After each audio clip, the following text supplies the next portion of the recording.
Oh, Jesus. Hi, everybody. Sorry, I'm late. Oh my gosh, I didn't even see the time. Ha! Are we live? Are we live? Are we live? Oh, Lord. What's up, peoples? Today was a long day, but I'm here. I made it. Oh, you guys, I got my hair done today. Got my hair done today, right? And it rained. It rained. So by the time I got home, my hair was so poofy. I was like, oh gosh, my silk press is gone. My whole silk press is just gone. Y'all, my hair just deflated. Okay. It looked like Serena's dress at the Met Gala. A deflated parachute. Oh my gosh. What's up, baby? What's up, people? Hey, Bruna. That's So I was like, fine. Oh, thanks, Kev. Alrighty. Let me recommend this to you guys. If you want a new conditioner, but it's a little pricey, but this one, I used this one today. Oh, it was so good. They loved it. Because I asked them, like, hey, is it okay if I bring my own products? She was like, yeah, we can't guarantee results, but they were impressed. Like, ooh, can I get this from the beauty supply store? I was like, no, this is Sephora, or you have to go to their website to get this. And it smells so good. It smells so good. Right? I love my hair today. I was like, oh, my hair is like growing and thriving. It looks better than 3 months ago. No, 4 months ago. Looks a whole lot better, you guys. It's worth. I was happy. I was like, you know what? All the hard work I put in, it was actually worth it. Look at this. Inches. I have to come out and show y'all my hair before it goes back to big in its natural state. Hey, Peggy. What's up, everybody? I thought before my hair goes back to being in its natural state, let me show y'all my inches real quick. Okay? Show you my inches real quick. But yeah, hold on. This goes this way, right? Okay, cool. I was like, yeah. Oh, it was so much nicer. The humidity. It rained today. So by the time I got home, it was just flat. I was like, oh no. Oh no, Jesus, no. It was just gone. My curls were gone. And everything was just gone. Oh Lord. Ah, you guys. But it looks good. It looks a lot better than it did January though. So I'm like, okay, I'm staying away from braids. No more braids for me. Thank you, Gigi. No more braids for me. Braids, like I didn't realize this, but like I can't do braids. I can't do braids anymore, you guys. It's really harmful to my hair. Truly harmful to my hair. Oh my goodness. Then I had to get some rest. I think I messed up the tire today. The way I parked, I was parking. I have a hard time doing parallel parking. I had to go to DC. It was so hard to find parking. Oh gosh. I got there on time, but I was late because I couldn't find parking. Okay. So yes, y'all. Okay, so let's get into it because it's kind of late. Let's get into it. You guys, I've been keeping up with B. Taylor and Priscilla. When I tell you, I feel like B. Taylor is a little liar. Hey, Chelsea, I feel like B. Taylor is a little liar. Y'all, she was on a live yesterday. She was on this lady's live yesterday. I'll probably get to it towards the end. But I'm like, B. Taylor, I feel like you'd be lying. Okay. So on the live yesterday, she was talking about how Princella told her, like, when you're a mother of boys, you can't be like all attached and, be all up in your boys like that. You have to look at your boys as like predators, right? You got to look at them as predators and you have to raise them as if one day they can be predators. I'm like, what? She said that to you? And then she was like, oh, she wants to talk about the fact that when Priscilla said that she went out with Yanni to get drunk until 4 a.m., whatever, she's like, no, she did not go out with Yanni to get drunk. That her children were at her house, right? And then Priscilla came to her house. So her kids were already in bed. Her boys were already in bed. And then Priscilla was there to watch the kids because she wanted to make sure the kids were okay. And then her and Yanni went out to eat. And all they had was champagne. And then they went over to Yanni's house. Thank you, Aja. They went over to Yanni's house. And then while they were at Yanni's house, they were just there talking about their goals and manifesting. And she texted her around like 12 o'clock saying, okay, are the kids okay? And then Priscilla answered. And then Priscilla called around like 2:30. Oh, thank you, Ace, right? And I'm like, B Taylor, you make no sense. You truly make no sense. Like, if you're gonna say that, first of all, you said that Priscilla's unfit mother, like the whole dirty mattress, right? Number two, you're saying that she hates boys. She hates boys. She hates the mother of boys. And she told you to to look at your sons like predators, right? But now you're saying that in order to go, and now you're saying in order for you to go out with Yanni, you had Priscilla, who hates boys, and told you to look at your son as predators. You had her watch her kids while you went out with Yanni for champagne. Thank you, Esther. And to manifest. I'm like, that makes no sense. That makes no sense. Right? Because either it's like it can be both. It can't be she hates boys. She wants you to look at your sons as predators. She wants you to throw away your sons. But at the same time, when you have to go out with Yanni, somehow Priscilla is like the perfect babysitter. Right? And then you trust her with your children. And she was like, yeah, but I texted her and she said the boys were okay. I'm like, she could have texted you anything. Your boys could have been dead in a dumpster somewhere, right? She could have touched your children. Like, it makes no sense. And she's like, oh, when she got home, like Priscilla was cuddling with her son, or like Priscilla has a tendency of cuddling with her son, that Priscilla always said that she wanted to be the mother of boys, blah, blah, blah, blah, blah. But I'm like, you've only known this lady for less than 6 months and she was already cuddling with your son. Like, is this girl okay? Is she really okay? You guys, I was in the comment section like cutting up. And then she ran, as she always does. Like, she ran from the live. I'm like, because you make no sense. It can't be both ways. Like, either Priscilla is really demonic or she's a good person. I mean, I'm confused because I'm so confused. Because everything you say, why would I let somebody like that ever watch my boys? Because I know she does not like boys. Right? Hannah, like you don't like boys. Why would you watch my sons? And my thing is, why is it that you and Yanni couldn't celebrate in the house? Like, why couldn't Yanni come to your apartment? Whatever you and Yanni were doing, watch y'all couldn't do it in the house. Y'all gonna sit there and drink champagne and manifest. It's like, okay, you can do it at your apartment. Why do you have to call Priscilla to watch your kids so you could go out with Yanni? Yanni ain't got no kids. She can come over. She can come over, especially if the kid's already asleep. She can come over. But I'm like, why would I let Priscilla watch my kid? After everything you said about this lady, you trusted her to watch your sons while you went out all night and you felt safe by just texting her. Oh, I texted her and she said the kids were okay. Girl, she could have written anything. She could have driven to like Pennsylvania or Arkansas with your kids. Your boys could have had their throats slit by the time you got home. I'm like, what? It's like, is this girl, like, is she dumb? Like, is she slow? Like, I'm like, it made no sense. Oh, me and Yanni just had champagne and we went to her house and we just sat there and manifested about our goals and dreams. So I'm like, but that's the case, then Yanni could have just came over to your house. But I'm like, that's just so weird. Another thing is, why is Priscilla cuddling with your son? She's like, oh, she's very affectionate. She was like, she really loved my sons and she had a connection with my sons. I'm like, you are a weirdo. You know, I'm going to find this clip. I'm going to find this clip from Shiraza Ali where she talked about how Black mothers will just let anybody watch their kids. Like, they'll let their kids be in anybody's company. They'll let anybody random just watch their kids. And then people wonder why so many Black children are touched. Right? But I'm like, you've only known this lady for like, altogether, your relationship was like 6 months. So like within like the first 3 months, she's already cuddling with your kids. Are you insane? Are you sick? Are you demented? And it's like, then you're the one who wants to expose her. Child, when I say there's never any exposing of other people without actually you exposing yourself, there you go.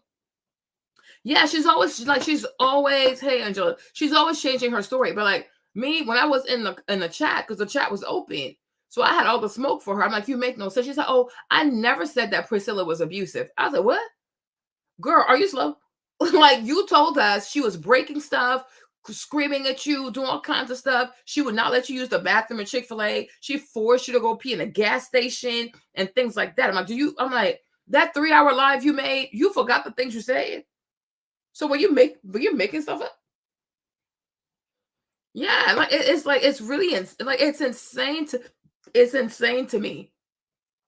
Okay, you are a mother. Yanni does not have kids. And then my thing is like, so Yanni knew that. So like, and that's the thing too. Like you start to think about stuff. A lot of stuff doesn't make sense Because I'm like, Yanni, you claim that people sent you emails saying that Priscilla's running a cult. People barely escape the cult of Priscilla. Priscilla does things to people, right? And then, like, you said that, she said, what's that girl's name? That B. Taylor told her some things about Priscilla, right? So now you're going out with B. Taylor, with Brittany, and she tells you, oh, I'm going to have Priscilla watch my kids. And you don't say, I don't like that. Let me just come over to your house. Because I'm like, now I'm starting to look at Yanni funny too. Because I'm like, oh, protect Black women. I'm here to protect Black women. I'm here to protect my Black sister, my sister keepers. But I'm like, if you knew all these things about Priscilla, and then Brittany is telling you, oh, she left the boys overnight at her apartment, and Priscilla is there at the apartment, right? How are you comfortable to say, okay, yeah, let's go out and let's go drink and let's go eat, whatever? Because I'm like, anything could have happened. Anything could have happened to these kids. I don't know why people are, I don't know. I really, like me, I'm very like, I don't know. I'm very cautious, like, because with children, it don't take much for someone to do something awful to your child and you can never take it back. You know what I mean? Like, you can never take it back. So I'd rather be extremely cautious and have nothing happen to my child than to be like, oh, no, I don't know. I really don't know. But I don't know how y'all prioritize saving Black women, but y'all don't prioritize the safety of children. Because I'm like, if everything she said about Priscilla is true, why would you then leave your children, the most precious thing you have, in the care of Priscilla? Knowing the stuff that comes out of her mouth, knowing how she feels about boys, like, why would you ever do that? That's not safe for that. That is not safe. And on top of that, too, she likes to watch porn. Priscilla went live recently. She's been going live, though, right? She's been going live. And she was saying, like, yeah, I will be in bed with B. Taylor, okay? And I'll be watching porn. Like, so she'll be in bed with B. Taylor. She'll turn her back to her, and then she's watching porn. I'm like, this girl has a severe addiction to pornography, right? So I'm like, she has a very unclean, perverse spirit. So I'm like, why would you leave? I would not leave my child with anybody that likes to watch that kind of stuff, because that stuff is very demonic to me. It's a gateway to other things. It's a gateway to all kinds of perversion, to all kinds of abomination, like, because you just never know. People are crazy. You just never know. Like, when it comes to your children, you just never know. It's better to be overly scared, overly cautious, overly, like, paranoid, than to be too relaxed and then to find out that somebody did something to your child. Because now you might have to act a fool, or you might have to go to prison. So let's not even go there. You know what I'm saying? Because you really cannot trust people. We don't know people. There's all kinds of people in prison. There are all kinds of people who harm people. Like, there's no face to a predator. But I do feel like when somebody does say certain things and somebody has certain addictions and inclinations towards, like, perversion, these people should not be around children. Pornography, okay, is very sick. It is very sick. It's a sick thing. It's a sick thing. And I'm like, it's a gateway that, like, it just starts all kinds of stuff. First, it's like, it's man with woman. Then it's woman with woman. Then it's two men with the one woman. And it's like, then it's an animal. Then it's this. Then it's that, right? It's like, there's just certain doors. There are certain doors, like, you should really not open. And there's certain type of people, like, with certain type of attractions. I don't want you around my children, because I'm like, we never know. We truly never know. People are seriously sick. And I feel like if more people would look at people as serial killers, a lot of bad things probably wouldn't happen. Look at people sideways. You know what I'm saying? Look at people sideways. It don't take much. I tell you guys this all the time. I say it don't take more than 2 minutes to unalive someone. Okay? It don't take much to unalive a person. Someone can push a person. The person's head can hit the corner of a table. Boom, boom, boom, boom, boom, boom. Person's gone. Okay? Somebody can just grab a knife, stab someone. 30 seconds, boom, someone's dead. Somebody's gone. Okay? When it comes to touching people, there's stages to it, right? But even that, it doesn't take 5 minutes for somebody to stick up a finger somewhere. It don't take more than 2 minutes for somebody to have their lips on your son's private. It does not take a long time to violate a person. Okay, within like a minute or 2 minutes, you can do something to a child. You don't need to have 5 hours or 6 hours or whatever. So my thing is, like, if you leave children also for like 6-8 hours, okay, also with a new girlfriend that you barely know, And now y'all fighting like this on the internet. So you barely knew this lady. You barely knew this lady, and you left her to watch your sons overnight while you went out with Yanni. Y'all crazy. Y'all seriously crazy. And you're not just crazy, you are seriously inconsistent, and you are seriously irresponsible. Hey, Val, irresponsible. Irresponsible. I'm like, what are you and Yanni doing that is so important that you would leave the babies with Priscilla? You understand what I'm trying to say? Yanni ain't got no kids. Yanni has no kids. And that's why sometimes I even feel like when you have children, you should not be friends with people who don't have children because they don't have that empathy. You understand? Like, because for me, if you say, hey, Martin, I'm coming out, but I'm going to have Priscilla watch the kids. That's for the who? The what? Girl, bye. We could do it at your house or we could just do it another day. It's okay. You know what I'm saying? Because protect your babies. There's nothing special about me that you need to come out with me and leave the babies at home with this woman. Then you want to sit here and do a whole 3-hour live talk about, oh, you're going to expose Priscilla. You were groomed by Priscilla, but you left your 2 boys in the care of Priscilla. So you're not afraid of her. I'm like, you are truly not afraid of her. And no way. And no way. These are little people. These are little children. And you can leave little kids in the care of someone you claim groomed you. Like, girl, what? Go buy you a brain. Like, buy you a brain and buy you one that actually works. That's why people sit there and, oh, I'm about to tell you my truth. You're not about to tell you the truth. No. You are about to tell us your perspective. And you are carefully, surgically, right, going to remove every single fact that makes you look just as crazy, just as guilty, just as gullible, and just as silly as heck. And you know what? I come to think about, I'm like, you know what? The guy who didn't marry her, really seriously, God had mercy on him because she's not bright. She's really not bright. I'm like, you make no sense. Like, you truly make no sense. Because I was in there like, hold up. She was cuddling with your son, like kissing with your son? Are you kidding me? You told us this lady has a husband and 3 girlfriends. A husband, 3 girlfriends. Where have her lips been that you allow her to put her lips on your children? Hey, Mimi. Hey, Erica. It don't make no sense. It makes no sense. A woman with a husband and 3 kids. No, a husband and 3 girlfriends. And she's addicted to corn. So only God knows where her mouth has been.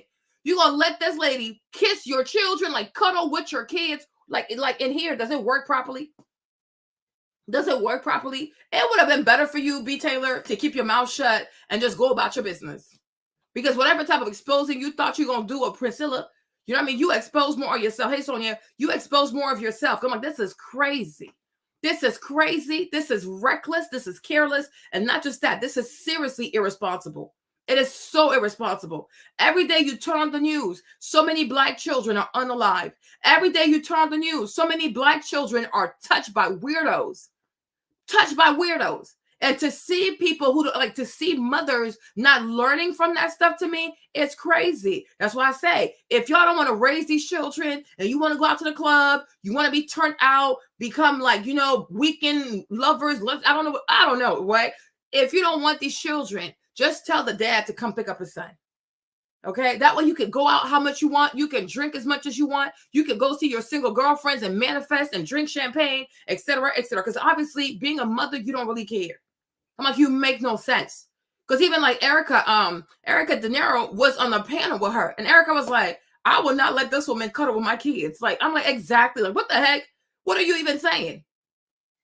So she's like, oh, well, I never said she loves children. She loved my boys. Oh, she really loved my boys. And I never said that she was an abuser. And I'm like, girl, you make no sense. Okay? You make no sense. Like, you truly make no sense. Y'all, she had me so triggered last night, but I will play that for y'all. So speaking of protect your kids, watch out for your kids, right? We have this video because it's been going viral. So it's this one teacher here, another Black guy, right, who has these little Black girls not even covering their faces, right? He's a teacher at school. He decides to have these Black girls do his hair. So before we even get into the video, let me tell you how I feel about this. To me, this is completely inappropriate, okay? It is out of order. This is a school. It's a school. It's a professional work setting. Not just that. You are the teacher. You are the authority in the classroom. You understand? Another thing, too, we don't know you like that. I don't know you. You see, like I said, me, I'm the type of person, I don't care about your skin color. I don't feel like, oh, Kwanzaa, Kwanzaa, Kumbaya, Wakanda. I don't know you. I don't care who you are. I don't care about your skin color. I don't care about your gender. Because what matters to me is who you are as a person and your character. I don't know you. You are hired to teach the children. Okay? You are hired to make these children proficient in whatever subject you were hired to teach. You understand? Because for me, I'm like, this is not only unprofessional, it is a classroom. It is not a cosmetology school. It's not your bathroom. It's not a hair salon. It is a classroom. Number two, right? These are girls. And to me, to have underage girls all up in your hair, doing your hair for me, I'm like, hey, boo. I'm like, to me, hey, Diana, to me right here, this is inappropriate. It's out of order because it's too intimate. You understand? And he's gonna do a video and he's gonna say, like, oh, that's just, if you see it sexually, that just shows your state of mind. I said, absolutely. Y'all gotta stop thinking that people are not gonna stand on business. Absolutely.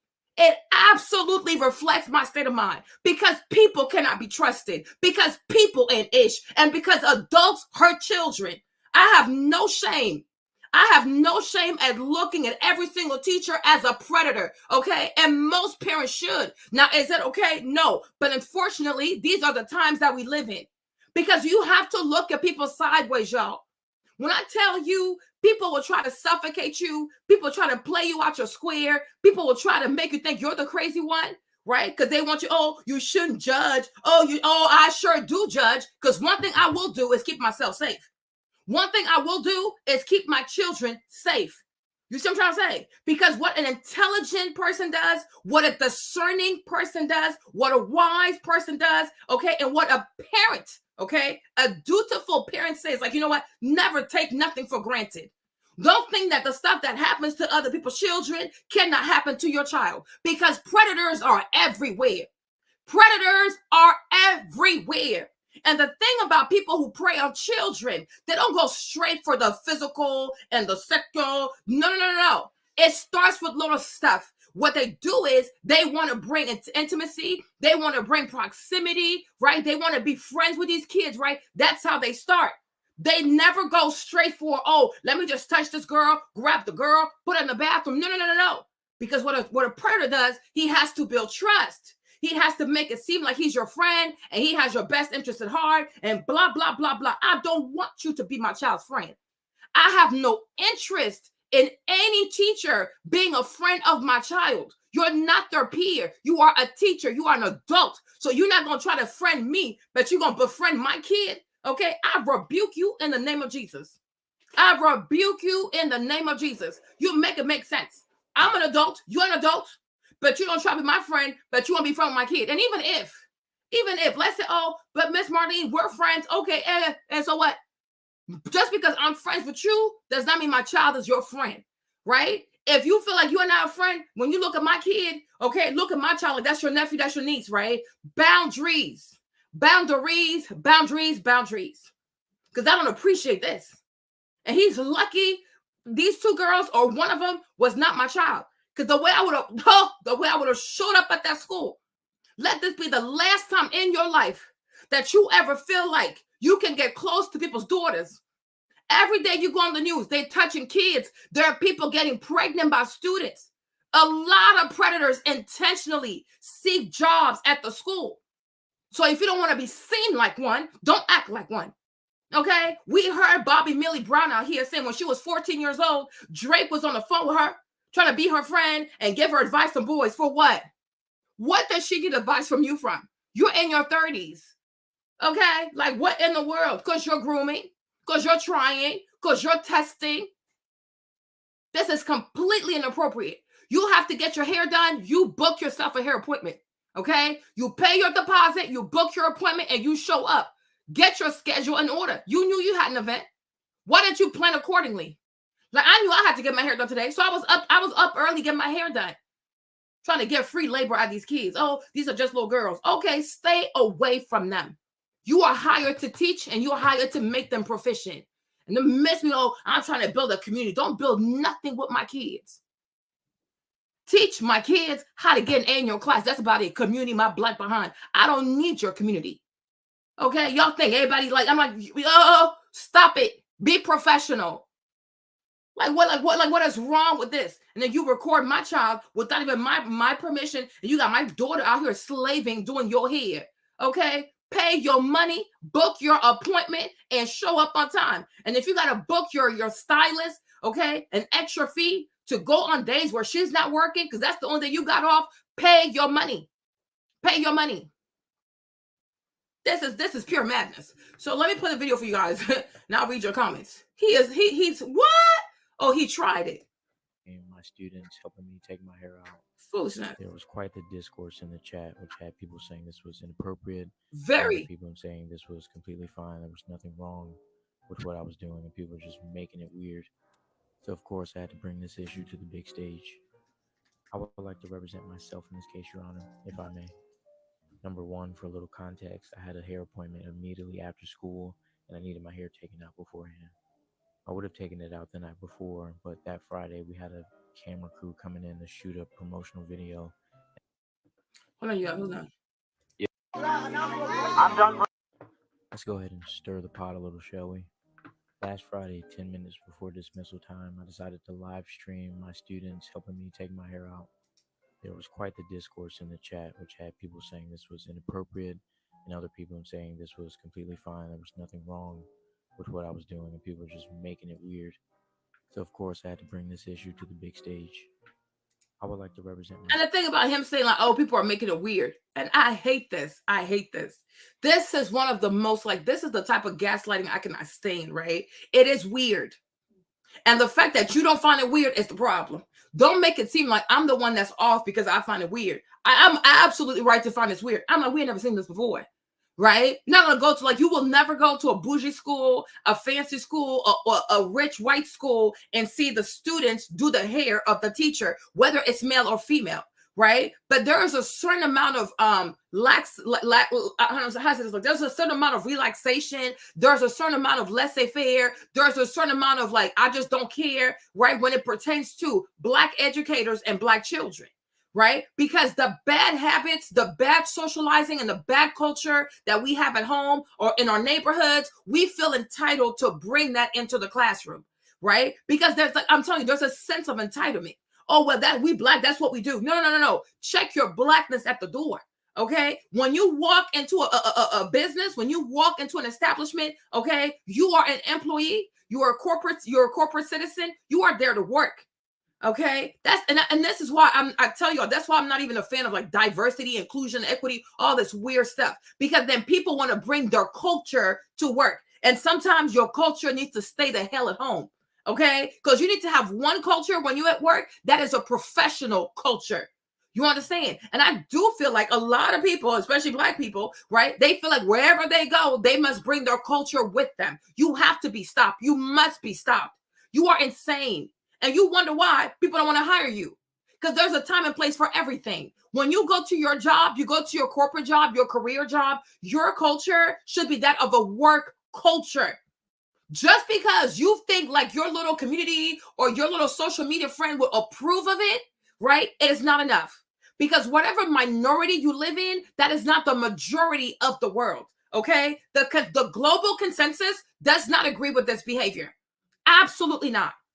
And even if these are nice girls and you are nice men and you mean no harm, right? Part of you being an adult also and being an educator is to teach children to have boundaries when it comes to adult, because anything can happen to them. Anything can happen to them. And when it comes to these young girls too, you don't know if they could start having feelings for you. You don't know if they're like, oh, you know, his hair was soft. Oh, I really like him. You don't know. They're little girls. You don't know if some of these girls right here have daddy issues. You have no idea. You have no idea. So we have to learn, all of us as Black people, if you say you love Black people, you love the Black community, right? You got to teach Black children to have boundaries. And you have to empower them to enforce boundaries, because you're not helping them. You understand? It should never be normalized in any 12-year-old, 14, 15, 16, 17-year-old Black girl that, oh, you know, I could just do a grown man's hair. No, you cannot. No, you cannot. That is not your place. It is not your duty. Because whatever time y'all spend doing his hair, have they done their SOLs? Have they done their homework? Could they not do more homework? Is everything turned in? Do they have straight A's? Okay, we never prioritize grades. We always prioritize socializing, doing hair, having Air Jordans and stuff. We need to stop. Like, seriously, we got to stop. It's ridiculous. And it's so immature and it's so juvenile. You only see these types of images when you have Black educators and you got Black children. Ridiculous. Ridiculous. Y'all will never build community doing more homework, doing more science, doing SAT prep, doing college admissions letter, right? There are so many ways for you to empower these girls by getting them to get straight A's and getting their butts into college on a scholarship. But you ain't gonna do that though, because that actually requires you really giving a dang about these kids, right? But let's just do our hair. Let's do our hair. I am sick and tired of Black people treating school like it's a cosmetology program. Take your education seriously. And as an educator, show them that the classroom is a serious place. Okay? It's a serious place. So don't try to spin that on me and like gaslight me. Oh, people trying to make it weird. It is weird. And that's why you got fired. Okay? That's why you got fired. And I hope that all types of people see this video and it make it hard for you to get a job. Because you need to learn. Because I don't know what you're up to, but I don't trust you. I don't trust you. Child. What the heck? I was watching Lovely T. She had me all kinds of ticked off. Like, oh, from watching the video, I just don't get the vibe that he's a bad person. I'm like, F your vibe. F your vibe. You think a vibe don't tell you who somebody truly is? Okay? I just shut up. This is how these women get got. Okay? Do you know how many people, serial killers, gave somebody a good vibe? And by the end of the night, they slaughtered somebody? You don't think when Sade met that white boy, Pasta and Lobster, she had a good vibe? And now her body is dismembered throughout the city? Stop. F your vibe. I don't care about your vibe. I care about what I know for sure. Okay? Because my feelings, how I feel, I could be wrong. So I don't know you. I don't know this man. I'm not going to go off of a vibe. I'm going to go off what are my core beliefs. F a vibe. You guys, I watched a video today. Oh my gosh. When I was getting ready to go get my hair done. I watched a video today, y'all. This man, okay? He's the economy minister, okay, of Kazakhstan. Okay? This man beat his wife to death, you guys. He beat the lady to death. He beat her so hard. He beat her at a restaurant. He took her head. He bashed her head into a toilet. He beat this woman for 8 hours. 8 hours. Left this woman to die. And you know, and on top of that too, right? His wife that he killed, this pretty girl right here that he murdered, okay? This pretty girl right here that he unalive, right? Okay? She's 12 years younger than him. Okay? She's a third wife. I like red flag, all kinds of red flags. And do you know what he said to her? Do you know what he said to her when he met her? He said, oh, I would love to meet your grandma so she can know, because she can feel who I am. She can know the type of man I am. I'm like, why do you want my grandma to meet you? I got a daddy. I got brothers, right? Because he knows she's a woman, and not just that, she's an old woman, right? And what do women usually do? Women judge a person off. Is he polite? Does he open the door? You know, is he da-da-da-da? You know what I'm trying to say? Like, that's what a woman does. She goes off like the appearance of a man, the politeness of a man. But the thing is, anybody can fake being polite. Anybody can say, oh, yes, ma'am, no, ma'am, wah. It means nothing. Anybody can, even the worst of the worst, the worst kind of monster can be polite. So don't ever be fazed by that. You understand? There are sick people who will open the door for you, be all nice to you the whole time. They have a sex dungeon in the basement, doing straight up evil.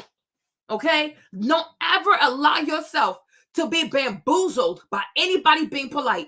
Show me your dark side. I want to see how low you go. Okay? He's like, oh, I want to go meet your grandma. I know, of course you want to meet the grandma. Okay? Because first of all, she's a woman. Right? So if we go like in the whole like animal kingdom, a woman is a prey, the man is a predator. Of course you want to meet a prey. Why don't you want to meet your fellow man that is a predator just like you? Okay? Imagine that.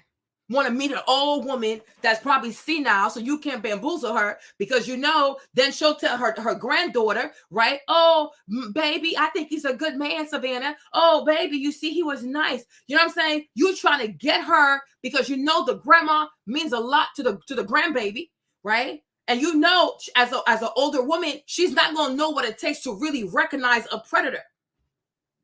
But based on how you bamboozle her, she's going to go tell her granddaughter back to back. Oh, he's the one for you. He's the one for you. He's so nice. He reads the Bible. He opened the door. He made me some tea. We don't give a damn. We don't give a damn about your nice ways. I don't care about how polite you are. I don't care about how respectful you are. It don't mean nothing to me. I need to observe you. Tell me why you divorced twice. Tell me why you want to have a wife that's 12 years younger than you. What can I do for you that your other wives could not do for you? Matter of fact, can I talk to your other wives to see what really happened? Right? But it's that they know. It's the flattery, right? Trying to act like he has manners and he respects family and he wants to honor your grandmother. Okay? Only for him to turn into a demon. They got married within 2 months. Started beating the dog crap out this girl, y'all. I was so triggered. I was like, you see, this is why you have to learn to be an asshole. This is why you have to learn to be an ass. Oh my gosh, I really do not regret who I am. Okay? Because I don't allow myself to be fooled by a pretty smile, a soft voice. Oh, go sit down somewhere. What are you up to? What are you truly up to? And the day people recognize that the devil, like Lucifer, is a beautiful angel, okay? He's not this weird looking goat with the horns and the hoofs and the tail, right? I think most women, if they actually met Lucifer, they probably fall in love with him.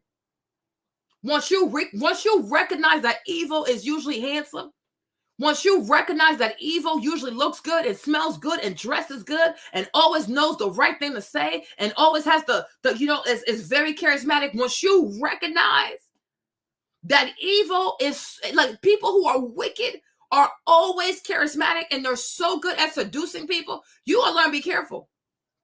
Okay? You gonna learn to be careful. And women have to stay away from flattery. The day girls will stay away from flattery is the day a lot of girls will avoid a lot of foolishness in their lives. Stop looking for someone to flatter you. Stop wanting to be a princess, okay? A soft girl, whatever. No. I don't need you to flatter me, okay?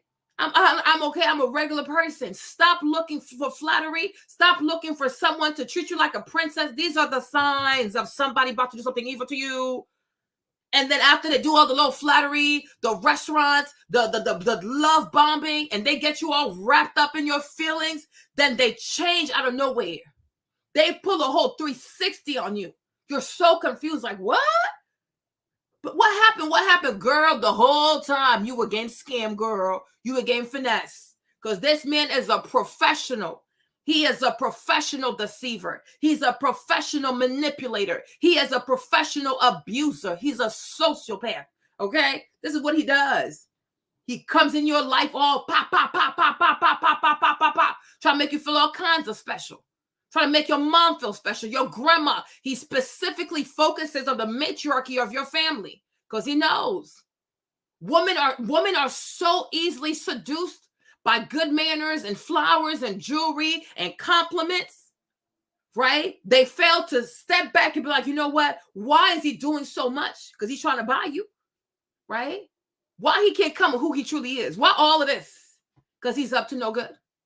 He murdered these people's daughters. Beat her for 8 hours and just left her there to just perish by herself. And her brother told her, leave this man. She didn't want to listen because she thought somehow she could bring him back. You cannot. He does not have the capacity to love. He's a sociopath. This is what he does. This is what turns him on. You don't want to love? Not everybody wants to be, not every man wants to love. Not every man or woman, as this okay, has the capacity to love. Some people are sick. And some people are born with faulty equipment. Some people have very defective brains. A sociopath has a defective brain. He has a serious chemical imbalance. There's nothing that you can do as a person. The best thing you can do is to remove yourself. The best thing you can do is to never fall in love with these types of people. because they're sick. They are sick.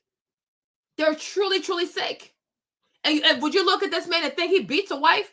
Would you ever look at this man and say, oh, yeah, he's capable of beating somebody for 8 hours? Oh, he's capable of taking someone's head and bashing her. I'm like, you bash her head against a toilet bowl? My Lord. You know what I'm saying? You would never look at him and say, oh, my gosh, that's why you don't judge a book off its appearance. Read the book. Read the pages. Read the chapter. Read the foreword. Read the afterword. Okay? Read it all. Read the reviews. Okay?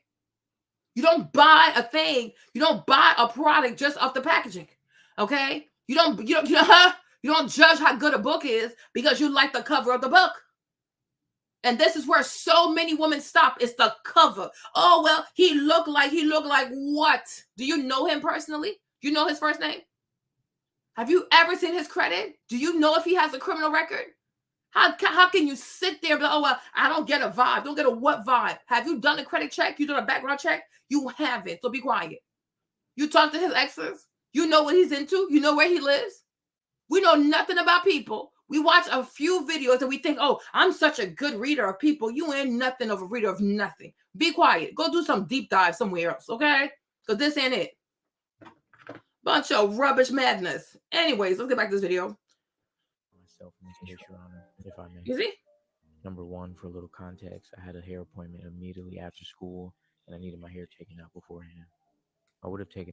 If you have a hair appointment after school, if you can't take your hair out, you call your hairstylist and you ask her, hey, can I pay you extra to take out my hair? This is not crazy hair. He act like he got some small, medium, knotless braids on, okay? You got a few braids on your head, okay? These are not knotless braids. You don't have over 100 braids, right? You got maybe 10, 20 braids, right? You can call your stylist, okay? And you can ask her, hey, ma'am, hey, sir, how much do you charge to take out my hair because I didn't have time to do it? Okay, you don't put them kids to work. It's not the problem, right? Take her your ish. They're going to take her their ish. Prioritize, right? You're an adult. You're a teacher. Don't you have an agenda? Don't know how to plan your time, right? It's the same thing with these kids. Oh, well, I didn't get to do my homework. What were you doing all weekend?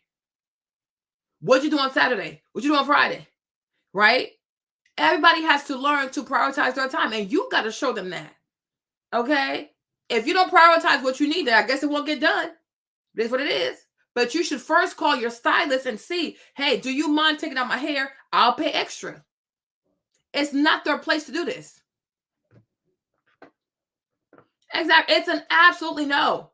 Sick ass. It out the night before, but that Friday we had a camera crew coming in to shoot a promotional video, and I was one of the ones being interviewed, so I had to look. So you found out the day of? Did you find, because he said, oh, they were coming to school with the camera to shoot and I was going to be interviewed. Did you find out the day of? No, you didn't. You probably knew a month ago. You probably knew 2 months ago. Okay. So what? I'm like, why are you even a teacher? Okay. If you can't even keep your calendar in order, you can't even prioritize your time. You had to know this for at least 30 days, at least 2 weeks in advance. Why didn't you plan accordingly?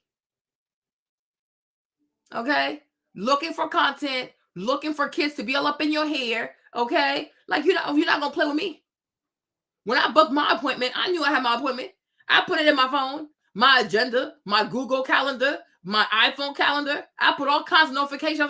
I was getting notifications back to back to back to back. Right? We plan for what we care for. Okay. So my thing is, you wanted these girls in your hair. Like, what the freak? Make it make sense. I'm like, this don't work with me. Nope, it does not. Yeah. A whole sociopath. Manipulation. There are people who love to manipulate people. And they want you, and the thing about sociopaths too, they want you to think that what you're seeing is not really what you're seeing, because they need you to be off your game. Okay? They want you off your game. So whether they try to confuse you, oh no, it's not what you think. No, it's absolutely what I think. Are you smarter than me to let me know what this is? Okay? You're not the smartest person in the room, especially when I'm in the room.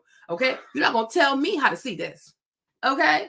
You're not going to prescribe my vision. What I see is what I see, and how I feel about it, I will trust it, because I will trust how I feel. And there's nothing about this that's holy. Like, weirdo, you make no sense. So I didn't take my hair out. I didn't have the time to do it all myself because it would have taken me forever. So naturally, I asked about 4 or 5 of my over 100 best friends to assist me in You taking. see, calling children. He's probably an elementary school, middle school teacher, right? He's calling these girls his best friends. You got me effed up. Your best friend. Hey, best friend, bestie. My child's your bestie. You see this? You hear this? Oh, they're my best friends. And then what? But we're not supposed to look at you sideways. Your best friend, a 14-year-old. You in your 30s. Hey, Drake. Hey, Drake. Is that you, Drake? Do I need to call Kendrick Lamar on you? Okay. This is bizarre. Calling chill. Oh, I didn't feel like doing it because that's too late. So I figured I would ask my 100 best friends. You look at these girls as your best friends. Why I would not be surprised if he has these girls' numbers. Why I wouldn't be surprised if these girls follow him on Instagram and he'll be like, well, the parents know me. Of course. Of course. What do most predators do? What do most predators do? They do everything in their power to make you think they're not predators. Okay? That's why the majority of sick people, okay? That's why the majority of sick people, they do it in broad daylight. Jeffrey Einstein was not hiding. He was not hiding, okay? He was doing it in broad daylight. Okay? His house was in broad daylight. It's like downtown, like, you know what I'm saying? He was not hiding. Okay?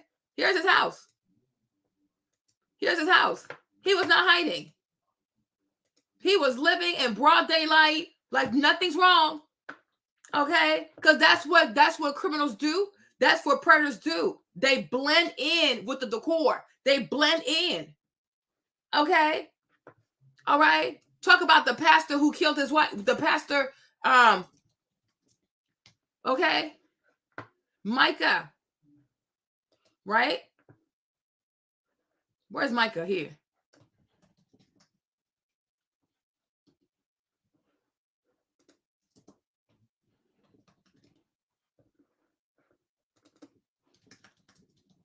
What's this girl's name? Micah, right? Right? This girl, Micah, too. He was not hiding. He was the pastor at her church. 14 years old. He was 30 years old. Okay? She was 14. He was 30. She ends up becoming his second wife. Okay? Second wife. He had 4 children. No, 5. He had 5 kids with his first wife. Divorced the lady. Married Micah. He knew Micah when she was 14 years old. How do you think he got this young woman to be in love with him, agreed to marry him, and be a stepmom to 5 kids at her tender age? How do you think it happened? Only for him to take this young woman, drive around the city, to go find homeless people, to have freak-offs with. He was making her have freak-offs with homeless people. Okay? Don't put nothing past nobody. Don't you ever put anything past anybody. Because some people, their minds is pure filth. It is pure trash. It is pure trash. Every day we wake up. Every day we wake up. What do we see? Right? All kinds of teachers. All kinds of teachers getting arrested for doing weird things to kids. And we're the funny one for looking at you sideways. No, you're the creep. You are the creep. Every day.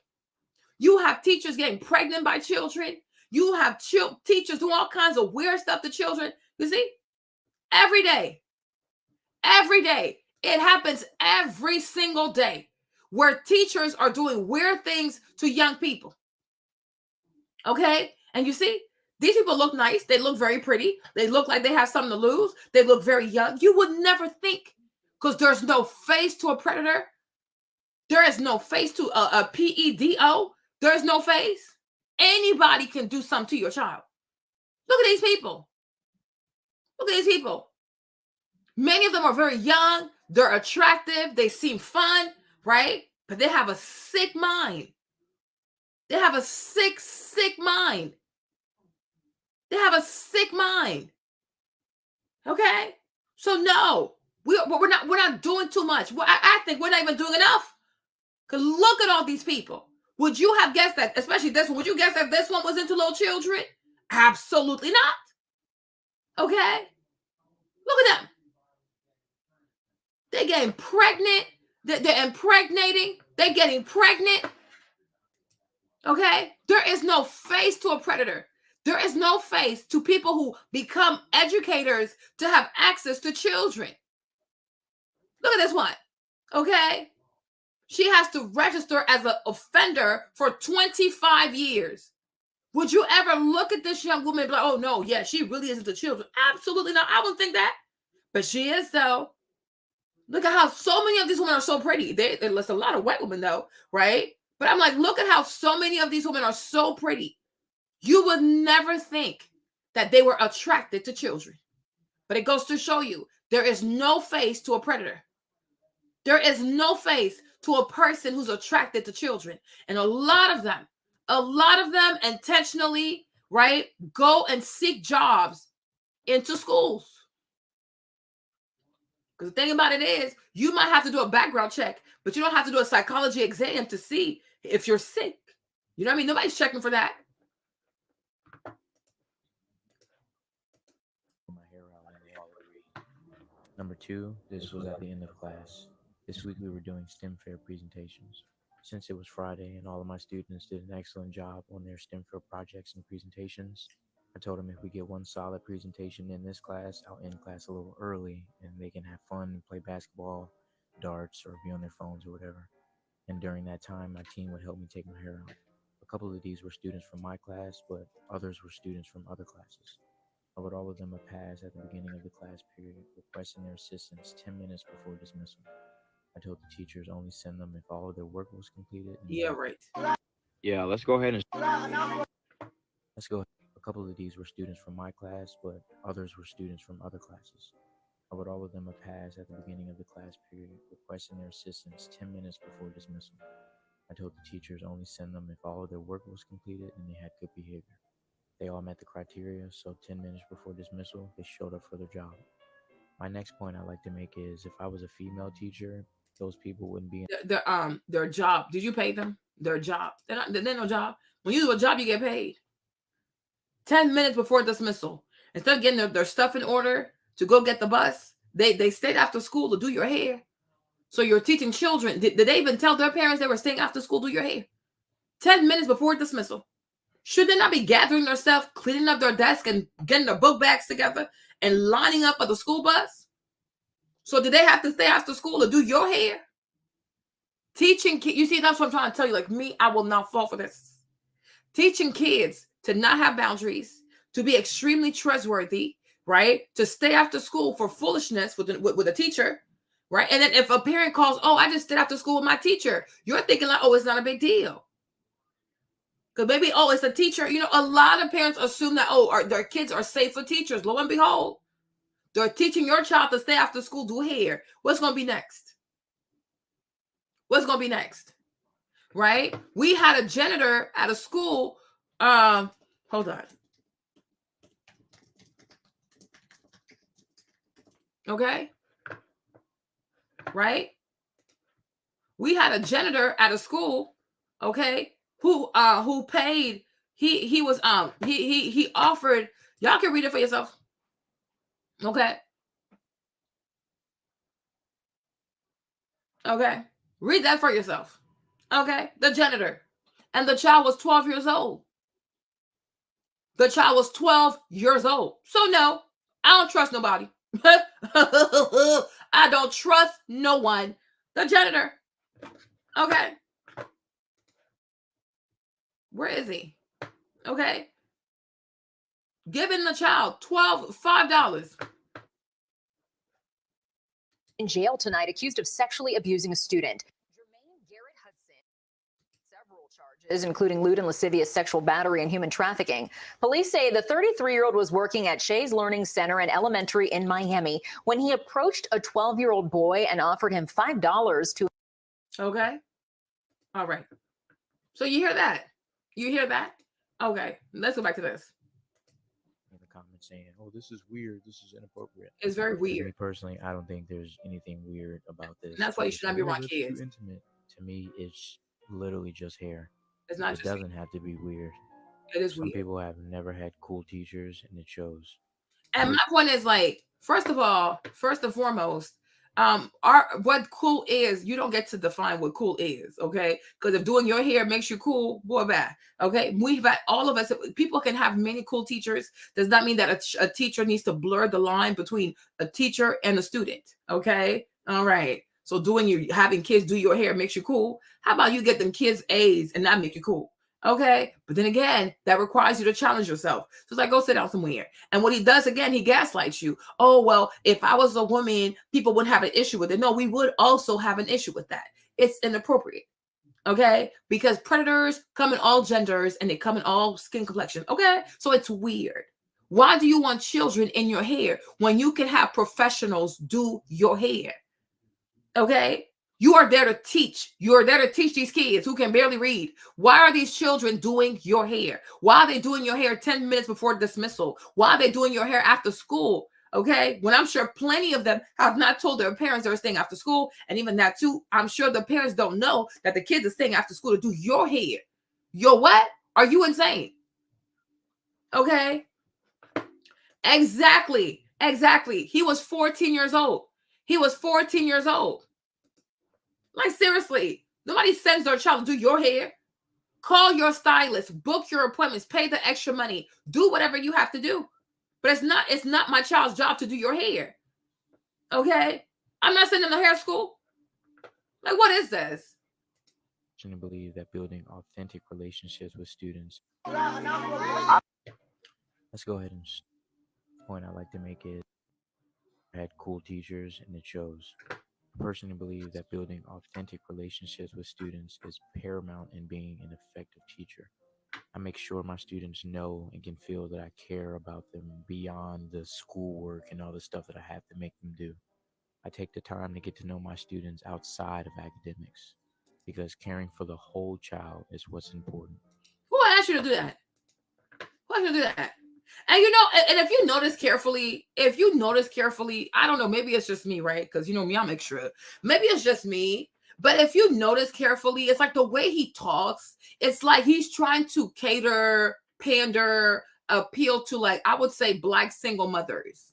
You know what I mean? Because a lot of people who love that kind of stuff, I don't know if you guys have noticed this, but a lot of times you'll see like, you'll see a lot of Black single moms be like, oh, we should have more male teachers. Our children need more Black male teachers in the classroom. Our kids need more Black male leadership in the classroom, right? So I'm like, the way he's talking, I feel like he's catering to that audience, the single Black moms who are looking for a mentor for their kids, boy or girl, right? Because I'm like, oh, I want to care about the whole person. Like, no, because if a child has a 2-parent household, nobody needs you. I don't need you to care for my child, the whole person.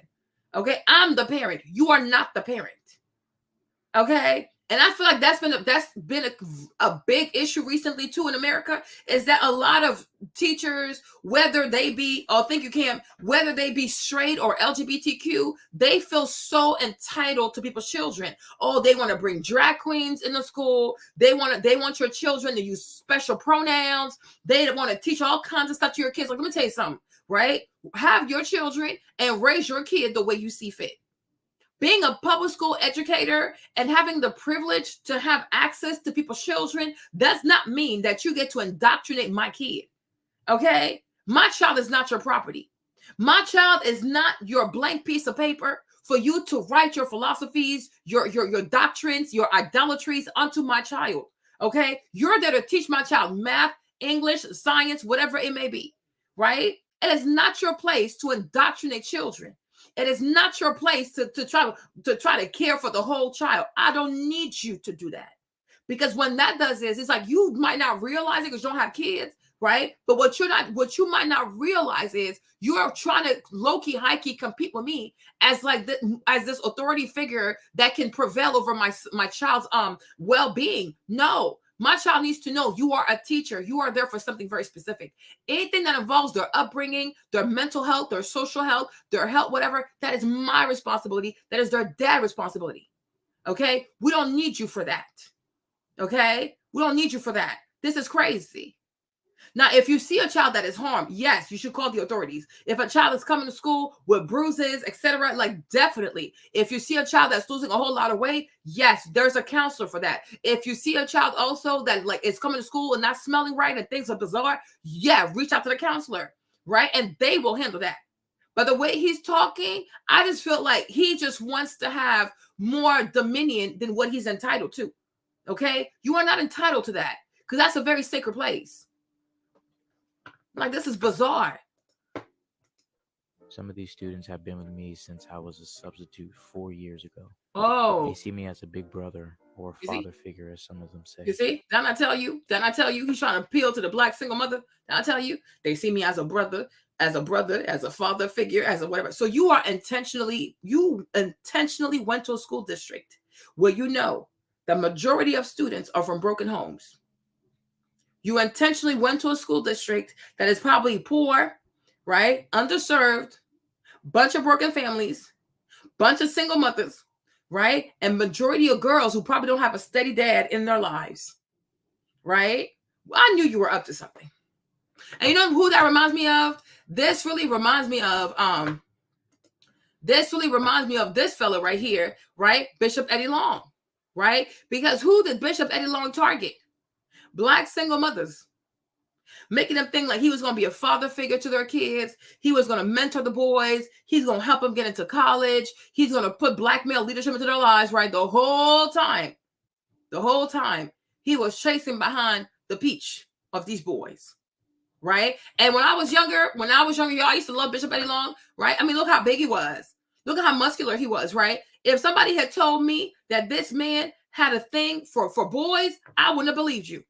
Goes to show you, you don't judge a book by its cover, okay? You actually have to read the pages and make sure you get to the end, right? But in the end, what happened to Bishop Eddie Long? He lost all the weight, lost all his muscles, okay? Lost everything. The church went bankrupt because they had to go pay these boys that he was abusing. This man was an abuser. But I'm telling you, there is no face. There is no face to a predator. And be very careful with people who want to be close to your children. Oh, I want to be a mentor. Oh, I want to be this. Oh, I want to be that. No, thank you. It's too much. I don't want my child spending that much time with you. Like, this is weird. This is really weird. You know, because children don't understand. Like, there are a lot of things that kids don't understand, right? Kids don't even know how to say no. Kids don't understand their boundaries. Kids don't understand that adults are liars and they have evil intention, right? Children are very naive. They are very naive. I'm like, this boy, if he pressed any of these girls to kiss him, if he pressed any of these girls to sleep with him or to do something with him, they will probably do because they're little kids. And kids are very easy to be manipulated. That's why as adults, we should teach them not to get close to adults because we have years of experience on them. We can do stuff to them. We can manipulate them. We can weaponize them. We can confuse them. Right? And when you don't have proper boundaries with children, you can confuse children. They can be confused. And if these are middle school, high school girls, you know what I'm trying to say? Their hormones also are very high. And here they are. They're playing with this teacher. He's a lot older, right? You never know. You just never know what that could trigger. So you got to have a healthy distance from these young girls because they're going through puberty. You just never know. And even for you, you don't want to put yourself in a position where you might do something crazy, right? But the majority of girls have lost their virginity to a man who was older. Okay, just like even boys too. A lot of boys get violated by girls who are older. But they're going to puberty. They're confused. Their boobs are growing. They're starting to have their period. You know, they probably don't have a dad. They're looking for affection. You know, so they're confused. They're confused. And you should recognize the confusion that's in the mind of a child. And because of that, you should know not to do anything that could lead the child to believe that this is more than what it is. You understand? That you got to think like that. Because children, especially kids who have broken homes or kids who don't have their family together, they tend to be very clingy, right? They tend to get really attached. You know, kids are no different than a dog. Kids are no different than a cat. You show them a lot of affection, they will cling on to you. You know what I'm saying? And it's not healthy. I get where they're coming from, and maybe you do have a good heart, but I can't give you that right now, right? But what we have to do, the best way to make children successful is to teach kids to have boundaries, because people can hurt you. If you love a child, you give the child the tools they need to be successful. And that is, be careful of people. Be very wary of people, because we just never know. You know what I mean? Like, even when I was teaching too in New Orleans, I had a lot of my students who love me. They like buy me stuff, but like, you got to keep a healthy distance. Not because I don't want to talk to them, but you don't want babies to think like, oh, just trust any adult, because I might be a good person, but the next adult behind me might be a witch, might be a whole demon. So it's like, it's because I love you. I don't want you to feel like I'm your buddy or I'm your best friend or you can trust me, right? I know I'm not going to hurt anybody's child, because that's me. But what does a child know? How does a child know, oh, this is Miss Marlene and this is Miss Bianca? Miss Bianca might be a whole demon. But if I raised you to trust adults, if as your teacher, I teach you that it's okay to be friends with me, to kick you with me, to whatever with me, am I really putting you in a position to be safe next time you encounter a teacher who's friendly? Because that friendly teacher might have a whole different agenda. Because there's a lot more people in this country who don't fear God than people who do fear God. Okay? We have way more sick people in this nation than we have healthy people. When you see how people are addicted to pornography, when you see how much people make from pornography, when you see the number of views, I'm talking like billions and billions of views from Pornhub, you understand that a lot of people are sick. A lot of people are filthy. And I keep saying this. I said one thing they're trying to do too, they're trying to legitimize the PEDO. They're going to try to make this thing legal, where adults can have relations with children, and it's going to be legal.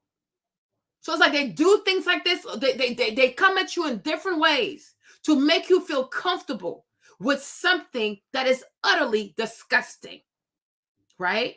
The media has coerced us. They have trained us. They have coached us, right, to be okay with so much filth, to the point that even now, when we see filth, we're so desensitized. Like, I saw the Meg Thee Stallion video today. I couldn't believe it. I could not believe the video. And you read the comments, nobody is shocked. The girl is completely naked. Completely naked. This is a young woman. What does this have to do with music?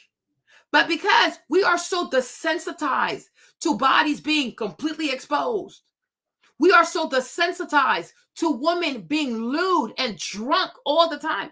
We are so desensitized to women, especially Black women, using their bodies as accessories, as commodities, right? As, oh, look at me charms. People are desensitized that you don't even see a human being. You don't even see a young woman. You don't even see somebody who needs protection. What does this have to do with music? Right? But that's what they do. The powers that be will get you to a point where you become so comfortable that you're actually going to eat filth. I'm like, these people, if they really wanted to, they could train you to eat your own poop. Don't believe me? Stay around. Okay, if there's a billionaire out there who decides that he wants to normalize eating poop, and he puts his money behind eating poop, before you know it, you'll see people consume poop on YouTube, on TikTok, on Instagram. Because that's just how easy it is to manipulate human beings. Because human beings are a bunch of sheep. And their minds are so feeble. And with enough marketing, enough pressure, they will do what you tell them to do. I'm like, it's crazy to me. It's so crazy to me. No, society, and I'm like, there are more sick people than there are healthy people. There are so many sick people, and especially in America, where you are encouraged to worship, to love, protect, even have pride in all kinds of sexual perversions. You are encouraged to have an unhealthy relationship with sex, and they call that empowerment. They call that empowerment. Have no sexual discipline. Sleep with all kinds of people, as many people as you want. Consume as much corn as you want. But I'm like, how y'all not going to destroy a person? when you have no sexual discipline in your life, when you have no self-control, when you no longer get turned on by a natural thing, but you're gone. You're just so far gone. There's no coming back from this. There's no coming back from this.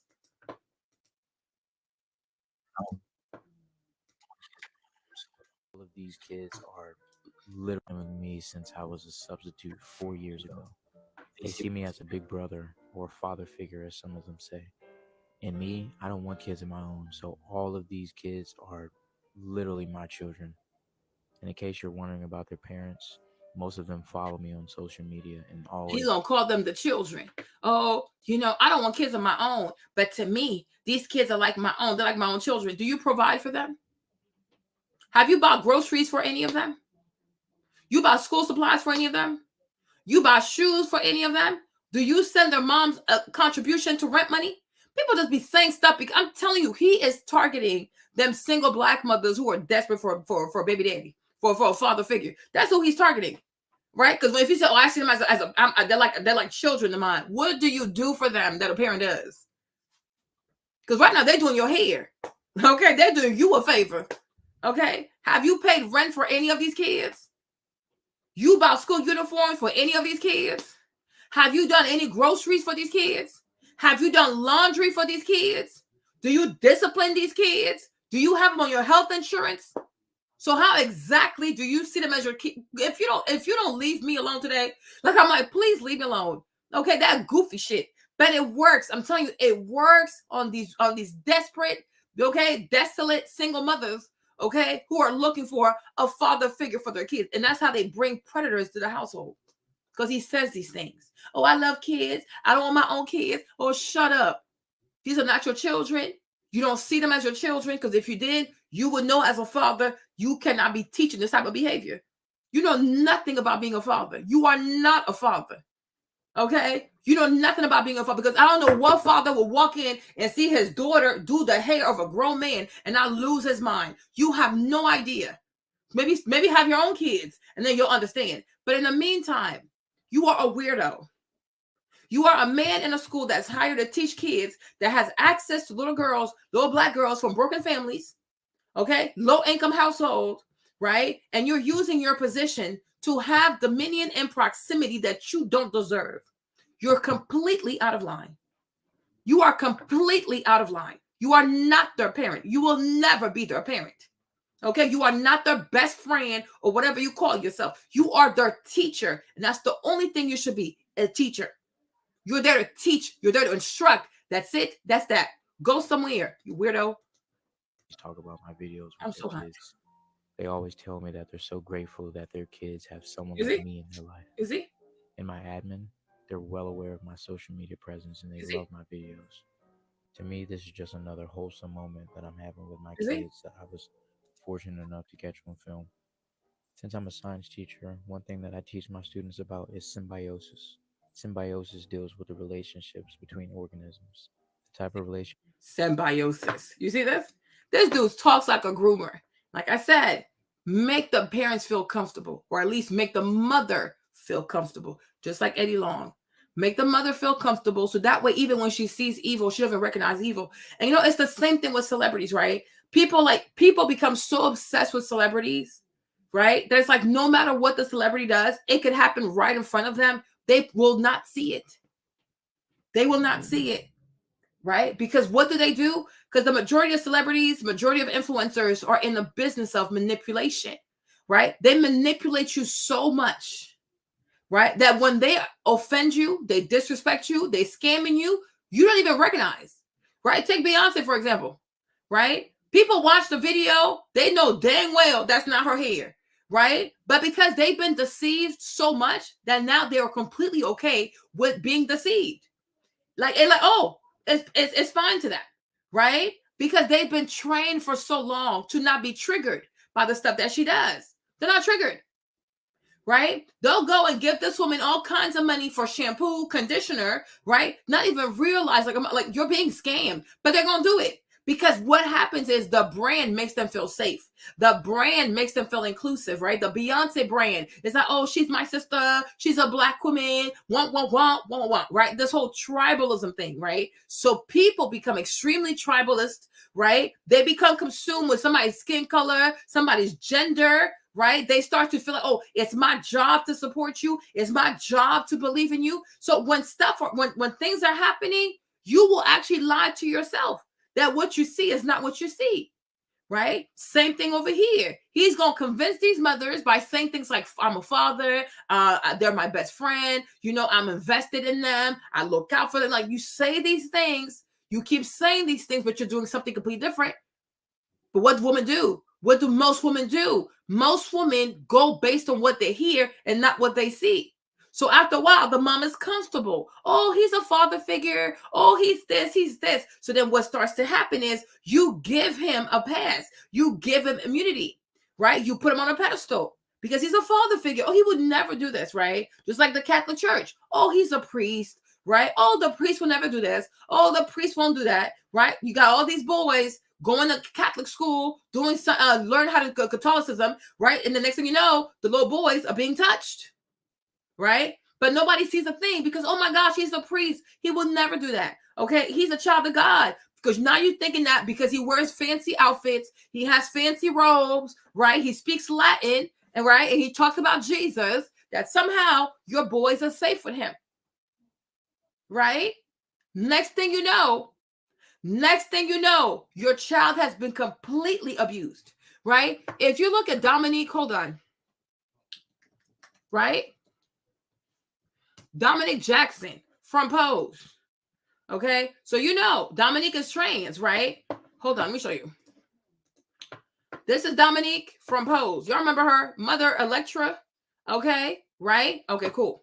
So when you might not know this, but listen, one day I sat there and I watched a documentary because Dominique was born a boy from some island somewhere like Trinidad or something. Yeah, from Trinidad, I believe, right? From Trinidad. And so his mother, because then he was a boy, so don't come for me, right? But his mother, Trinidad, that's it, Trinidad, right? So his mother left him in Trinidad with the grandma. And so because they're Catholic, the grandma really wanted for Dominique the boy to be in Sunday school, to be an altar boy, right? So that grandma pushed that a lot. Because she's like, oh, your mom's not here. I'm getting older. I do want you to have a relationship with God, with Christ, with Jesus, right? So she thinking she's doing well. I think it was a white pastor, a white priest. Okay. So then Dominique becomes part of the whole like altar boy cohort, whatever. One day, this pastor, I think it's a white man, this pastor, this priest takes Dominique and all the little boys that are the Sunday school boys, right? Like the altar boys. He takes the boys to the beach, right? He has the boys go into the water, right? Next thing you know, Dominique said, like, I started to feel pressure. Right? What you mean you started to feel pressure? Pressure how? Pressure where? Right? But it's like being a child, he didn't understand what was happening. Next thing he knows, he's looking at the water in the ocean, y'all. There is blood in the water. In the ocean, there's water. They were at the beach. Right? So after that, Dominique is confused. Like, what the heck? Y'all, the man took the boys to the beach, had them go in the water, proceeds to backdoor the children. And he did it in the water because he didn't want the kids to feel it. Now, you see how sick that is? Do you see how sick that is? Because it's painful back there. So I guess he thought to himself, if we do it in the water, right, they might think it's the water, or like maybe the water is going to act like some lubricant. I don't know. But next thing you know, Dominique is bleeding in the water. So the child goes home, does not tell the grandmother. Right? So because the child does not tell the grandmother, the white priest continues to do this to Dominique. And I do feel like that's probably one of the reasons why Dominique became trans woman. One thing we don't want to admit about LGBTQ is that a lot of times it comes from trauma, abuse, sexual trauma. You guys, I was sitting there listening to that. I started crying. Like, what kind of sick-ish is this? You know, but the grandma being too trusting. Oh, it's the church. It's the Catholic Church. It's a white priest. Womp. Okay. He wants to take all these boys to the beach, especially a white man in a poor country. And nobody says, you know what? Let us go, child. Let me go too. Because after all, what are you doing that I can't come? So these parents, these grandparents are so trusting of this man because he has a big cross, because he wears them big clothes, the big robes full of gold. Nobody says, let me go be a chaperone, because at the end of the day, that is still a man. Okay? A man of God is still a man. As long as he has a wiener, he can have an erection. Okay? And anybody who can have an erection, we must look at them sideways. I will look at you sideways, because you have the ability to have an erection. Okay? You sure do.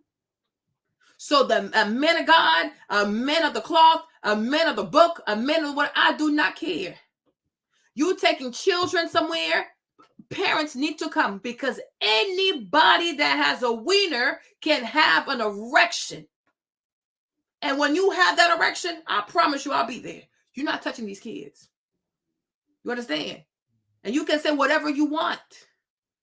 Okay? Only you know how these girls doing your hair made you feel in your pants. You can say whatever you want. There are a bunch of men who get turned on by little girls. There are a bunch of men who want to sleep with little girls because what? They're virgins. They're virgins. Right? You could have HIV right now and pursue one of these girls, and she could be infected. I don't know you, sir, but I know you have a wiener. And I know it sounds crazy, y'all. I might sound like Pimcilla at this point, right? But any stranger man with the wiener, we got to be careful. That's why I told you last time when the girl said, oh, she went to the guy's room to smoke after dark because she thought, oh, he's gay. I said, so what? So because he's gay, so what? You never see a gay man have the intercourse with a woman? You never seen gay men with kids the natural way? Like what? He has a wiener. He has eyes. He knows what look good, right? What makes you think? And not just that, even if he's gay, you have a behind, don't you? So he might not want to do the front. He might want to do the back. But my point is, he has a wiener. So any man that has the wee-wee, you got to be careful, because he could have an erection. And if he has an erection, you don't know that he can control himself. You don't know that. And those are chances you should never take. Because what if he does have an erection and he cannot control himself? Then what do you do? What do you do? Only God knows what was going on with you chemically when these girls were touching your hair and doing all kinds of stuff. You can say all type. You know, the thing about human beings, y'all, the thing about human beings, they can look at you, say the things that you want to hear, and the entire time they're doing evil. Every time I watch these interrogation with police officers and criminals, right? They think they're so smart. They think they're so slick. Okay? A lot of criminals, when they get called into the station, they think they know so much. They about to dupe these police officers. I saw a girl on this one YouTube video, right? She had her husband deleted. She and her lover conspired to have her husband deleted. You should have seen how she was so calm. Like, oh my gosh, he was gone, and I held him in my arms. I'm like, the whole time she's fully aware she's lying. I said, if you don't fear the human species, who shall you fear? I think humans are even more dangerous than a lion. I'm like, it's insanity. Y'all, she was just so calm.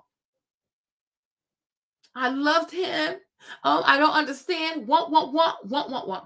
So the man, he entertained her. The cop, he entertained her. He let her believe that he was buying her BS. But it was very shocking. I'm like, you see how human beings, they can sit there and look at you? They'll sell you a story that is so believable. You'll be like, wow, she was such a good wife. The whole time she was in on it. So then he says to her, okay, what about if we do a lie detector test? Tell me which questions I should ask you that you know you can pass without a shadow of a doubt. She wasn't ready for that one.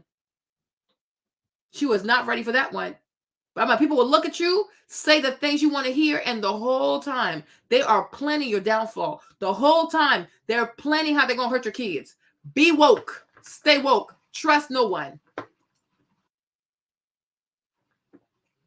My class is mutualism, or mutualistic relationship, which means both organisms benefit from the exchange. So when my students have good behavior, complete all their assignments, and do everything that a scholar is supposed to do, I reward them with downtime and just time to just be a kid, be on their phones, play games, gossip, so on and so forth. My students and I work hard and we play harder. I'm fortunate enough to have students that feel safe and comfortable around me, safe to come to me with their problems, their frustrations. They come to me seeking guidance and wisdom, or come to me They come simply to to chill him. and hang out because They come to him to seek guidance and wisdom. What is he, nature boy? And they always want to give themselves the spiritual angle. Like, they come to me for wisdom and guidance. That's not, there's a counselor. They have a counselor. Per their last name, they have an assigned counselor. That ain't your job. Mutualism, symbiotic. Boy, shut up. Do that stuff with me. Come here and play with me like that. I bet you won't. You know what I'm saying? This is easy to, like, it's easy to impress children like this. It's easy to impress little girls. Even the girl I told you about that her husband beat her into the toilet, right? One thing she said about him was, oh, he's so smart. He's always teaching me stuff. Want. So she put this man on a pedestal intellectually, where she felt like she was so dumb. He was so smart. He knew everything, right? And that's another thing he used to make her feel dumb. He used that to like rob her of her personality, her self-esteem, her self-worth, her self-confidence. That's why I told you I don't do Bible study with my husband. You're not about to be my spiritual authority. Go sit down somewhere. Okay? No, go do Bible study with other men, not with me.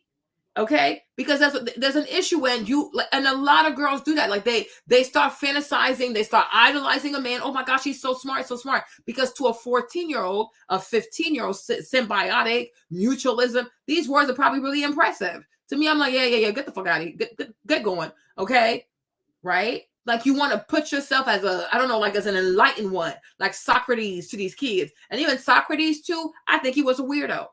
Because what does an 81-year-old man want with all these little boys around him? You bunch of weirdos, okay? You're weirdos. You are weirdos. Do not try to impress my children, okay? With your 1-2 shot education. Go sit down somewhere. Like, you're weird. they know that they have a safe space. You see? He's a safe space. You see that? You hear that? Y'all, this dude is weird. I don't care what anybody says. He is weird. He just called himself a safe space. He just called himself a safe space. He is weird. Hold on. Frustrations. They come to me seeking guidance and wisdom, or come to me simply to chill and hang out because they know that they have a safe space to be themselves around me. What I strive to do as an educator is be the teacher I wish I had grown up. So they have a safe space. So that way they can come and tell you stuff they won't tell their parents. Right? That's what you mean. A safe is what? For their secrets, the little boyfriend, what they into, what they feel like, right? You want my child to see you as a safe space based on what? Right? Imagine that. A grown man wants to be a safe space for girls who are 12, 13, 14, 15. And we're the ones who are crazy for looking at you sideways. No, you're the crazy one. He said he teaches science, allegedly. Okay. He wants to be a safe space. He's a father figure. He's like a father. These people are, them kids are his best friends. Like, what? A safe space? No, you're insane. Okay. You should encourage the kids to see their parents as a safe space, not you. Like, what is this? You weirdo? He is weird. He is weird. I'm like, he sounds like Nature Boy. I strive to be the teacher that makes my inner child happy. Someone that my inner child would be proud of. So you haven't healed your inner child, but you are in a school teaching children. I really think they need to require some type of psychological evaluation for people who want to teach kids. You know what I'm saying? Yeah, 27, you have not healed your inner child. but you are in a school with the children. So that, see, and that's the thing. That's why I will think you're a predator. So you probably think you're the same age as them. So if you see yourself as a 14, 15-year-old, what's to stop you from wanting to have relations with any of these girls? What's to stop you from wanting to kiss them? Because how you going to sit here talking about, oh, I have my inner child. So your inner child's not healed. So like you came back to this school to do the things that you couldn't do when you were their age. Okay? Does that involve having the girlfriends you couldn't have when you were a little kid? This is weird. This is very bizarre. My inner child at your big age. I want to be the teacher that my students reflect back on 20, 30 years down the line and think like, dang, that teacher I had in middle school, he was the shit. No further questions, Your Honor. So let me know your thoughts in the comments. I convict you. Okay. So now here is somebody was like, so this man, exactly. So a man stepped up to him as he should. Okay. As he should.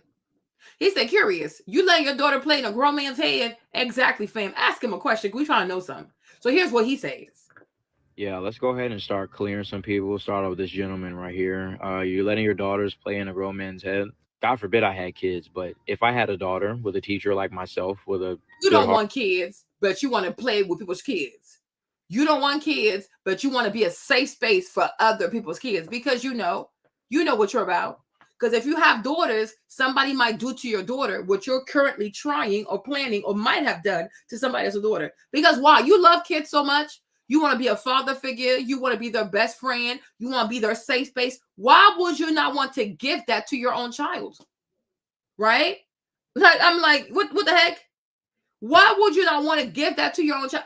So you mean to tell me you have more love for the children of strangers than you would have your own flesh and blood? You full of it. You are absolutely full of it. Have your own babies since you know so much. You talk about your inner child's not healed. How about you have your own child and be the father or the mother that you didn't have or the father you didn't have, right? All these things you're wishing for other people's kids. Why don't you have your own babies and do that with your own babies? Because you fear karma. You fear karma. You know what you're about, right? That's why when you see a lot of men who've been womanizers, when you see a lot of men who've abused girls, traumatized the girls, made the girls do all kinds of baby deletions, all kind of stuff, they never want to have daughters. They want to have sons because they fear someone doing to their child what they did to somebody else's child. Make it make sense. Okay, you have 100. You claim you got 100 best friends at school, so you can take your time to raise 100 kids at school, but you don't want one of your own because you fear it might be a girl. And do you fear she might encounter a man like you at her school? Right, exactly.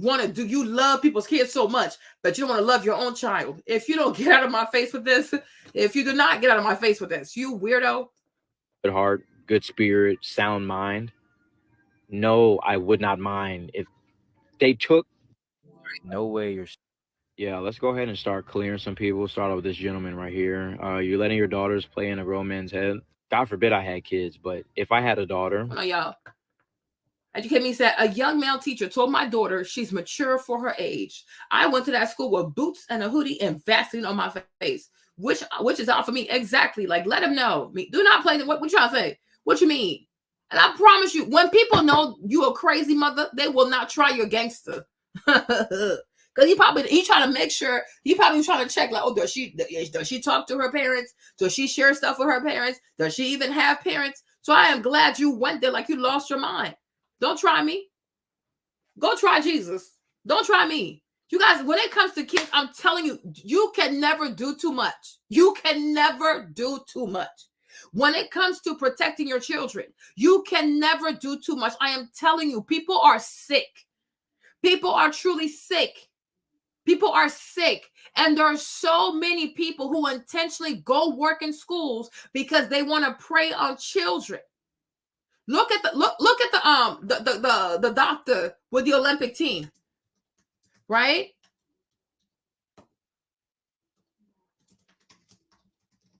Right? The one who was the doctor to Simone Biles and Gabby, all these girls. Y'all remember him, right? Do y'all remember him? How he abused these girls for decades.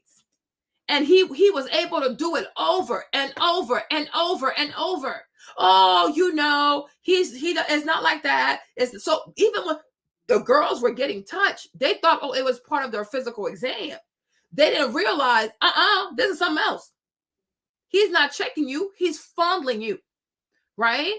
But I'm like, he touched so many of these girls. It went on for decades. Oh, he would never do that. Oh, he looks like a punk. Oh, he looks like Beanie. Oh, you know, he touched all these girls. He touched all these girls, right? So it's like, when are we going to learn? When are we going to learn that there is no face to a predator? And they love to be around children, and they act like they care about children. They act like they love kids. They want to help the kids. They want to sponsor the kids. They want to be a father figure, a mother figure, a big sister to the kid. The whole time, these people are PEDO. Do not put your guards down. And don't let anybody shame you for being woke and awakened, okay? The Bible says, Jesus says, my people perish for lack of knowledge. You better stay woke.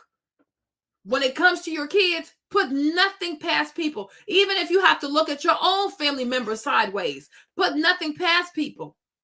People are dangerous. People are seriously dangerous. And there are so many people who are naturally attracted to children. Just because you wouldn't do it does not mean that they will not do it. Okay? Be very careful. You know, people, oh, don't let your kids go to sleep at somebody's house. Absolutely. Right? Don't let your child get close to a teacher. Because we just never know. And a teacher also who means no harm, they're not going to be offended. They're going to get, like, you know, I get what you're coming from.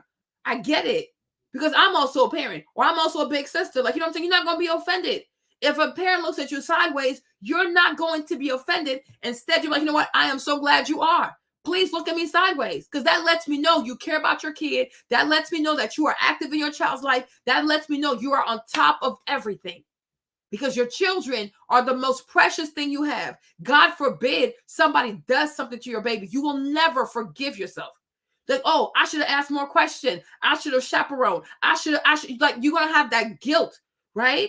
So why have the guilt when you can just be yourself? Like, no, I am not comfortable. Hey, Lacey, I am not comfortable. And no one is going to gaslight me into being comfortable with something that is my eyes, my body, my everything is telling me this right here. God is not in this. God is not in this. Then you talk about you don't want to have kids. Child, please. With a teacher like myself, with a good heart, good spirit, sound mind. No, I would not. How do we know that you have a sound mind? How do we know you have a sound mind? Because you tell me I should believe you. Okay, so because you tell me you have a sound mind, I should believe you? Because I've seen 1 or 2 TikToks from you? Sir, I don't know you. And you obviously don't have a sound mind. Because a sound mind would not have let you, first of all, you wouldn't have recorded this. You wouldn't have put it on social media, right? A sound mind at your big age, you're almost 30. And you talk about these little 14-year-old are your best friend. Your mind is not sound. You're a sound mind, and you talk about your inner child is not healed. At 30, what are we talking about? A sound mind, and you talk about you want to be a safe space for these kids? Are you insane? Your mind is not sound. Just because you have a degree, and just because you were able somehow to secure this job, to have access to these kids, does not mean that you have a sound mind. And that's why right now you're fired. I really hope he's fired. You don't have a sound mind. Okay? You don't recognize boundaries and you think you have a sound mind? Are you serious? Are you serious? That's what the man asked you, because he's trying to check where your mind is at. Would you let your daughter play in the hair of some grown man? Because he's trying to check if you really do have a sound mind. That's why he's asking you the question. So you don't have a sound mind. I'm like, that's not what it looks like. You're insane. And you need to stay the heck away from children. You need to stay the heck away from little girls, especially young girls who are going through puberty. Stay the hell away from them. You weirdo. You are a weirdo. Mine, if they took his hair out, That's what little girls like to do. They like to do hair and do nails and makeup. I have 5. You turn yourself into a doll at your big age. So because they like to do it, they should do it on your head. They don't have Barbies at home. They can't do it to each other. Okay, yeah. He does not want them to have boundaries because he's grooming them, He is grooming them. Little by little, that's how they do.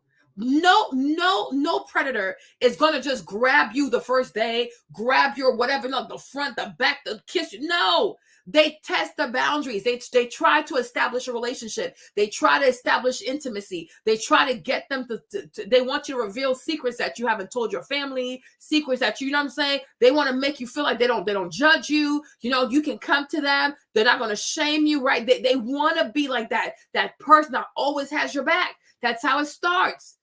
Right? It never starts overnight. You know what I'm saying? It's little things like that. But the most important thing a groomer tries to have with the victim is friendship. It's friendship, a safe space, right? He wants to know like your darkest secrets. Do you play with yourself? Do you have a crush on someone? Who are your little boyfriends? Want. Like, we're not stupid. I'm not stupid. You might be stupid, but I'm not stupid. Okay? We're not dumb. And my thing is like the fact that you're even willing to risk your job for this lets me know you don't have a sound mind. You sure don't. I have little sisters. You bet your ass I done had a wig on my head before, had a whole lace front. I done got my nails painted, eyebrows done. Bro. Your sister is your sister. These are your students. Where is the like this is a false comparison. Okay? They're your students. That's your sister. That's your sister. So you are under your mom's supervision, right? That's your sister. These girls are not your sisters. They are your students. False equivalencies. Like, you're crazy. You are crazy. And once again, you have no boundaries. Oh, well, we do it at my house. Let's do it in the classroom. Leave your culture at home. You're a heathen. Okay? When you go to work, your job is to have a corporate culture. They're not your sisters. They are your students. They're not your best friends. They are your students. You are not their safe space. You are their teacher. They want to go talk to somebody deeply. There's a counselor downstairs. They can ask you for a pass. They can wait for the lunch break. They can go talk to a counselor. Okay? Go sit down somewhere. You're crazy. The freak. This is what they do. As a father, I would even let my daughter do those things. Like if she wanted to paint my nails pink or freaking put a wig on me or do my hair or put makeup on me, I'm going to do every single one of those things. You know why? Because I'm secure in my masculinity. There you go. Now he wants to gaslight you and now he wants to shame you. So the reason why, if you watch the video and you see these little girls do his hair, right? And you are uncomfortable as a man because your masculinity is in question. He is very sound in his masculinity. He's surrounded by 14-year-olds, but somehow he's secure in his masculinity. Child, please, you are nothing more than a PEDO. Okay? Seriously, you are sick. But I'm not surprised this is working on TikTok because this type of stuff, it works on TikTok. There are a lot of groomers on TikTok. There are so many groomers on TikTok. There's this one white man named Jeffrey. He says to the kids, hey, kids, come to my Patreon because I want to talk to you alone. I don't want your parents to know what I'm talking about. And the people defend him. Bunch of white people, they be defending this man. I'm like, he's on some weird stuff. I'm like, what kind of grown man in his 40s with a bunch of makeup on talk about he wants to go talk to people's kids alone on Patreon? What do you have to say you can't say here on TikTok? What do you have to say that the parents can't hear? Matter of fact, what are you saying to these kids as we as adults don't get to be privy to? I want to know something, right? But there's a lot of grooming going on TikTok, right? Because there are a lot of kids or more children on TikTok than on Instagram. Masculinity, like boy bad. That's one thing that I think is stumping a lot of guys, a lot of grown men today, is they are not secure with themselves and they project their own insecurities onto others. Everything doesn't have to be weird. It's even the way you worded this question. Read this. You letting your daughters play in a grown man's head. Do you see how you're already trying to spin that? That's very telling of. So these girls right here, yeah, they were playing in your head. Okay, this is not a professional style. Okay, they were playing in. There's nothing to spin. You think so? This was a professional style. Okay, then this part. Okay, there's one part. He looks like this. So they give you two Afro puffs. That's not playing in your head. Okay. At one point they got you looking like this. Another point they got you looking like this. Another point they got you looking like this. Like this. What about this part? Hold on. There's another part. Hold on. They got you looking like this. Okay. Then they got you looking like this. Like this. Like this. Like this. Like this. So yes, sir. They are playing in your head. Absolutely. Because they're not trained hairstylists. They are not trained braiders. They're babies. Okay. So yes, they're playing in your head. The best they could do was to give you two Afro puffs with a crooked middle part. Okay. Yes, they are playing in your head. Okay. Well, think boo. Okay. They're playing in your head. Anything else? Like this dude is funny. Right? All right. You know what we call not playing in somebody's head? Okay. You know what we call? Do you have any idea? Let me show you something. Oh, don't tell me my mouse is dead. Okay. Oh no. You guys hold on, give me a second. My mouse is dead. This is crazy. It kept telling me my mouse was gonna die. I need my charger. It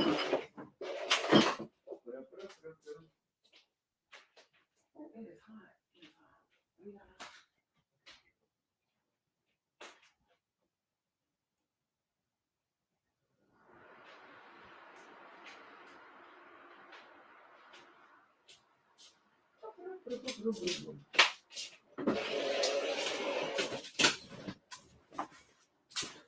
My apologies. Ooh, my back. It was telling me. I need to learn to charge my stuff, huh? Y'all, forgive me. Let me see. If I do tab. Oh gosh. Sorry, y'all. Technical difficulty here. Is my thing charging? Probably not. I forget to charge this stuff sometimes. Okay, is it charging now? My mouse is dead. I don't have. I wish this video was playing. Hold on. How do I get up there? Child, get me at the top of the page. I don't know how to get there.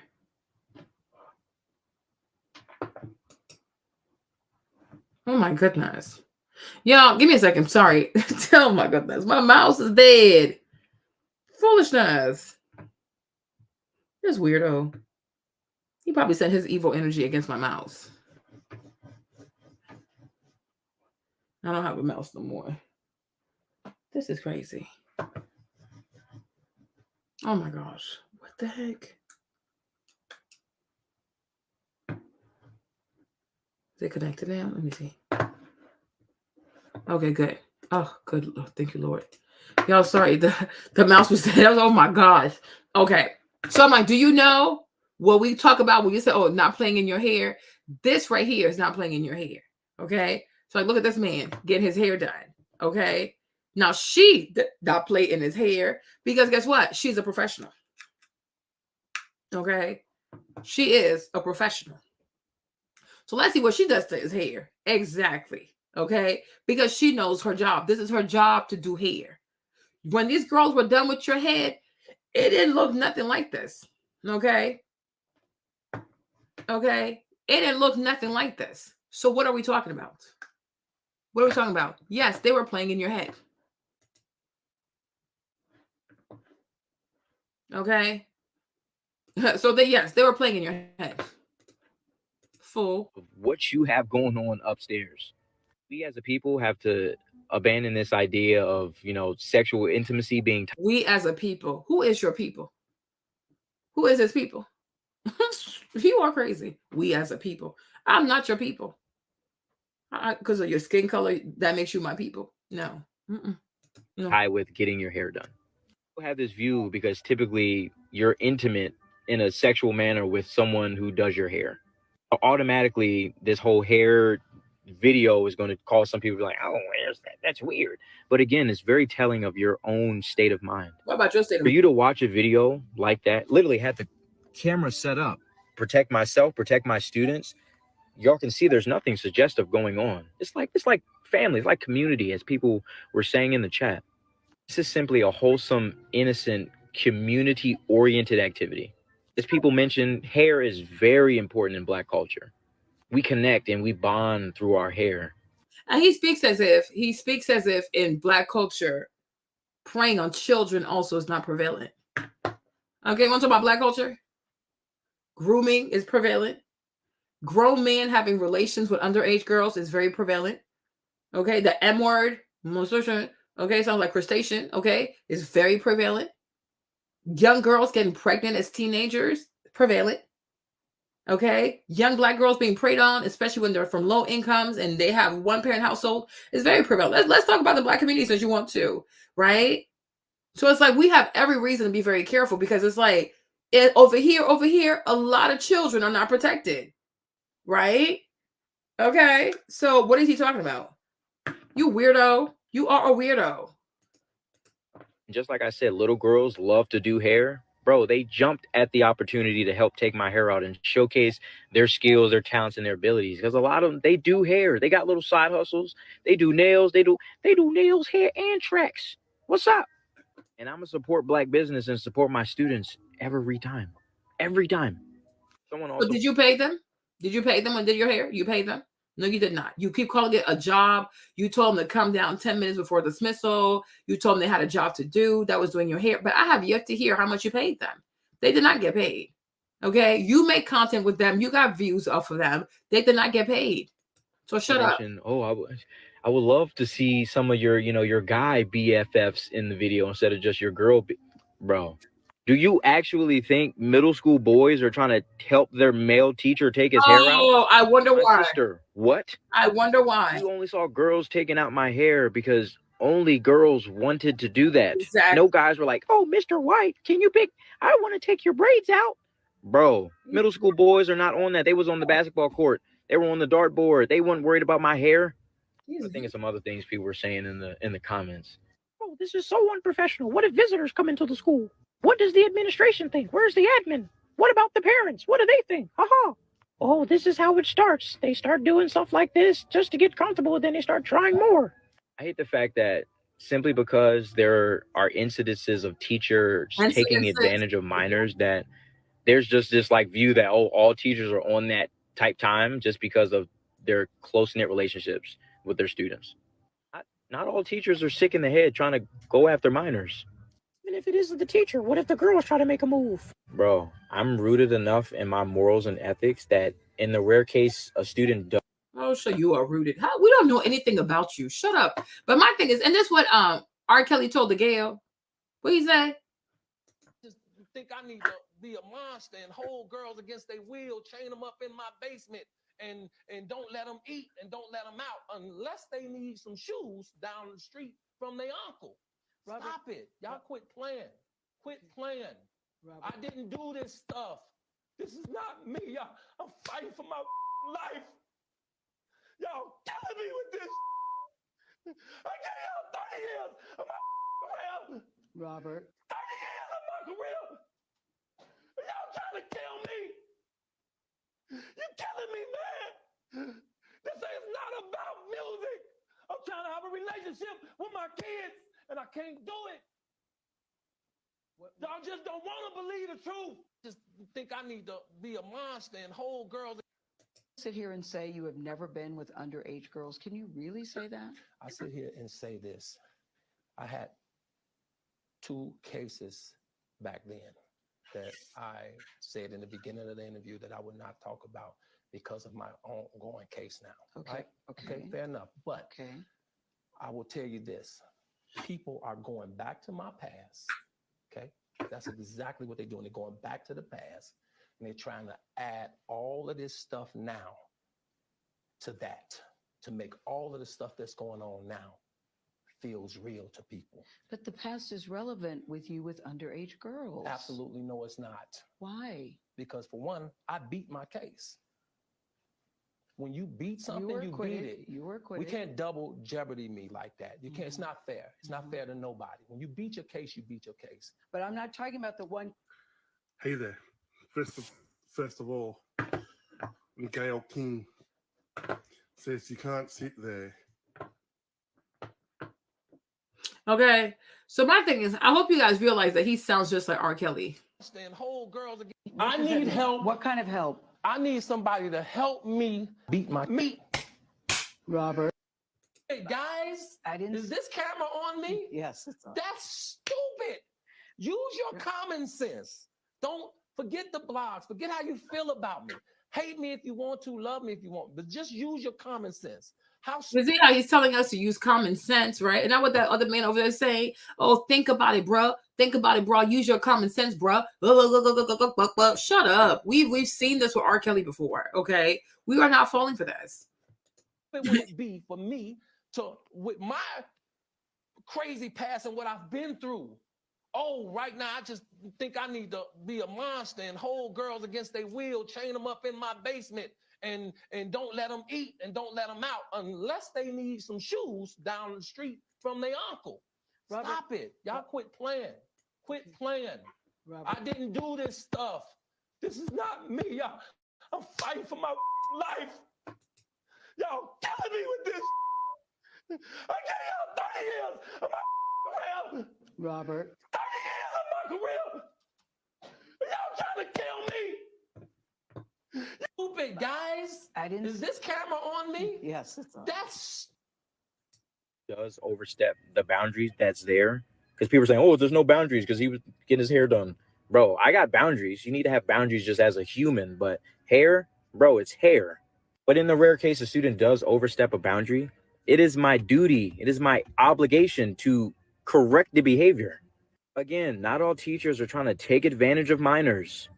A side note, because I just watched this back and I look like I'm bald. I got cornrows. I just got a big ass forehead.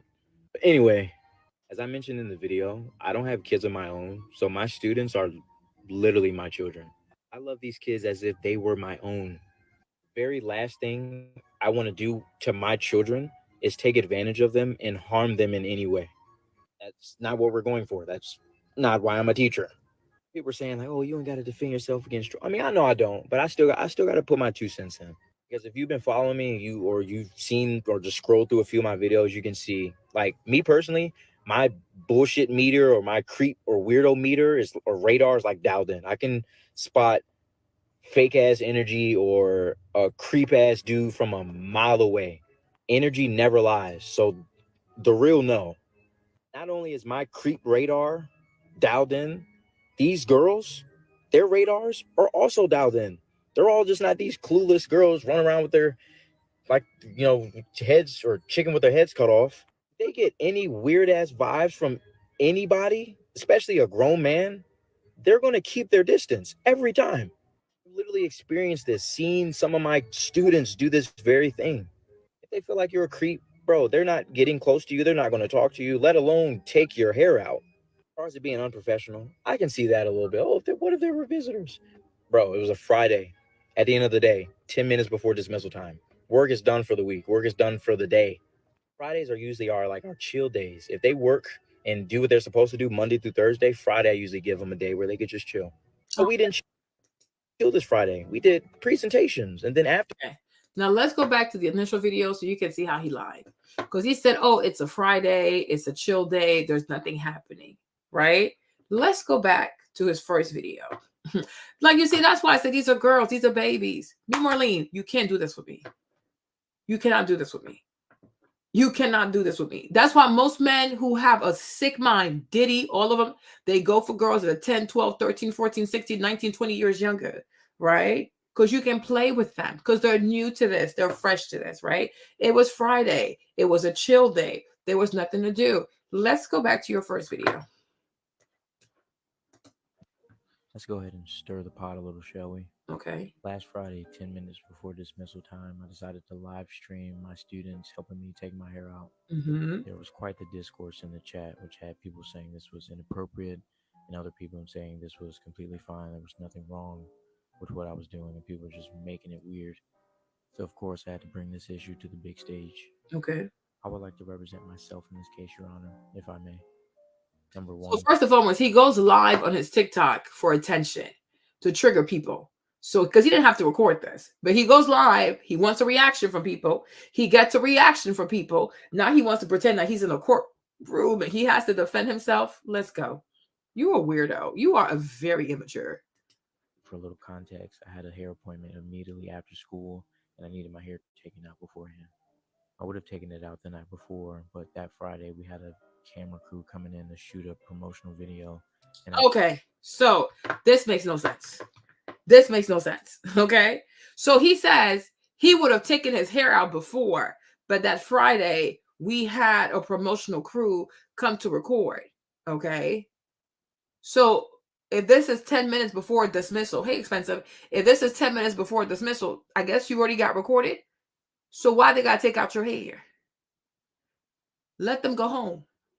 And like I said, you could just go to your hairstylist and pay extra money and have her take out your hair. Don't make these kids labor over your head because that makes no sense. If it's a chill day, the day's over, there's nothing else to do. It's Friday, you go home, they go home. Because obviously you didn't mind being recorded with your hair being disheveled. So you don't care about your hair, right? Don't care about your hair. Because if you care about your hair, you would have had your hair done before the people came on Friday to record the people before recording you. You already got recorded with your hair looking a hot mess. So why now that it's Friday, it's the weekend, 10 minutes before dismissal, you want these young women to come, these young girls to come downstairs and do your hair? When you're saying, oh, it's the weekend, it's Friday, we're chill on Friday, go get your hair done. Go to your stylist. You make no sense. You make no sense. You already got recorded. So it's not like you need to get your hair done because they're about to. I thought you were getting recorded like the next week. No, you said they're coming on Friday. It already happened. So you got recorded with them dookie braids. Okay. You didn't mind. So now why is it that 10 minutes before dismissal, they have to come and do your hair? Why is that a priority? Why is it a priority? Right? You could have gone, like I said, go to your stylist, pay her extra money, and have her take out the braids for you. Think about like have her take out, have her do your hair. I'm like, it don't make no sense. Or is you broke? You dusty? Are you broke? I said if they did a good job, we can chill. And during that time, right before dismissal, I was gonna get my hair taken out. What else did I miss? Oh, admin, parents. Well aware of my social media presence. They're well aware of they love my content. My principal was constantly talking about my videos, even in staff meetings. Oh, this is the viral guy. It's TikTok. He's going viral every time, all the time. So that's what you care about, going viral and using the school, the classroom, and these children as your backdrop. You are seriously immature. Parents, every time they see me, Mr. White, you're like a comedian. I love your videos. Also, the students you see in my videos, their parents literally signed media release forms so they could be in my TikTok and in my Instagram videos. Yeah, sure. Of course, if we have visitors. So I'm supposed to believe that you called these girls 10 minutes down to come do your hair, and all the girls that showed up, you happen to have media releases from their parents. You are full of it. You are full of it. You have all the right answers, right? So I'm like, so before the school year, you just had all the parents sign releases. You say you have 100 best friends, right? These girls, you have 100 of them that refer to you, that you see as a best friend. So I'm supposed to believe that for all 100 of them, you have 100 releases from the parents. Boy, go somewhere. Go somewhere. If you were to get sued right now, could you show these releases? I bet you couldn't. Saying a whole bunch of nonsense because people who just watching your video have no way of checking, right? These girls who came into your room, how many of them do you have releases for? I'm sure it's 0. Like, please. He's crazy. I have releases for them. Yeah, shut up. No, you don't. At the school? No, I'm probably not going to be getting my hair taken out because that would be dumb. admin does a good job at letting us know, like, oh, we're going to have this person in the school, or this group is coming, blah, blah, blah. Make sure you look the part, wear some school gear, rocked out your school attire. None of that on that day. So, yeah. And literally, when I was to get my hair taken out, the principal came in. He came in the room. He saw what was going on. He saw the operation and walked right out. I didn't get a call or text, Mr. I need to talk to you about this. Or the next day or today when I came to school, like, hey, this parent saw this. They're trying. So because your principal said nothing. So you got and that's the thing. So like that school, y'all have a culture of just doing whatever with kids. Yeah, and that's why I feel like I'm not trying to be offensive, but that's why I feel like it's a low income community. I really do. That's why I feel like it's a low income community. It's underserved because there's no way, you guys. There is no way. There is no way. There is no way. There's no way this school is like in like I don't know, a middle class, well affluent. That's not possible. It's not possible.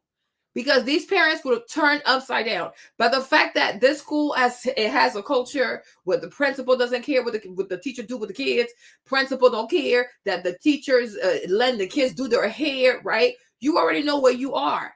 You already know what kind of zip code this is. You already know what kind of school district this is. There ain't no way. There is no way. I'm telling you, there's no way. There is no way. Like there really is no way. What? The liabilities that could ensue. You record people's children and the principal has no issue with it. You're going live in the classroom with people's kids doing your hair and the principal sees it, has no issue with it. Yeah.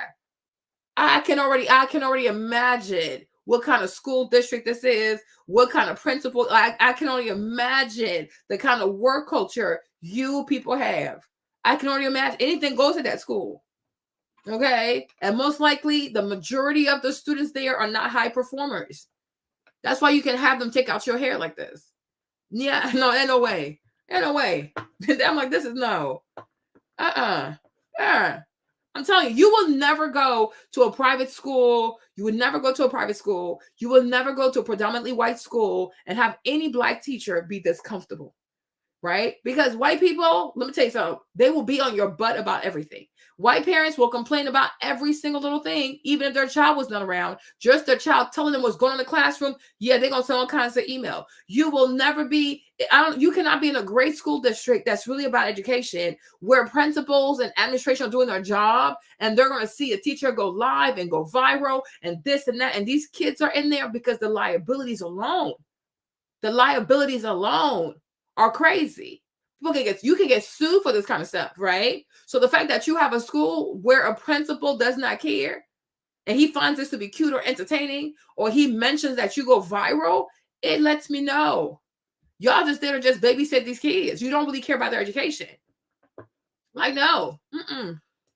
Bro, they do not care. They love this. Exactly. They love it. They don't care. As far as it being unprofessional, like I said, I can see that. But again, some of our views of professionalism is stuck in the late 1900s. The 1900s. Asking you to not have the kids do your hair is it's a perspective from the 1900s. You are crazy. You are seriously crazy. You are seriously crazy. It's like y'all just like some people will do everything in their power to do away with any kind of class, decorum, proper structure. You know what I mean? Respecting hierarchy, respecting tradition, and most importantly, respecting the school for what a school should be: a place of learning, a place of education, okay? A place of scholar and academia. That's what matters at school. Want to turn schools into everything but a school. They want to have sexy red at a school. They want to have rappers and whatever at a school. They want to have teachers who want to be buddy with kids at the school. They want to have drag queens at the school. They want to have crazy books that talk about straps and all kinds of stuff at the school. Like, let the school be anything but a school. And people are supposed to sit here and be okay with that. And you think because you say, oh, but that's from the 1900s. And so what? If it ain't broke, don't fix it. Hey, babe, if it ain't broke, don't fix it. But when we think about the things that could happen in school, because you do have this power dynamic between teacher and student, right? Just like a prison, okay? Parole officer and inmate. Yeah, we got to be careful. Because where there is power, there can also be imbalances of power. And that's why power has to be checked. And that's why we have 3 branches of government, okay? power has to be checked. Because when you are a teacher, you're a principal, administrator, right? You have authority over these kids. They do see you as like above them. So when you start blurring these things, oh, whatever, it's like, what exactly are you up to? And I don't trust you. The same people that think like, oh, you're not going to get a job if you got tat. Bro, arms tatted, legs tatted. I'm literally tatted up like the subway in Harlem. One thing I pride myself on is being 100% authentically, unapologetically myself. You see? And this is why people like you should not be hired. Because that's not the place for that. There is a culture of being professional that involves being fake. I'm down for that. Okay? These are children. Authentically yourself. Be yourself amongst your peers. Right? The real you. This is how I keep it real. I'm into my life. I'm tatted up. Do that with your little friends. Okay? When you come to work, you should have a work identity. You should have a work persona that is professional, that is calm, that is reserved, that you just stick to what you're supposed to do. Go be authentic with your friends.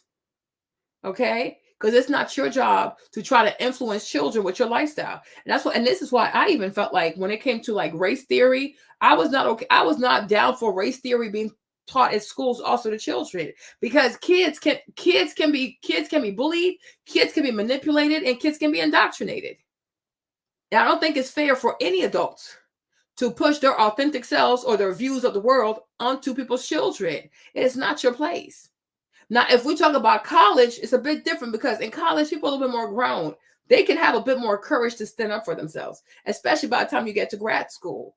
But for little kids to sit there and just hear about race all day and how you feel about race, is like, I don't know. Because can that child give you pushback? Can the child say, I don't feel comfortable seeing this, especially if you're the cool teacher and all the other kids side with you because y'all have after school mission projects? Like, I don't know. I'm not okay with that. So I don't think school should be a place of indoctrination.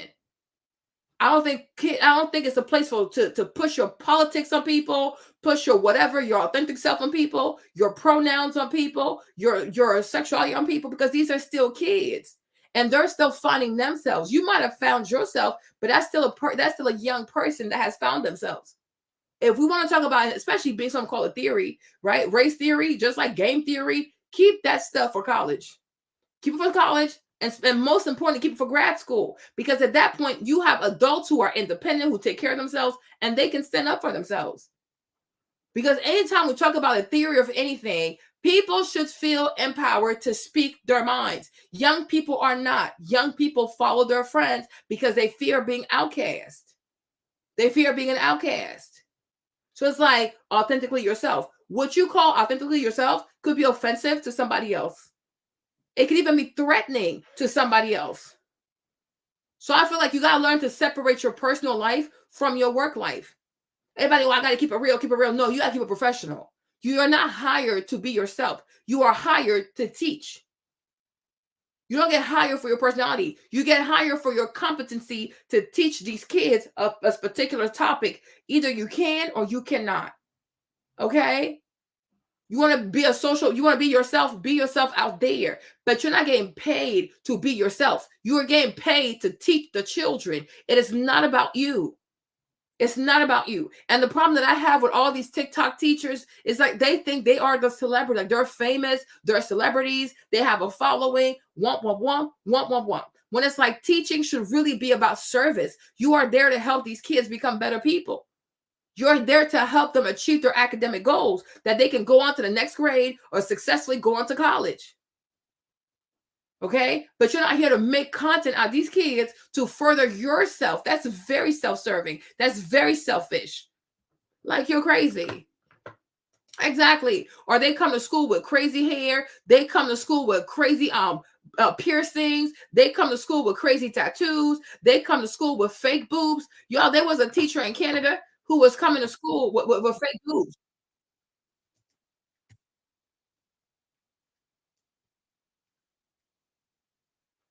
Let me see if I can find it for y'all. You see? Look at this. I don't know what they think they're doing. A trans teacher with Z-cup prosthetic breasts started work at a new school paid leave. Kayla left her job at another school after parents denounced the school board for failing to urge the teacher to dress code. You know, this is what they're. A Canadian high school teacher has just been placed on paid leave after it came out that she wears massive Z-cut prosthetic breasts in class, but rarely wears them outside of school. The high school teacher's suspension came after the education minister reprimanded the school board for failing to put the interest and the safety of the students first. Parents have complained about this for months, about her wearing the prosthetics in front of students, and the photos and videos taken in school have shown her wearing extremely tight clothing, which the students are saying is very distracting. The story gained international attention after it was revealed that once outside of school, the teacher often appears as a man. She told the press that she began undergoing hormone replacement therapy in 2021 and was in transition, and that she's not a transgendered person but was born intersex. So what do you think? Distraction or not? A Canadian high school Want to come to school, you know what I mean? You want to come to school with the boobies, right? But then when he's not in school, he takes off the boobies. You understand? Like this one was like, so you got prosthetic breasts. This one wants to show his collection of tattoos to the kids. This other one wants to talk about their color. This one wants to talk about their pronouns. It's like they want to do everything but teach the kids. It's unbelievable. Okay. This is why I'm an advocate for homeschooling.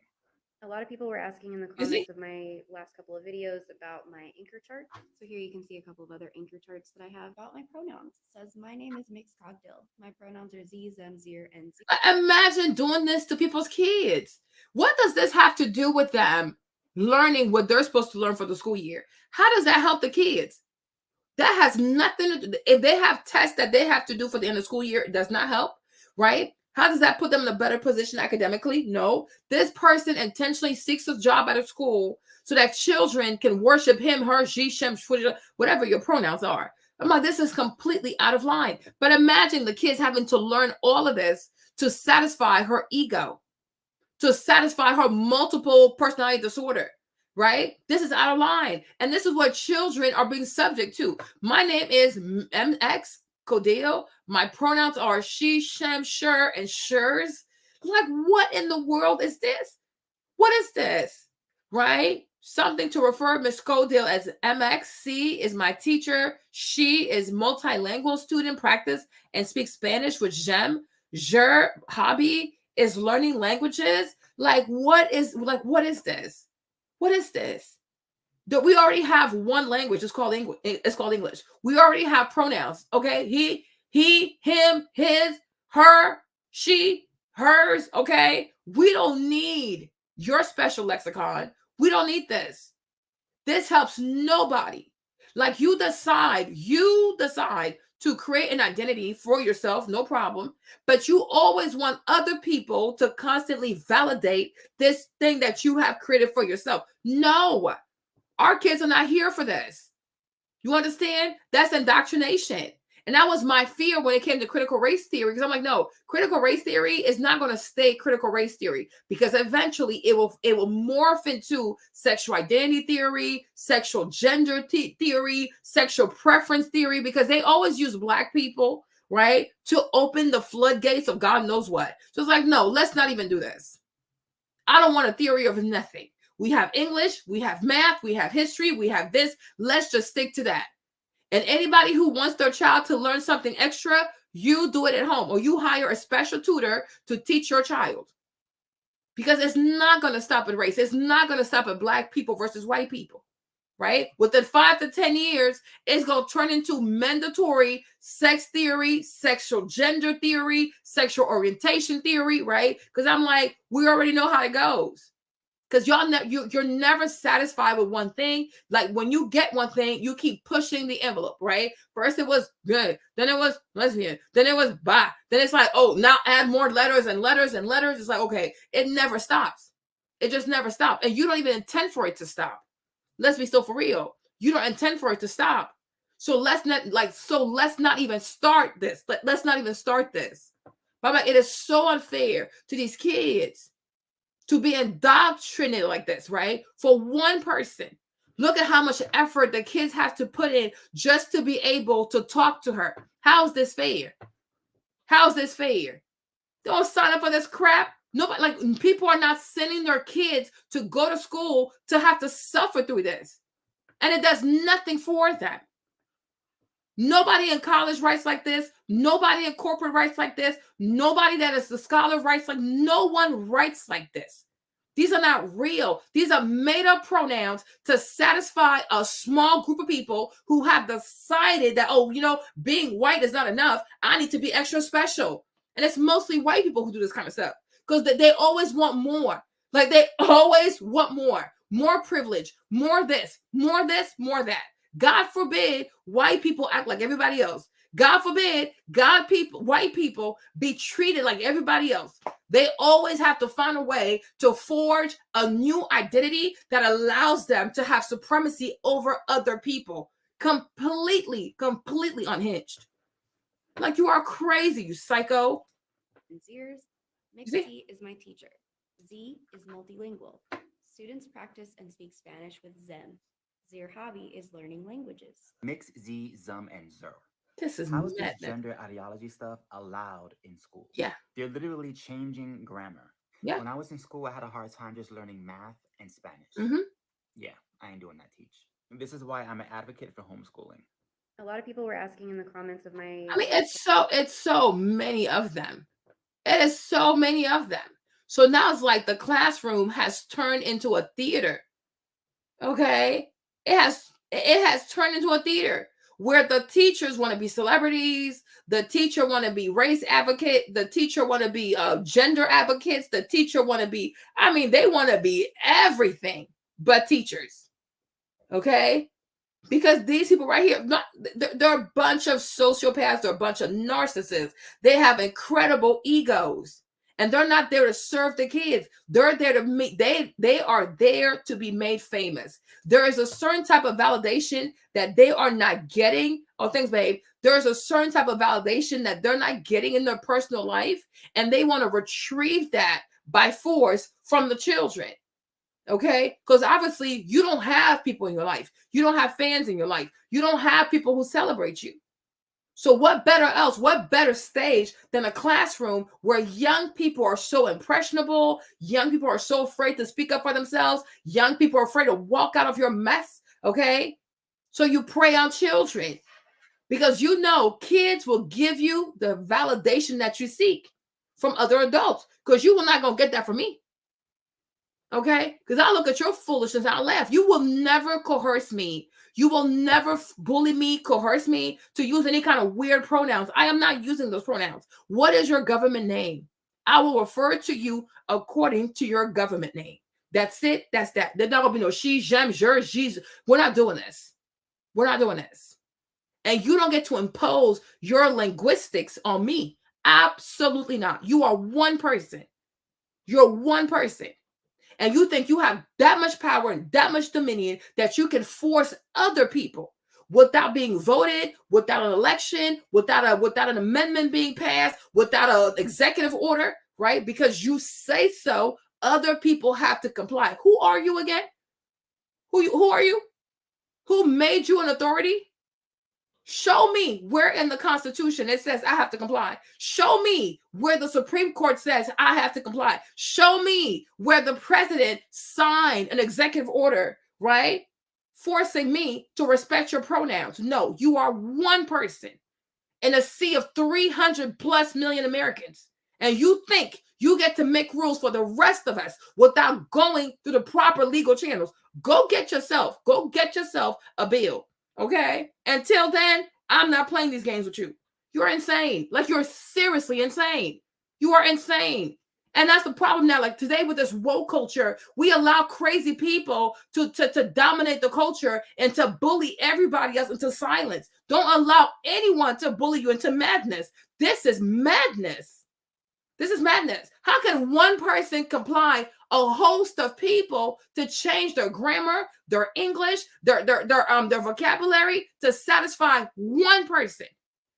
And somehow we're not supposed to see the white supremacy in this behavior. Only white people do that to people. Only white people do that. Feel entitled to change your name, your religion, your English, your language at any given time to suit their selves. Doesn't matter how you feel. Right? Please. No. No. No and no and no. It's white privilege. I'm not talking about this is pure madness. It is madness, and it's rooted in, this is what you call white supremacy. Because there ain't no way 1, 2, 3 people can be like, oh no, you have to call me this. You have to call me this. If you don't call me this, then what? Okay? Like, no, go somewhere. And then people are so afraid to call it out, right? Because they come under the effigy of, oh, this is like the rainbow. No, the rainbow is still predominantly white. And no matter where white people go, they bring their white psychology with them, which is to subjugate other people. Some will subjugate you with weapons. Others will subjugate you, right, with social ideologies, and you have to resist. You don't get to decide how I speak. You don't get to decide how I align my vision with my grammar. You don't get to do that. Okay, take your whiteness somewhere else and go bully somebody else, because white people are bullies. They truly love to bully other people, and that's not okay. If you have pronouns, that's one thing, right? Now, if someone wants to use those pronouns, it's a courtesy, right? Out of courtesy, they might do it because they like you, whatever. It's a courtesy, but you cannot demand. You don't get to demand. You don't represent, you're not a senator. You're not a congressperson. You don't have a bill. You're not the president. You don't have an executive order. You don't have the power to write any type of executive order, right? You by yourself do not make up the Supreme Court, right? You have no legal authority to compel any U.S. citizen or green card resident or permanent resident, right, to use the pronouns that you want just because you're white. No one cares. Get out of my face. Like, please, you are insane. You are truly insane. And when white people have their delusions, no one checks them, and that's the problem. Nobody checks them. Like, you need to stop. Respect other people. It is your preference that somebody uses those pronouns, right? But it's not legally mandatory. I don't owe you anything. I don't owe you nothing. You have a government name. Tell me what that is. I'll use it. Anything else? No. You got 400 years of slavery from people. It's enough. It truly is enough. There comes a time you got to pipe down. Okay, it's enough. Like, I'm like, it truly is enough. It truly is enough. Like, stop. I can't stand bullies. I'm like, these people are a bunch of bullies. They act so innocent and innocuous with their rainbow colors, but they're a bunch of dictators. They're a bunch of dictators. They're a bunch of fascists. They like to dominate other people based on how they feel in their heads. Are you insane? Yeah, like, it's just weird. Because, like, rules don't apply to them. Like, no, you are insane. I'm like, what? I have this philosophy that I live by, which is if someone is not doing anything that is harming themselves, someone, or something, mind your damn business. And my thing is, even that too, that's how I know you're a predator, right? A lot of people who do harm, the harm is not observed in the immediate present. Many times, the harm that is done is appreciated later, right? How many people co-sign for Diddy? And now look at the consequences, right? How many people co-sign for Drake? And now here we are. So to say, oh, well, as long as I'm not hurting people, as long as I'm not harming people, we might not be able to have a proper appreciation of the harm that's been committed until 6 months from now, until a year from now, until 5, 10 years from now. Because, like, how can I say this? The manifestation of your actions, sometimes it takes time. It takes time for it to grow to the surface. It takes time for it to bear fruit. You know what I'm saying? You can hurt a child today. The child might not even know that she's being hurt because she lacks the wisdom, the experience, the knowledge, and the self-expression to properly say, yo, I was hurt. I was harmed. She might realize that 6 years from now or 10 years from now. So no, we're not going to be passive viewers and be like, oh, well, it doesn't seem like he's hurting anybody. How do we know you're not hurting nobody? Because the people who are being hurt might not even be known that they're getting hurt. And that's why we had the Bill Cosby thing, the Me Too thing. There are people at that time, the whole Me Too movement, you had people at the time who were not aware that they were being hurt. But it took years of work, therapy, reflection, growth, courage to be like, you know what? Now that I look back at this, I was actually a victim. Like, I'm like, please, miss me with that. Okay? Harm does not happen right away. And harm, sometimes it cannot be assessed right away. Sometimes it takes time to properly realize how much harm has been caused. It really does. So, like, what is your point? You will never be criticized by someone doing more than you. Only someone doing less. Yeah. If you got haters and people talking shit about what you're doing, Yeah, sure. most likely you're probably doing something right.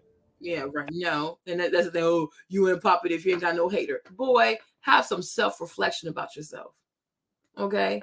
Pipe down on your ego and have some self-reflection. Like I said, you're not the smartest person in the room. And when people criticize you, okay, and I see a lot of Black people. People criticize you. Stop thinking that, oh, they're hating. No, people are making valid points. And if you don't learn to change, one day you're gonna end up behind bars. Okay. So it's like they say, the pride comes before the fall. So it's like sometimes you have to also learn to hearken to what people are also saying. Not everybody hates you. We don't know you, boo. You went viral from a TikTok, not off of talent. Okay, not off your competency. Don't nobody know you. We don't care. We are not that involved. But if you went viral and this is the feedback that you got, you might want to take heed before you end up like R. Kelly. Okay? Like, please, go somewhere. I had a conversation with my mom a while back because a similar incident like this happened. Posted a video and there's a few people, oh, there's just inappropriate, just because of the type of relationship I have with my students. But she said that. So this is not your first time where people have told you that you have inappropriate relationship with the students, and you're still doing it.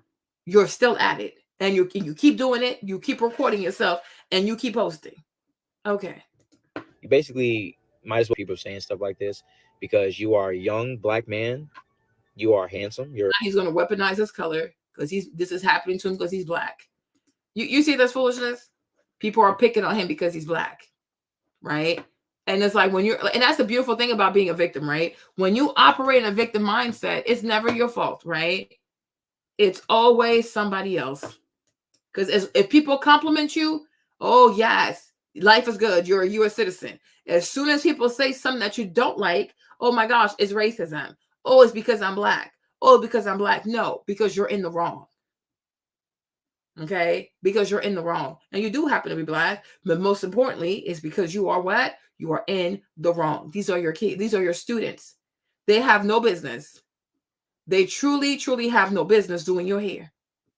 Okay, they have none. Make it make sense.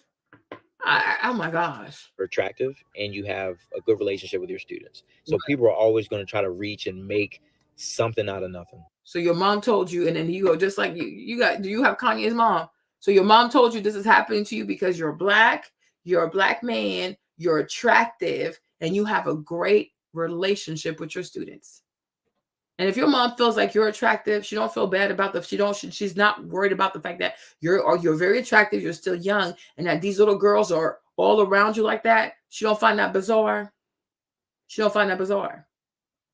I'm attractive. So you think you're attractive. So if you think you're attractive, and these are young girls in puberty, how do you think they feel about you? Like, please. This is ridiculous. But that concludes this rant. I do appreciate all the people who are. Okay, so thank you. Gotta go. Bye. So now we have another educator also that is talking about America is in crisis. So let's see this one. I am not trying to fearmonger you, but I was an assistant principal, I was a middle school teacher, and I was a high school teacher. And I need you to know America is in a literacy crisis, and they're not making a big enough deal about it. So America is in a literacy crisis, but you have teachers who rather have kids do their hair than to teach these kids how to read. Make it make sense. Make it make sense, right? We have a crisis. Kids don't know how to read. And it's mostly Black children who are behind, right? But somehow, teachers, Black teachers rather have their kids do their hair in the classroom. How does that even make sense? Let's watch it here on TikTok.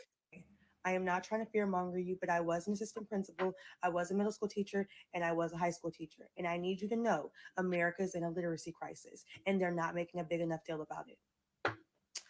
Our children cannot read.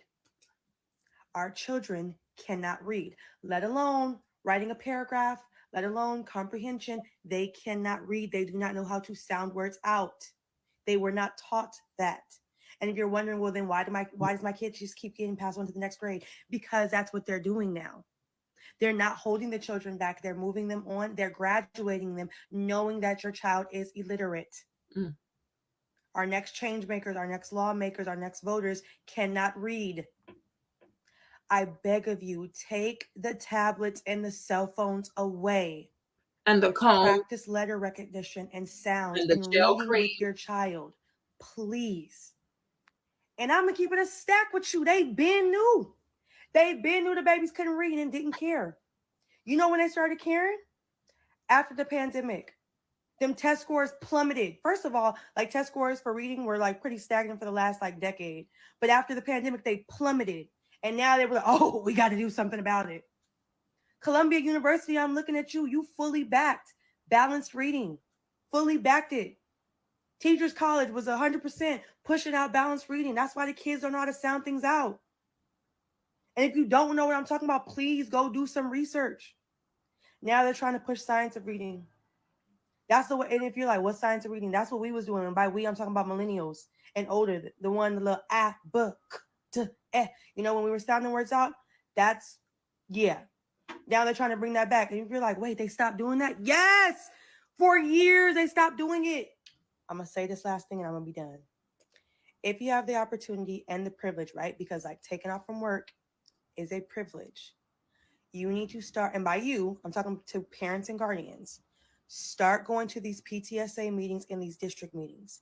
They are passing so many policies and they're banking on the fact that parents and families are not going to show up. You need to know what those policies are and how they're affecting your children, particularly Black and brown children. They know families can't or won't show up. You need to be more involved with your students' schooling. Their life, quite literally, depends on it. All right, I'm done. Okay. Y'all got mad at me for saying they ain't know how to read, girl. Y'all got mad at that. Let's see how y'all feel about this one. Y'all kids bad.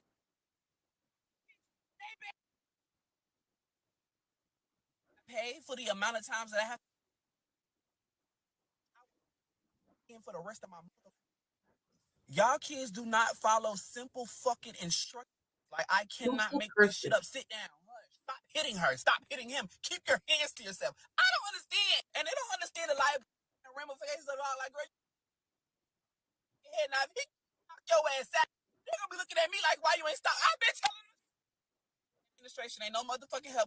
Send them out. They're sending them right back to your classroom to do the same thing that you just sent them out for. And don't say, call me, call home, call home, call home. I call home. She not scared of you, baby. She said, call you. She said, because you're not going to do nothing. She told me to call you. No, I'm not saying your child should fear you. I'm not saying your child should ever be scared of you. But there should be some type of structure, some type of discipline to know that if I'm finna get on the phone with this boy, my mama, my daddy, I need to straighten up. They don't call my mama, call my daddy. I don't give a fuck. They ain't going to do nothing. She ain't going to do nothing but take my phone for a day. What? These young ladies, Sexy Red, Natalie Nunn, Liddy, Ivory, Cashmere have them in a chokehold. I ain't named nobody who y'all probably even know. Why is your 12 and 13-year-old little girl in here talking about baddie, shot o'clock? Bitch, if you don't baddie, your ass.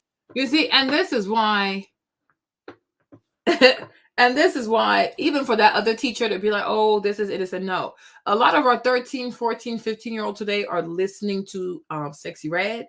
They're listening to Ice Spice. They are listening to Meg Thee Stallion. They are listening to all kinds of filth, right? So they're exposed to a lot of sexuality. They are exposed to a whole lot of sexuality. They're exposed to a lot of sex position and this. I mean, they're exposed to a lot, right? So we're not talking about children like from way, way back, like in the 70s, the 80s, who might be very innocent and very silly. Like today, these kids, like these young girls are exposed to a lot. They know a lot. So to have a 27-year-old say, oh, play with my hair, do my hair, knowing damn well what kind of music these kids listen to, yeah, I look at you sideways. I look at you sideways. Because I'm sure the majority of the girls who are doing his hair, they listen to Sexy Red. So it's like, okay, boy, bye. To a motherfucking seat. Oh, Lord. The motherfucking positives, but you can tell me what's Pound Town. Just left Pound Town. Don't piss me off. Y'all are so busy trying to teach our kids not to be gay that they have nothing but gay thoughts all motherfucking day. Do you have to cuss like this? Okay, he's cussing too much, but that's enough. Because I'm like, he's cussing a lot. Don't mess up my video, child. That's a lot of cussing. That's a lot of cursing. You're cursing a little too much. It's never that deep. Okay. So We're going to leave these teachers. We're going to move on to a little bit more reality TV, something a little bit lighter. Okay, so if you watch Real Housewives of Beverly Hills, there is this one person named Dorit. She just announced a separation from her husband, PK, right? And people feel like she's making this up because she could be fired from the show. So she came up with a little storyline. Hold on. To justify. Hold on. Fans, it looks like Dorit posted this to her Instagram today, and it says, "We as a couple have been subject to a lot of speculation about our marriage. We have had our struggles over the last few years and continue to work through them as two people who love each other and share two amazing children together. To safeguard our deep friendship and maintain a harmonious environment for our children, we have made the mutual and difficult decision to take some time apart and reevaluate our relationship while we prioritize our children.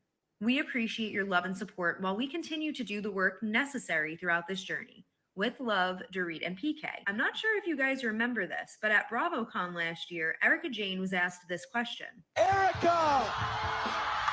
I mean, on my cast? Anywhere.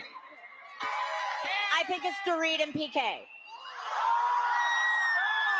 Obviously, the fans have been speculating based on last season of Real Housewives that something was going on between PK and Dorit because PK was away for long periods of time. But now it makes me wonder if Erica Jane maybe knew something during the time of BravoCon that the rest of us didn't.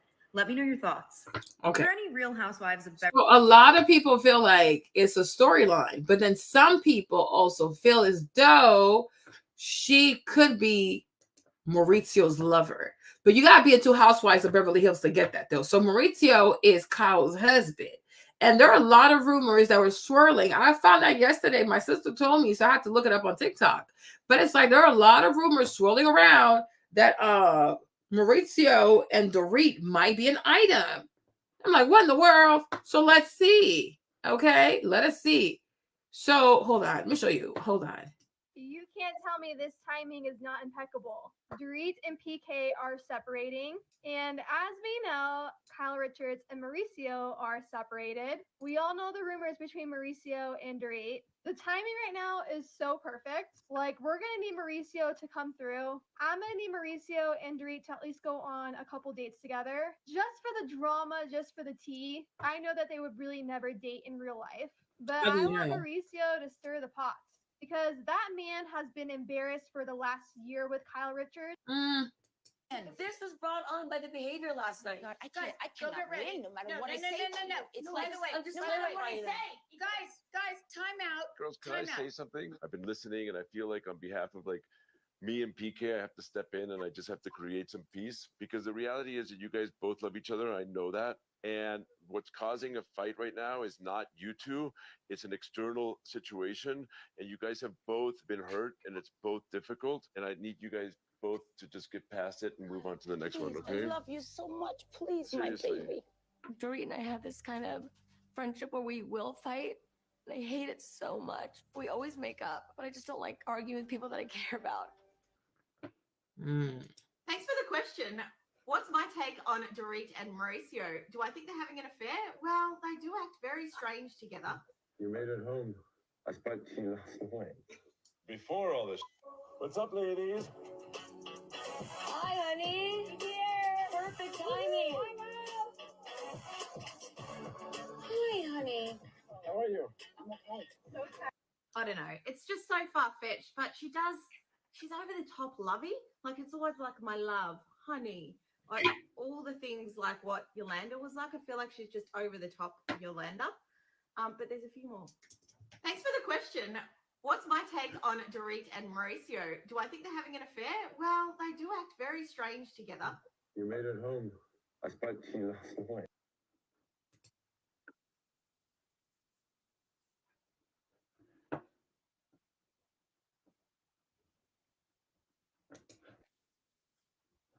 Thank you. How are you? You look beautiful. Thank you, my love. My wife. I think so. If we had to take the wives out of the who wins? Who wins? Your wife. Clearly, Kyle's not worried about it because she sat them both together at the dinner in Aspen. So why are we worried if she's not? Are you starting to get jealous of this romance? This is for you, buddy. Thank you so much. That's your new favorite belt. I love it. People got that phone was after the home invasion, and Dorit hugged PK and Mo like this, and they said, did you see the way Dorit hugged Mo? It was so obvious. How you doing, the man? I really like it. I spoke to you recently. And then I heard we were swapping.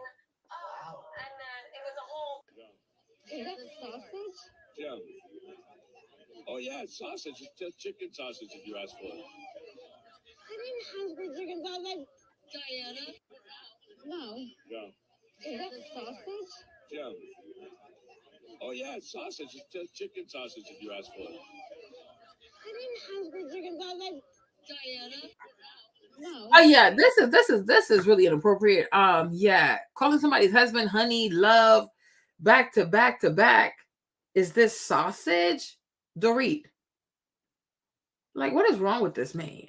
So a lot of people are thinking that Mauricio and Doritos, okay, still back of Doritos, could be in a relationship. And I'm like, that is really messy. This is seriously, I don't know. I think this is seriously messy. Let me see if I can play a little bit of this video. Hold on. Say, I will. I am tired of Dorit Kemsley from the Real Housewives of Beverly Hills playing in our faces when it comes to whatever this situation is. There were rumors a couple of weeks ago that Dorit was fired, demoted. Look, according to sources that I know close to the situation, no, Dorit was coming back because allegedly producers wanted to follow the disaster that is her life, allegedly. But we know over the last couple of seasons, there have been countless rumors about Dorit possibly not returning, possibly being fired. And the rumors exist because Dorit has brought nothing in the last few seasons. And her real storyline, the real financial troubles, they never talk about. Do I find it surprising and convenient that they released this statement that her and PK have been separated? No, because that secured her spot for another season. Well, time will tell. Well, time will tell if Mauricio and Dorit got something going on. But I was like, yeah, that is kind of bizarre. That is very, very bizarre. Speaking of marriages and divorce, Lacey sent me this clip of Whoopi Goldberg speaking about she never loved any of her husbands. Let's listen. Times. And you have said that you were not in love with any of them and that you're not meant for marriage. Yeah. Well, why are you not meant for marriage? You don't want to share? I don't. I don't care how you feel. It's terrible. You know, when you're married to somebody, you have to be invested in how they're feeling. Absolutely. I am not. I'm invested in my kid. I'm invested in her kids. I'm invested in my son-in-law. I'm invested in my friends. But I am not invested in a relationship that would require as much as having a child requires. Okay. So people in the comments were gassing her up. Now, come to find out, Whoopi has only been with Lobster and Pasta. Okay. So she's had 3 failed marriages with Lobster and Pasta. So you have Lyle, David, and Alvin, right? So I guess being married to these white men, she felt like she was taking care of a child or taking care of children. I don't know. So I guess this, like, he was her husband at one point. Okay. I guess who else was her husband? I guess this guy was also her husband. Okay. And it seems like she mostly dates like Jewish men. I don't know. I could be wrong. Right. That was also her husband. Right. So I'm like, I guess being married to a white man feels like raising a child. I don't know. But these are all her crustaceans that she was married to. So I think like this is crustacean number 1, crustacean number 2. And then this guy over here was crustacean number 3. Okay, lobster and pasta. I feel like lobster and pasta tends to go wrong most of the time, right? But my question, when it comes to Whoopi, though, my honest question is that do you not, sorry, let me pause this, right? Like, did she have 3 failed marriages because honestly, these men act like children and they require too much? Or is it like, are you really into men? Because I've always felt like Whoopi was, you know what I'm saying? I don't know. But I just felt like she was never really into men. I felt like she probably felt like she had to do it for her career, but not so much because she swings that way, right? But I'm like, I don't know. So recently, because all of this came up because she's having a book. She's releasing a book. She's going to try to sell a book. So part of the book was talking about why she does not want to be married and also her addiction. Okay. Because it seems like at one point she was not but a cocaine fiend. Like that's all she did was like cocaine. She was a functioning cocaine head. So let's see what TikTok has to say about this. Let me see. Whoopi Goldberg opens up about her past drug addiction earlier on in her career in her new memoir. According to TMZ, the actress mentioned that she was addicted to cocaine earlier on in her career, and she eventually started to hallucinate. In the book, she said she was invited to parties where she was greeted at the door with a bowl of hypnotic sedatives from which she could choose what she wanted. Whoopi mentioned how lines of cocaine were laid across tables and bathroom counters for the taking. Now, the title of her book is called Bits and Pieces, and she wrote it so she could remember certain things about her life that she had previously forgotten. Whoopi Goldberg opens up about her past drug addiction earlier on in her career. So for a big part of her life, she was addicted to drugs. So I'm like, how were you? I don't know. Let me see how I can say this intelligently, right? If for a huge part of your life, which is like most in the time you were most likely married, you were addicted to drugs, how were you not the child in the relationship? You know what I'm saying? Because I don't think your exes were on drugs. Maybe they were, maybe they were not, right? But if a person has that much of a drug addiction, how are you even functioning? Like, how are you responsible? Like, how do you even remember what happened in your marriages? To know, like, whether it's good or bad, or like people acting like children. Because I'm like, girl, it seems like you're talking about yourself. Okay. It seems like you are talking about yourself. I don't think she's the sexual. I just think that she's on the other team. I mean, Color Purple, like, you know what I mean? It seems like she's on the other team. And recently they had an episode on The Real, not The Real. What's her show? The View, right? And they were talking about, hold on.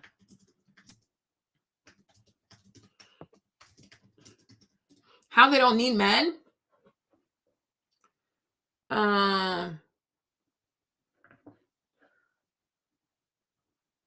Let me see if I can find this for y'all.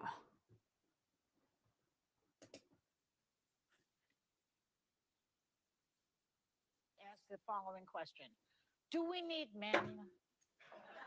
Most answered very quickly, no.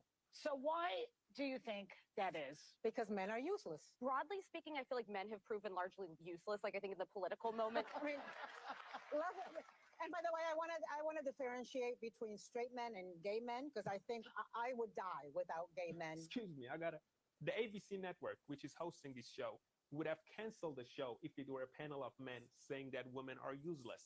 I see the producer right there. I wonder what you think about this one. Y'all would have called them misogynists, and the media. I want to see Whoopi's part because they were on the show. So they had an episode, like, I think in March, and they're like, "Oh yeah, we don't need men. Men are useless, etc., etc." Hold on, is it this one? Hold on. Sorry. Okay, so there's this clip going viral online of a dozen women being asked the following question: do we need men? Most answered very quickly, no. And only one said she thought women needed a man in their lives, only one. But when men were asked a similar question, do we need women? Most of them said yes. So why do you think that is? Because men are useless. I mean, and by the way, I want to differentiate between straight men and gay men because I think I would die without gay men. Nobody can gossip.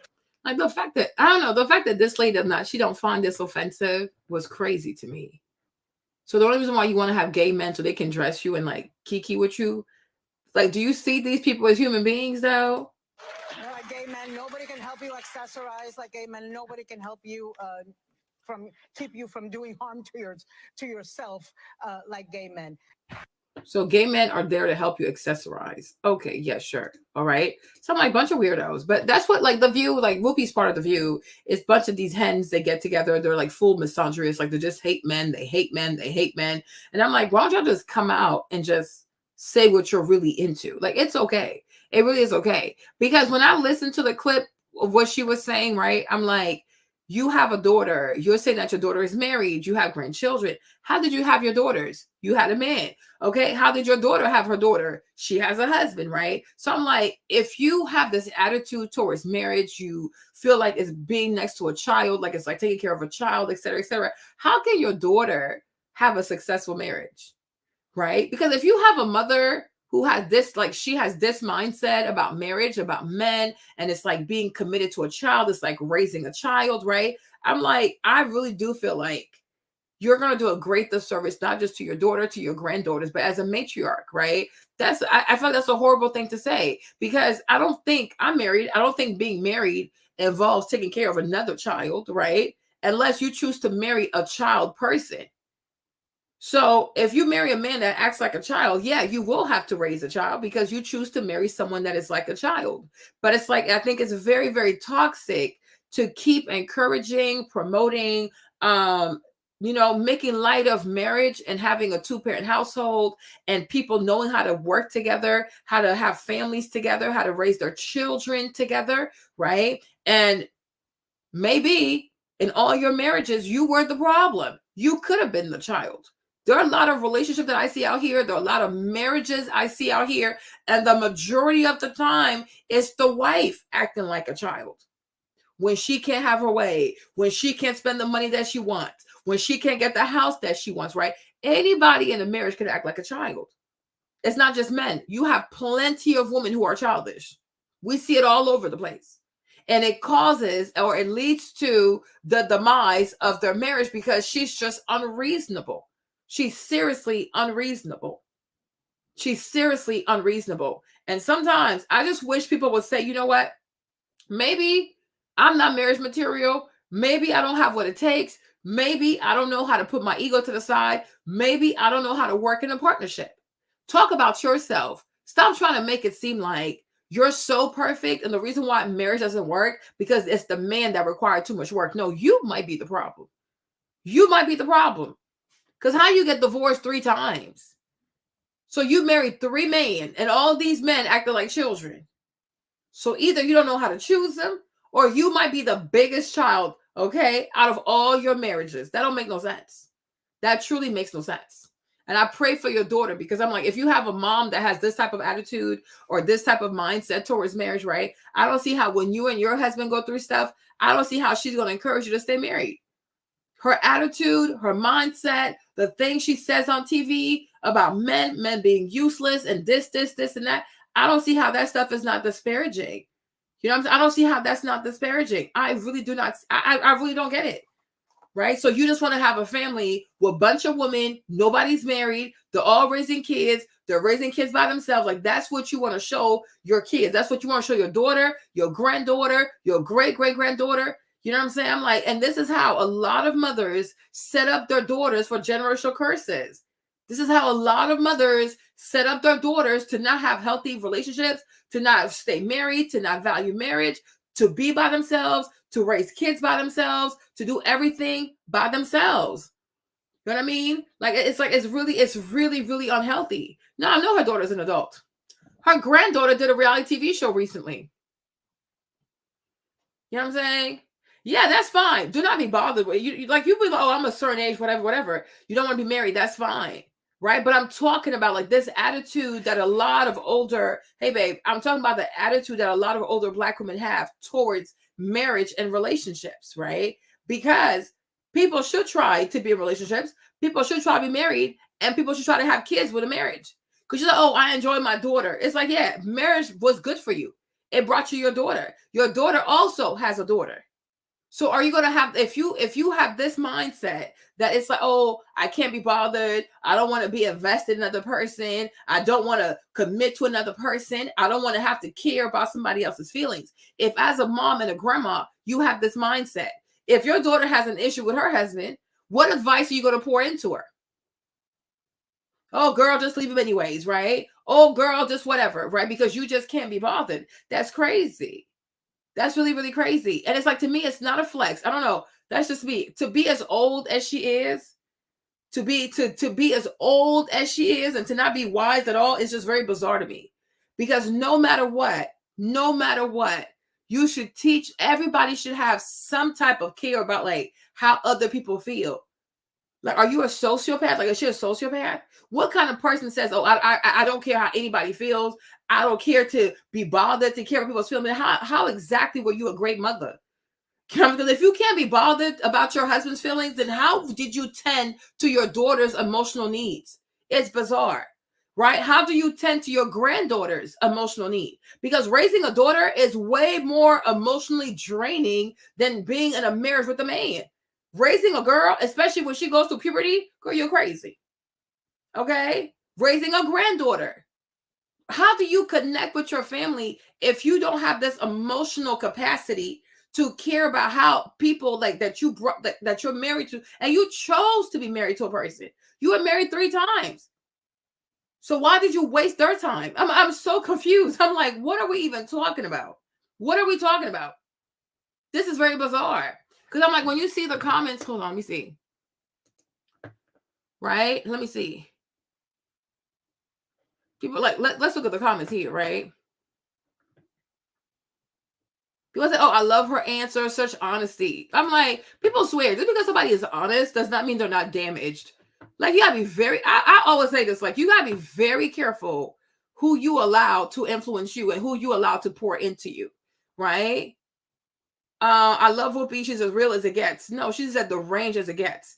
I get it. Marriage is a personal choice, just like motherhood. They're not for everyone. Let's normalize these choices. Good for her. I mean, she got married 3 times.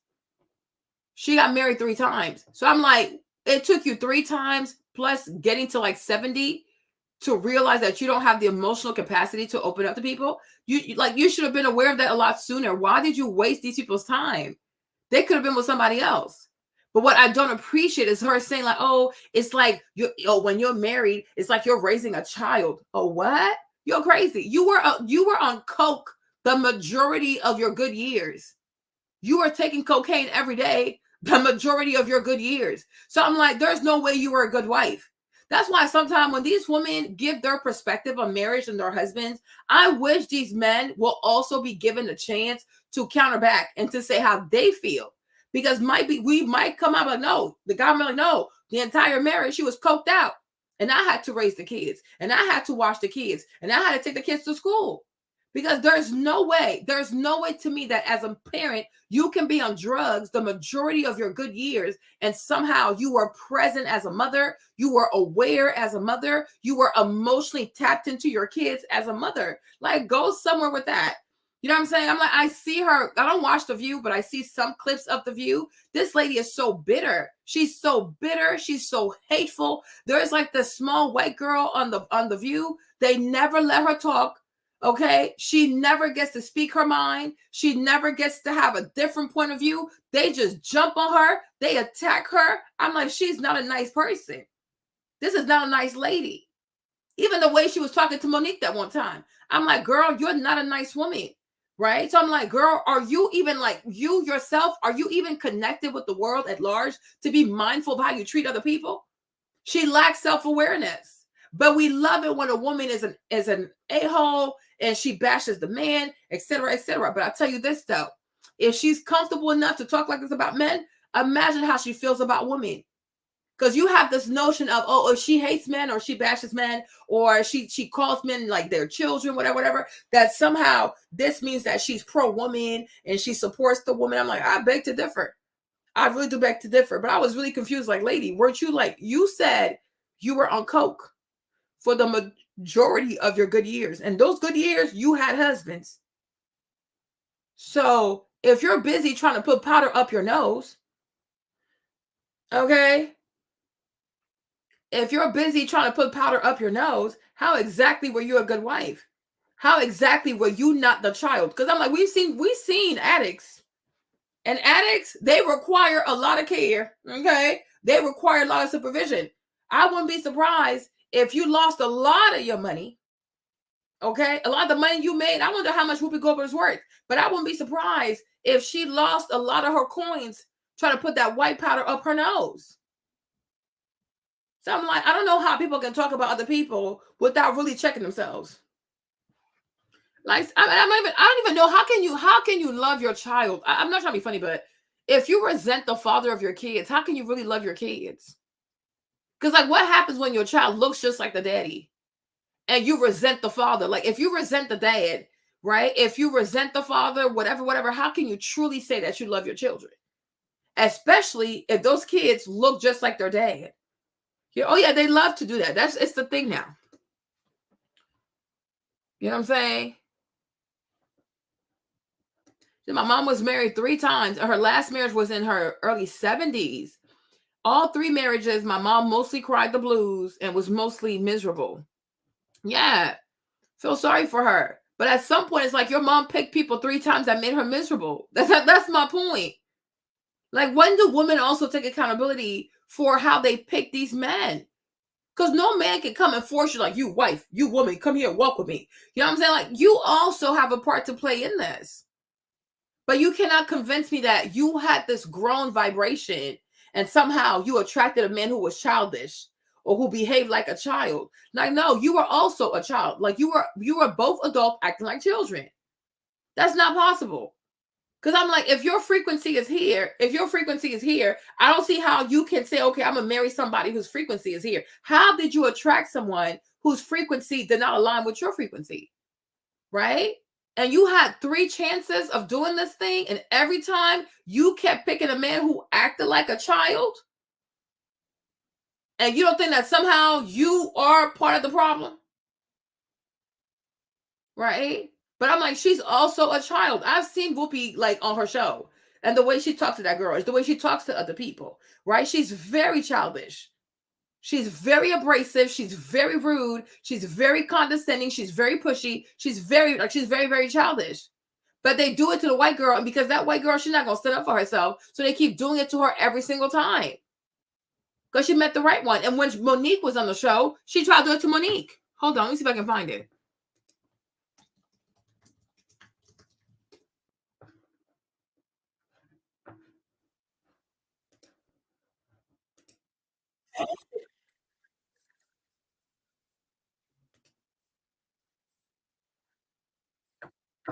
Oprah Winfrey and Lionsgate, and they wanted me to come work for free.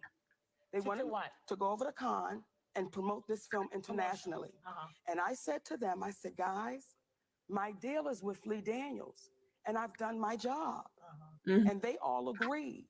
And this is what happens, in my humble opinion, when you don't go up to the hotel room. See, when I think about those women that Wait, said, I'm going to stop you. Okay. I'm going to stop You see? You see? Because contractually, Yes. You see? when you make a movie, regardless of who you sign the deal with, yes, your job is to go and promote said movie. Yes. No. But so when they wanted you to come, and we've had this Yes, we did. conversation, and I said, if you had called me, You see? I could have schooled you on what was expected. And when we did have that conversation, and what I said to you, my sweet sister, I said, Whoopi, at what point do we stop saying the next time? Because what was expected. Wait, but I want to next answer time? it though. Yeah. I want to answer when you said You wanted contractual. to get paid for the Please let me answer. publicity? Yes, Yeah. ma'am. Because if I had done something wrong contractually, they would have sued me. The reason why no one could do anything to me contractually, because they found out I did nothing wrong contractually. So when they asked me to come overseas to promote the film, when I said, guys, I'm spending time with my family, I'm going to pass. Now, when I make the statement, this is what happens when you don't go to the room. What Tyler Perry showed me, Lee Daniels, Oprah Winfrey, and Lionsgate, when you don't do what we ask you to do, we'll take your livelihood. So for 8 years, my family has suffered and my career has suffered because what I would not allow those entities to do was bully me. And because I didn't allow the bullying to happen, this is now what I sit in. Okay, we have to go. Yeah. Shoot. Thanks for coming, Monique. You see how she treated her? So I'm like, she's an a-hole herself. Whoopi is a major a-hole. Like, I'm like, this woman, I would love to talk to every single one of her husbands and know how they felt about being married to this woman. Okay? Because I'm like, girl, bye. I'm like, and the sad part is, now it's like only women are given the platform, the microphone, and a space, I guess a safe space to spew out their narratives and their perspective about men and why the marriage failed and why a man did this, da. But no one ever tells the man, okay, this is what she said about you. What would you like to say?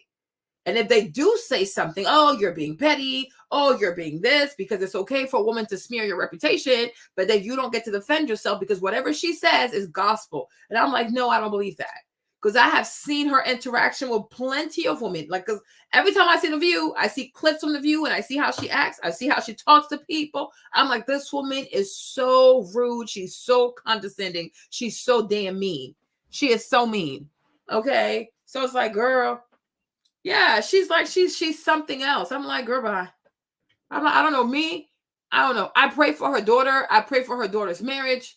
I pray that her granddaughter also gets to be married and that her tainted views of what marriage is and how she feels about men and how she hates men, I hope that does not affect her daughter. I hope it don't affect her granddaughter, right? Because Oprah, just like Oprah, Whoopi, just like Oprah, all these color purple girls, I feel like they've known serious trauma.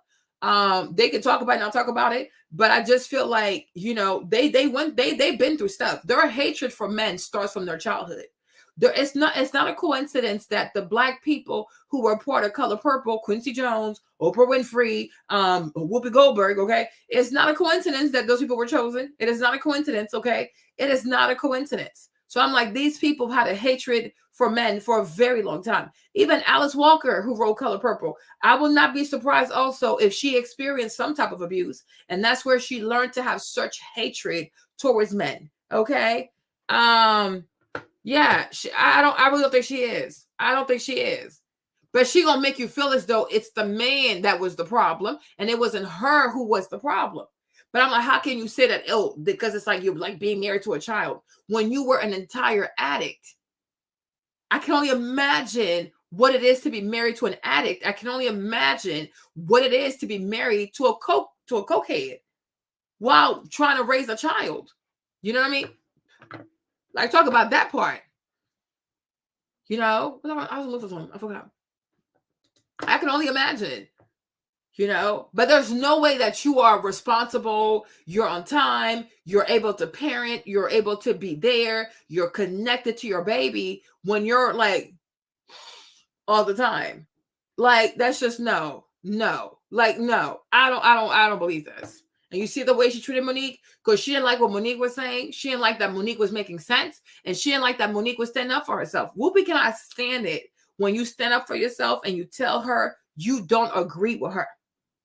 She's so childish. Like, her of all people, if you watch The View, you can see how childish she is.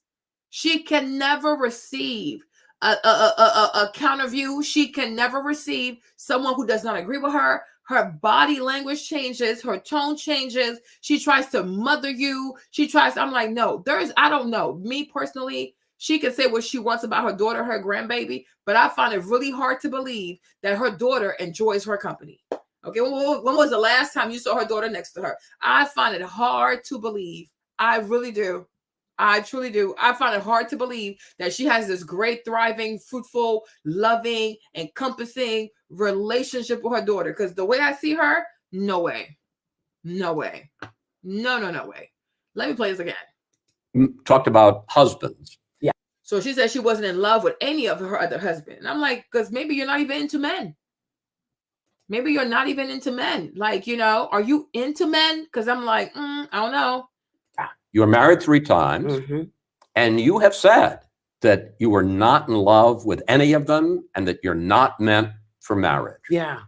Well, why are you not meant for marriage? You don't want to. See? And instead of saying, I'm not meant for marriage because I'm not able to be at my best, I'm not able to be a good partner, I'm not able to be selfless, I'm not able to connect with other people because I have my own trauma. I nurtured my addiction. I was in love with my addiction. No, she takes no accountability. She puts it all on these men. So all 3 of these lobster and pasta that we saw, every single one of them was childish or act like a child. Girl, please. You're crazy. Share? No, I don't. I don't care how you feel. It's terrible. You know, when you're married to somebody, you have to be invested in how they're feeling. Absolutely. I am not. I'm invested in my kid. I'm invested in her kids. I'm invested in my son-in-law. I'm invested in my friends. But I am not in. How can you say you're invested in your son-in-law when every day you're on The View, you have the most disparaging things to say about men? How? She's delusional. I think these Hollywood mothers, these Black Hollywood mothers, they're so disconnected to their own kids. It's not even funny.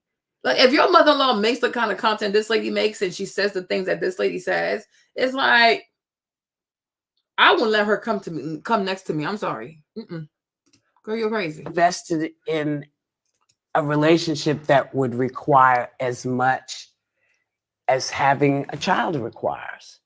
You talked about husbands. Yeah. As much as a child requires, but you do have a child. So how do you give to your child? I don't know. Something is bizarre with this lady. I don't think she's honest, though. I don't think she's honest. It sounds honest, but it's not quite honest. She said, I don't think I can have a relationship that requires as much as having a child, right? So she finds having a child draining. It's not something that is enjoyable for her, right? So it's like, if you find, like, okay, if me being with you feels the same as having a child, right? That's like, okay, that's my head. Maybe I could be wrong. There's like, then how exactly can you convince me that you have enjoyed raising your daughter? And was she even really involved in raising her daughter? The lady was on coke most of the time. She's on coke. Yeah, it's just very bizarre. I'm like, you know what I'm trying to say? It's like, oh, it requires as much as raising a child. I'm like, so you don't enjoy raising children? Or maybe I'm crazy, right? But I'm like, I find it hard because the way she's talking, like, oh, I can't care about somebody's opinion. I don't really care how you feel. Then I'm like, I don't know how a woman can say this and tell me that she was great at mothering a girl. How are you great at mothering a daughter? Because girls are very emotional. Girls are seriously emotional. I would even argue that girls can be draining. So if you don't even have, if that's not who you are, you don't even have it in you, there's no way that your daughter was not left empty. I don't know. Maybe I'm not making sense. Maybe I am making sense. Maybe I'm not making sense. I don't know. But I'm just like, it's just bizarre to me. It's very bizarre to me. Because anything that involves you, like, opening your heart, talking about your feelings, caring about somebody else, accommodating somebody else, like, I don't have the emotional capacity for that. But I'm like, that's exactly, but you have a daughter. So how did you meet your daughter's needs? Yeah, and like, that's the thing. Like, some people are just too damaged to parent a child or nurture a marriage. Exactly. So I don't think that, oh, somehow she was this great mother. She was like, you know what? I gave so much to my children. I just can't give to this man. And you did that like 3 times over. Something doesn't make sense to me. You know, something doesn't make sense to me. Now, speaking of another wife who doesn't also love her husband, or who just came out saying she does not love her husband. She was married to him, but she didn't love him, right? And once again, you got Shawnee O'Neal. She's going to make it all about Shaq. Like, oh, I don't think I ever loved him. Okay. Was it all about him? Like, did you not like, you were never in love with him? That's what she said. She was never in love with Shaq, right? But what she does this one too is like, you know what? I was never in love with him because of what he did. As opposed to when you got married, were you even in love with yourself? Did you have enough self-love for yourself? Because how can you even know what it is to be in love with someone, how to love someone, when you yourself don't even know how to love yourself? Because it seems like, allegedly, I was not there, right? That before she was with Shaq, she was with his accountant. And when she was introduced to Shaq, she left the accountant for her to go be with Shaq. So my question is, were you really in love? Like, did you have enough self-love? Or were you on survival mode because you were a single mother, right? So I'm like, if you didn't even marry for love and you marry for convenience, for money, for status, for exposure, right? To me, it sounds asinine to then turn around like 20 years, 30 years later, talk about, oh, I was never in love with him. Well, duh.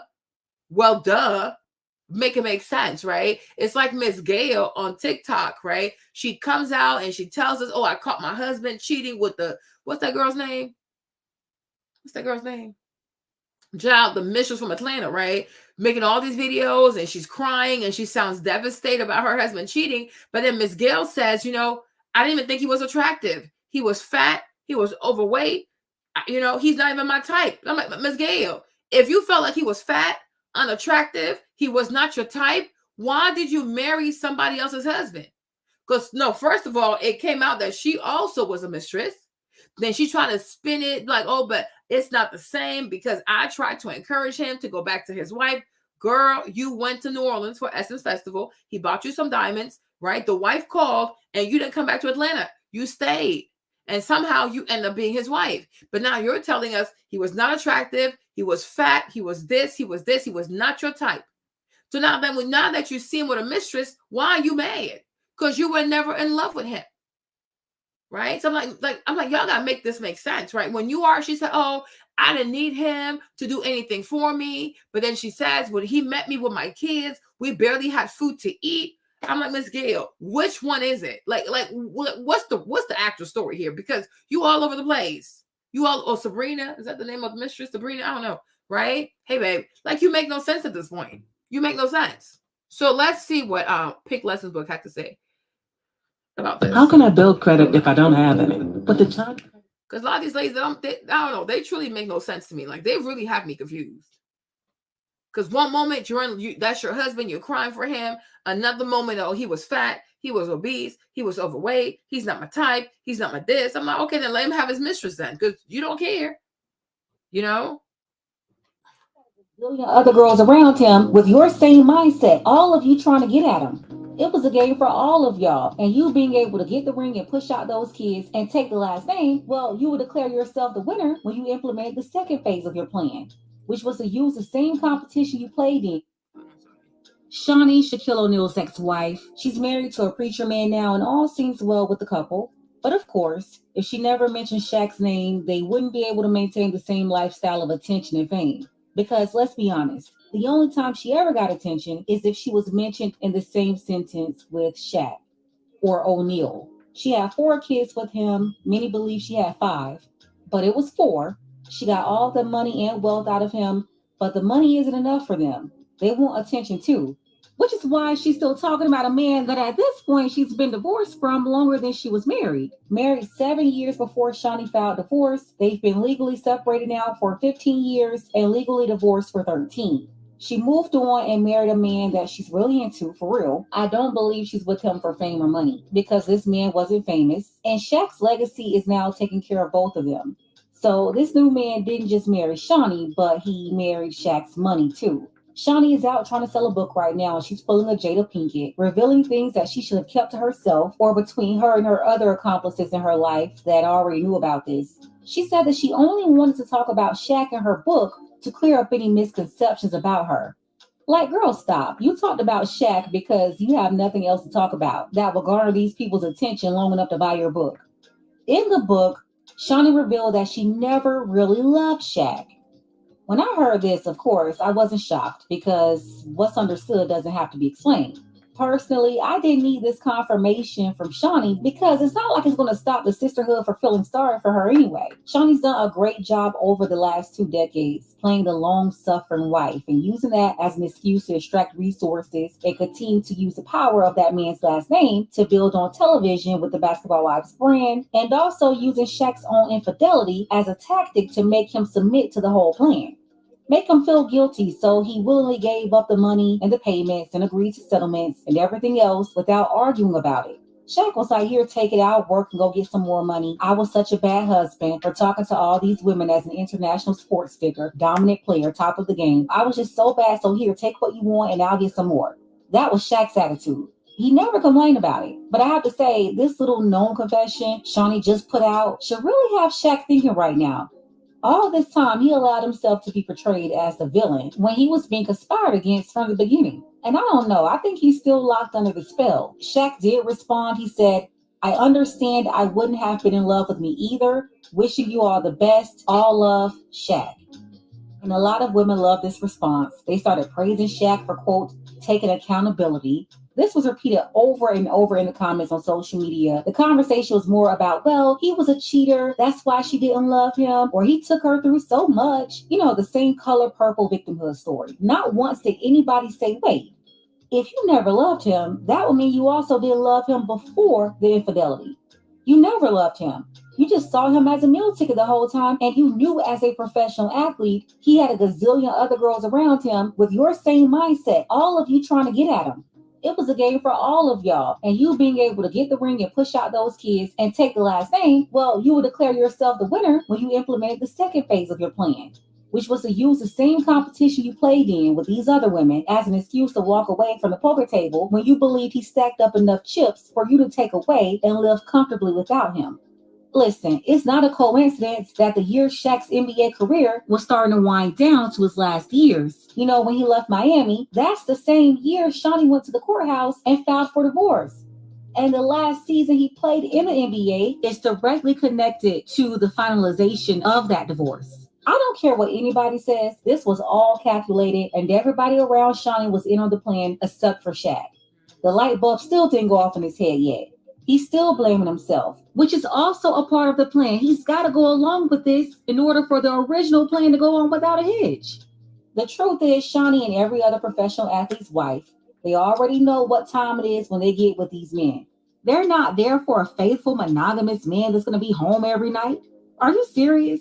They're there for a lifestyle. They know they're going to be on the road majority of the year playing their sport. That's why, quiet as it's kept, when these guys are near retirement, their wives start sneaking out the back door. But at any given time, they also know they can keep the infidelity card in their back pocket and pull it out when they're ready to cash out. Then Shaq's oldest son, the real son, he came under his comments, Sharif, to try to make his dad feel better. Him being a young man, 24 years old, an athlete himself, he's smart enough to know his mom is a savage, but out of respect, you know, it is what it is. Sharif wrote, "Love you, man. You saved my life." In one comment. Another comment, Sharif said, "Literally the most lovable and likable person on the planet." Sharif wasn't the only one. In fact, all of Shaq's sons came up under his comments to show him love. His son Shakir left this comment here. "You know I love you, twin." Then I saw a comment from the other oldest son, Miles O'Neal. Miles wrote, "Bro, I can't believe this is happening on my birthday. Love you always. This is crazy." Now, I always knew what Shawty was, and the connection always seemed off to me. But for a long time, she had people feeling sorry for her, saying, "Oh, she pushed out 5 babies for him." Yeah, she pushed out 5 babies, but the first wasn't for Shaq. And by now, we should all know that they'll push out babies for anybody, for strangers, people they don't even know. So pushing out a baby doesn't mean they love a man. We've seen them time and time again push out babies as a retirement plan. Like, I need everybody to stop playing right now. And that's another thing. He took in her first son like it was his own. So much so people really thought that her son was his son. Miles was a Baptiste before Shawty got Shaq to adopt him and destroy the relationship with his real father. Also, she could move on and secure a rich life for herself. And then change his last name from his Haitian dad's name to O'Neal's last name. I did not know this. Oh, Shawty, you mischievous little one. When they take in your first child, and now you have to have more children from the new man than you did from the first man to outnumber the child that didn't come from the both of y'all. Side note, no one ever says this, but for every 20 situations just like this, 18 or 19 of them will have at least one more child than they did with the previous person. So Miles right here, that's her first child. His father is Haitian. Ah, okay. The way these ladies play around with people's paternity is crazy. So his dad's Haitian.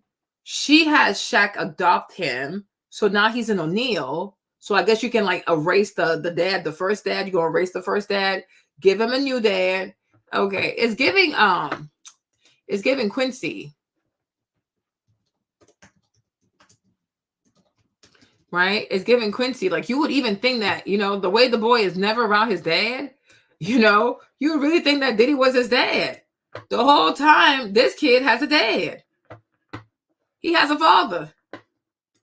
But what Kim did, she just put him so much into Diddy's life that you would think that Diddy was his dad, and his own father, I'll be sure, is completely ignored. I'm sorry, you guys. Okay. And I really think that's very evil, though. That's what I was going to say yesterday. I think it's very evil to have a man that you're married to adopt your kid. Because when you adopt a child, you are responsible for the kid. You give the child your last name. You are financially responsible for him. Like, he is your child now, right? And so to have a man adopt a child that is not his, provide for him, take care of him, love him, and things like that. And for you to say, oh, I was never in love with you after he adopted your kid, that's crazy.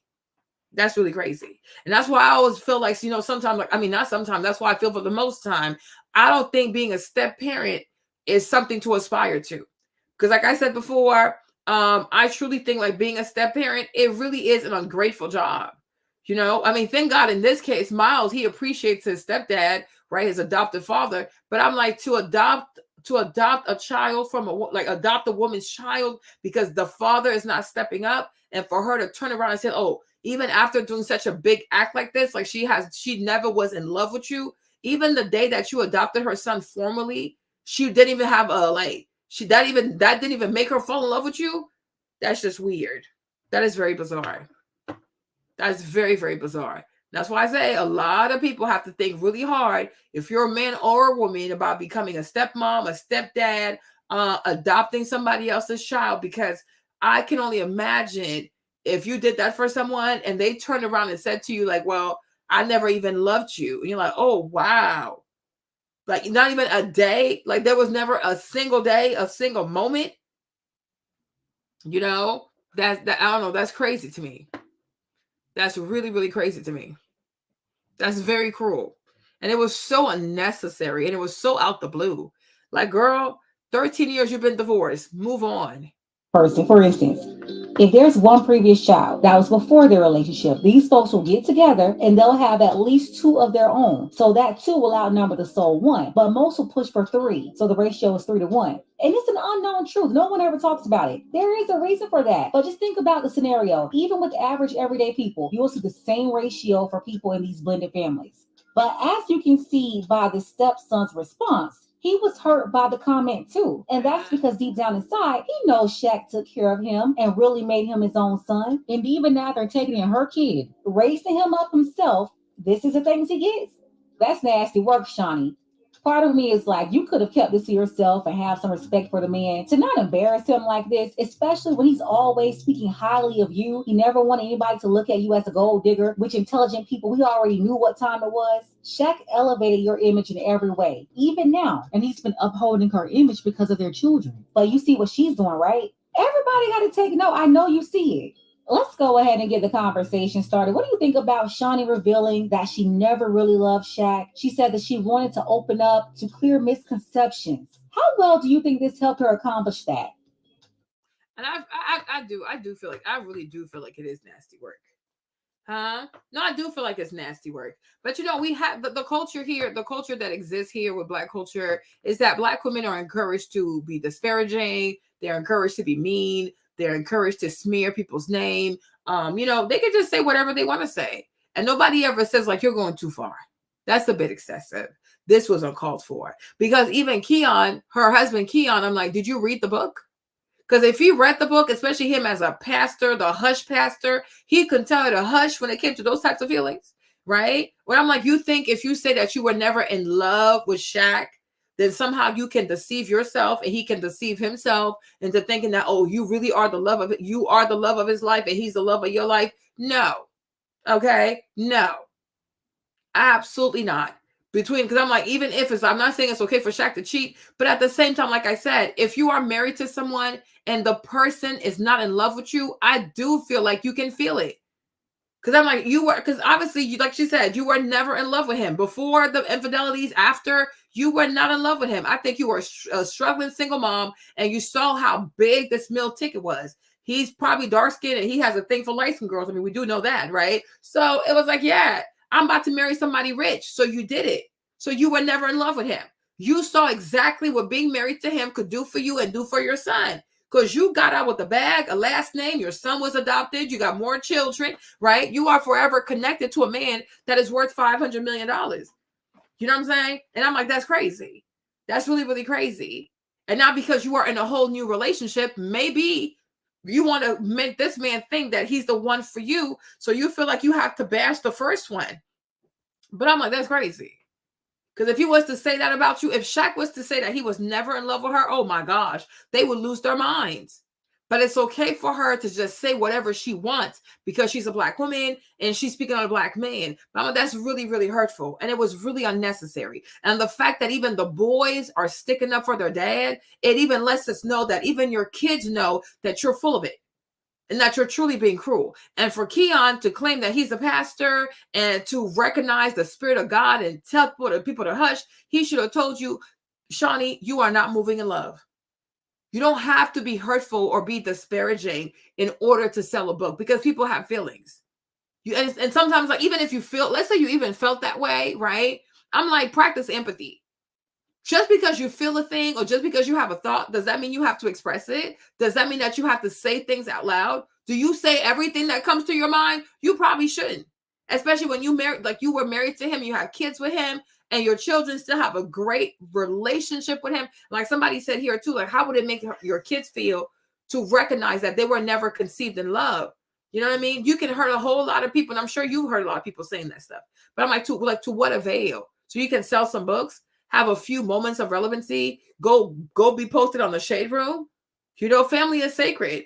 I really think it really is. Like she said, he does not come after you. He does not attack you. He does not smear you. He tries to, I guess, even if it's like public image, but he does try to take accountability, right? Doesn't try to bother you. But I'm like, you can try to reciprocate that type of maturity also. Like give it back to the man. Like it's not that hard.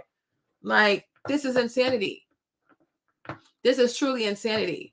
I was like, damn, like that's really harsh. So I feel like this is probably why when it came to Shannon Sharpe, Shaq was like extra because he was already hurt.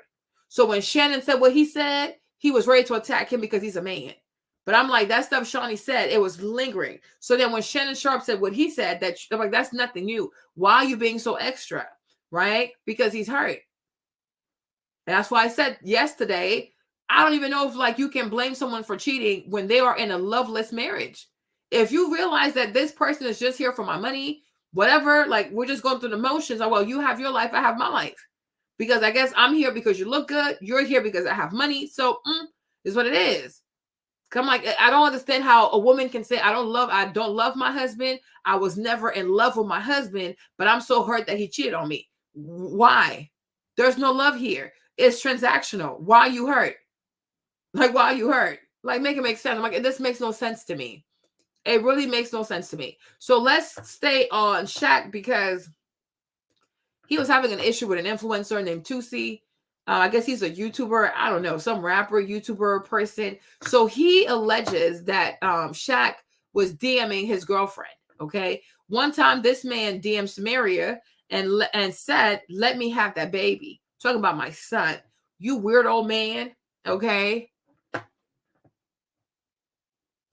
She said maybe she did actually love Shaq and she's saying all this because she's salty and unhappy inside. Well, then what does that say about her new marriage then? You know what I'm saying? Because like, what does that say about her new man? But like for me, I'm like, if I was Keon, I'm like, okay, what happens if we don't make out? Because it's not your first marriage. If you divorce once, you can divorce again. I feel like your first marriage might be the one like where you're truly afraid to like call it off because like that's your first marriage. But when you're in your 50s and this is your second marriage and stuff like that, y'all could not make it. Because what really bonds y'all together? You don't have kids together. You're not adopting her kid. You're not helping her to make money. Like what really brings y'all together? You know what I'm saying? If their marriage is really tried and tested, like what's the motivation for them to actually work it out? Like, oh, we really have to make this work. They really don't have to. So if she can talk like this about her first husband who adopted her child, gave her life a luxury, she had 4 kids with this man, she can say this about him. You who can barely do anything for her, what is she going to say about you the day she's no longer with you? You know what I'm saying? So even me, I wouldn't feel safe because I'm like, if you can talk bad about him, only God knows what you'll say about me. Because it's only a matter of time. It's only a matter of time. Yeah. You know what I'm saying? Because I'm like, when I was younger, like I feel like a few years, like even when I was like back, I was a lot younger. Like cheating was like, oh my gosh, I can't believe this man cheated. Womp. But it's like the older I get, I just feel like it's not so black and white. Because I'm like, you do have marriages like where the wife just doesn't care about the husband. She does not care. Like she really doesn't care. She just wants her life. She just wants her lifestyle. Right? But the day like she has to file for divorce, then she'll act like, oh my gosh, I can't believe he did this. I can't believe he cheated on me. But it's like, girl, you never cared about this man. Like, stop. Okay? You just want people to feel sorry for you and you want him to write your big check. Right? So now you're just being an actress. But you never really cared. Like there are some people who actually cared and get cheated on. But I'm like, you have wives who do not care. They're not married for love. Like they're not married for love. It was never about love. It's like, no, this is just business. Right? So she'll keep up with all the affairs and stuff because you need that for a great divorce case and for great alimony payments, right? But it's not like she's actually hurt. I don't think every woman who gets cheated on by her husband is actually sad. I think you even have wives who don't even want to sleep with their husband. They don't even find the men attractive. So I think they actually like the fact that somebody else is doing it. I don't want to do it. I'll spend his money. I'll have his last name. I'll live in the house. You know what I mean? I'll be on his will. I'll be on his life insurance. But it's like, I'm not really in love with this man. You know, I'm like, I had to like grow up and realize that like not everybody cares about their husband. Not like people just don't care. Some people do, but some people don't. You know, some people really, really don't. I don't think everyone's like, oh my gosh, he cheated on me. My life is over. Oh my gosh, oh my gosh, oh my gosh. I think some girls do not care. Sometimes it's a business. It's like the partnership, the institution, the money, the whatever. Like that's all they care about. He can sleep with whomever he wants. That's not her problem. Until the day she feels like, you know what, now I want to move on to something else. So like now she'll bring up all the like, oh, infidelity, this and da. But the whole time she really didn't care. She does not even find this man attractive. It's repulsive to her every time he tries to put himself on top of her. Like, oh my gosh, get off of me. You're not my type. You are not my type. You know? Hold on. Make this a little bigger. So what is this? Okay. So he's saying that Shaq was trying to holler at his girl. Okay, so Shaq again in people's DMs. I don't know why he's always in people's DMs. So he was like, can I have the baby? I'm like, what? What is going on here, right? So this is how it started. And then, hold up. I guess Shaq responded, right? So then he went and made another video. Yeah, I guess what he was saying was he wanted my girl. Which, like, if I would have read it like that, I never would have posted it because I mean, it's gonna DM your girl, but like, you don't got no business trying to fuck my girl. You like fam like 7 foot. My girl like 5'2". You not finna fuck my girl and be spinning her on your fucking finger like a fidget spinner. What you talk about? Hell nah. But yeah, though, if I would have knew that, I never would have really posted it. But I thought he was talking about something about my son. I just seen baby. That's all I see. I just seen.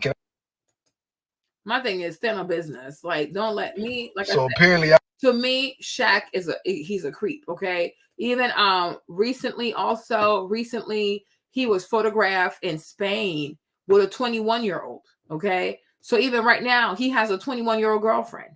So he to me he does give creep. He does give creep. Okay. You have seen him also. He was chasing up behind this girl, the Home Depot girl, right? When she started going viral, he was also in her DMs, right? He was also in her DMs. I even think he showed up at her Home Depot. And I was like, oh, you're doing too much. Okay. Then he was also out there dating or taking out Brittany Renner out on dates. Okay. So he has creepy behavior. Okay. Like he's part of the creep squad. So I don't put it past him. I really do not put it past him to like reach out to I don't put it past him to have reached out to that boy's girlfriend, baby mama, whatever she is, to see like what he could do with her. Actually, I don't put it past him. Okay. I put nothing past this man. Because I'm like, why does he have a 21-year-old girlfriend? Like for what? Like for what reason? You know, and I'm like, and then again, when I see stuff like this too, it's making me feel like, well, I can kind of understand why Shawnee might say, I've never loved you. Like, what kind of man are you? Like, seriously? Let's see this. Let me see what happens over here, child. Let's see. Hope you're doing well. I cannot complain myself. I want to give my Okay. So you see this? I'm like, what? I'm like, what is going on? Like, what is he doing? Like, what is he doing? And he really has a type. Hold on. Like, you're like, what are you doing? You see? And that's why I say he has a type. He truly, truly does have a type. He truly, truly does have a type. So like now he's out there with a 21-year-old, right? Doing this. And I'm like, for what purpose?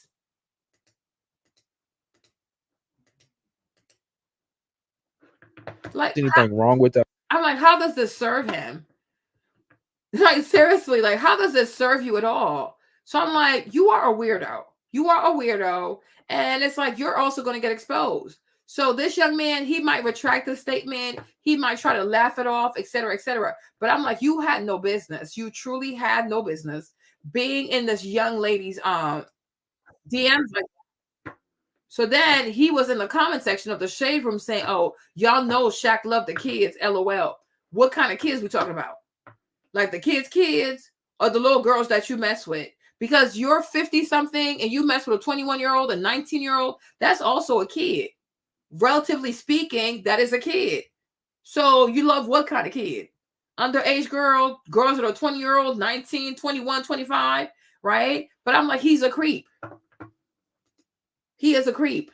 This is creepy behavior. So this could also be a reason why Shawnee says, you know what? I never loved this man. I don't know this man. Just in case something comes up one day and you are entangled in some Jeffrey Einstein, Diddy situation, Russell Simmons situation, right? We just never know. That could also be another angle to that. Because I'm like, it would be very embarrassing to see your ex-husband who's like in his late 50s running behind 20-year-olds. When you have children, like his daughters are about 22. They're in their 20s, right? Both the girls who play basketball, I'm like, they're probably in their 20s. Like they're like in their late teens. So it's like you're out here messing with girls who have your daughter's age. You're weird. You are seriously weird. Like he is seriously weird. Like I'm like, what are you doing? What are you doing? 57-year-old Shaquille O'Neal spotted traveling with his 21-year-old girlfriend in Spain. Like, why? She's 50, like you're 57, she's 21. You're disgusting. You are a creep. You are nasty. I'm like, you are seriously a creep. You are seriously a creep. You are sick. Like, oh my gosh, all these predators out here, right? So I feel as though to get the heat off of him, when the Shannon Sharp situation happened, right? He jumped on that. He jumped on that so he could deflect from what's actually happening. Okay? I feel like he jumped on this. I'm like, this made, like, his reaction to this made no sense. Like, I'm like, it made no sense. Right? Made no sense. Your ex-wife saying she never loved you. You don't handle that. You know, oh, it's okay, right? You're out here messing with 21-year-olds. You're getting caught being in all these little girls' DMs, right? You don't address any of that. But when it comes to Uncle Shay saying stuff that's been said before, you won't start losing your ish. Make it make sense. I'm never going to see another guy Shaq's size with his athleticism that was as dominant as him. Shaq should have 5 MVPs. He sees a guy like Nikola Jokic that's not as dominant as him and gets 3 and 4 years. But see, when you historically great, they talk about you as great basketball player. The GOAT, and Shaq is never brought up. And I think a part of him is envious of that. When we talk about the greatest basketball players of all time as far as the GOAT conversation, Shaq's name is never brought up in that? Yeah. It's hard for me to put somebody in the GOAT conversation with 1 MVP, regular season. It's hard, Gil. So we're going to take somebody with 1 regular season MVP and put him in front of people that got 3, that got 4, that got 5. If Shaq would have had, if he'd had my work ethic, he'd have had 40,000 points. We're never going to see another guy Shaq's size. So there is this white basketball player. He's from Eastern Europe. I think his name is Nicola, right? So he won. Let me show y'all. He won some MVP stuff, right? And so Shaq was upset about it because he felt like it should have gone to somebody else. But what Uncle Shannon said is like, well, you don't really get to speak on the man because even you yourself, you didn't do as well. So he said, had you had my work ethic, I'm sure you'd have had more MVPs. But when people have conversation about the greats for this particular spot that you played in the NBA, like your name is not brought up. So Shaq lost it. But before he lost it, let me tell you what he said. Hold on. Let me see if I can play this. Okay. Because we don't want to have no issues with ESPN. The MVP trophy bears his name and image. Glance at the list of winners through the years and you see reflected the global reach of the game. It's been awarded since 1956. And in the first 63 years, only 3 players born outside the United States have claimed it. Hakeem Olajuwon, Steve Nash, and Dirk Nowitzki.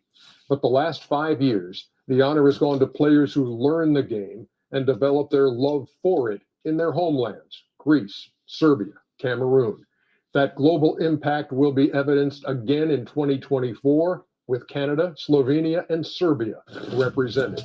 Here are the finalists for Kia NBA Most Valuable Player, Luka Doncic.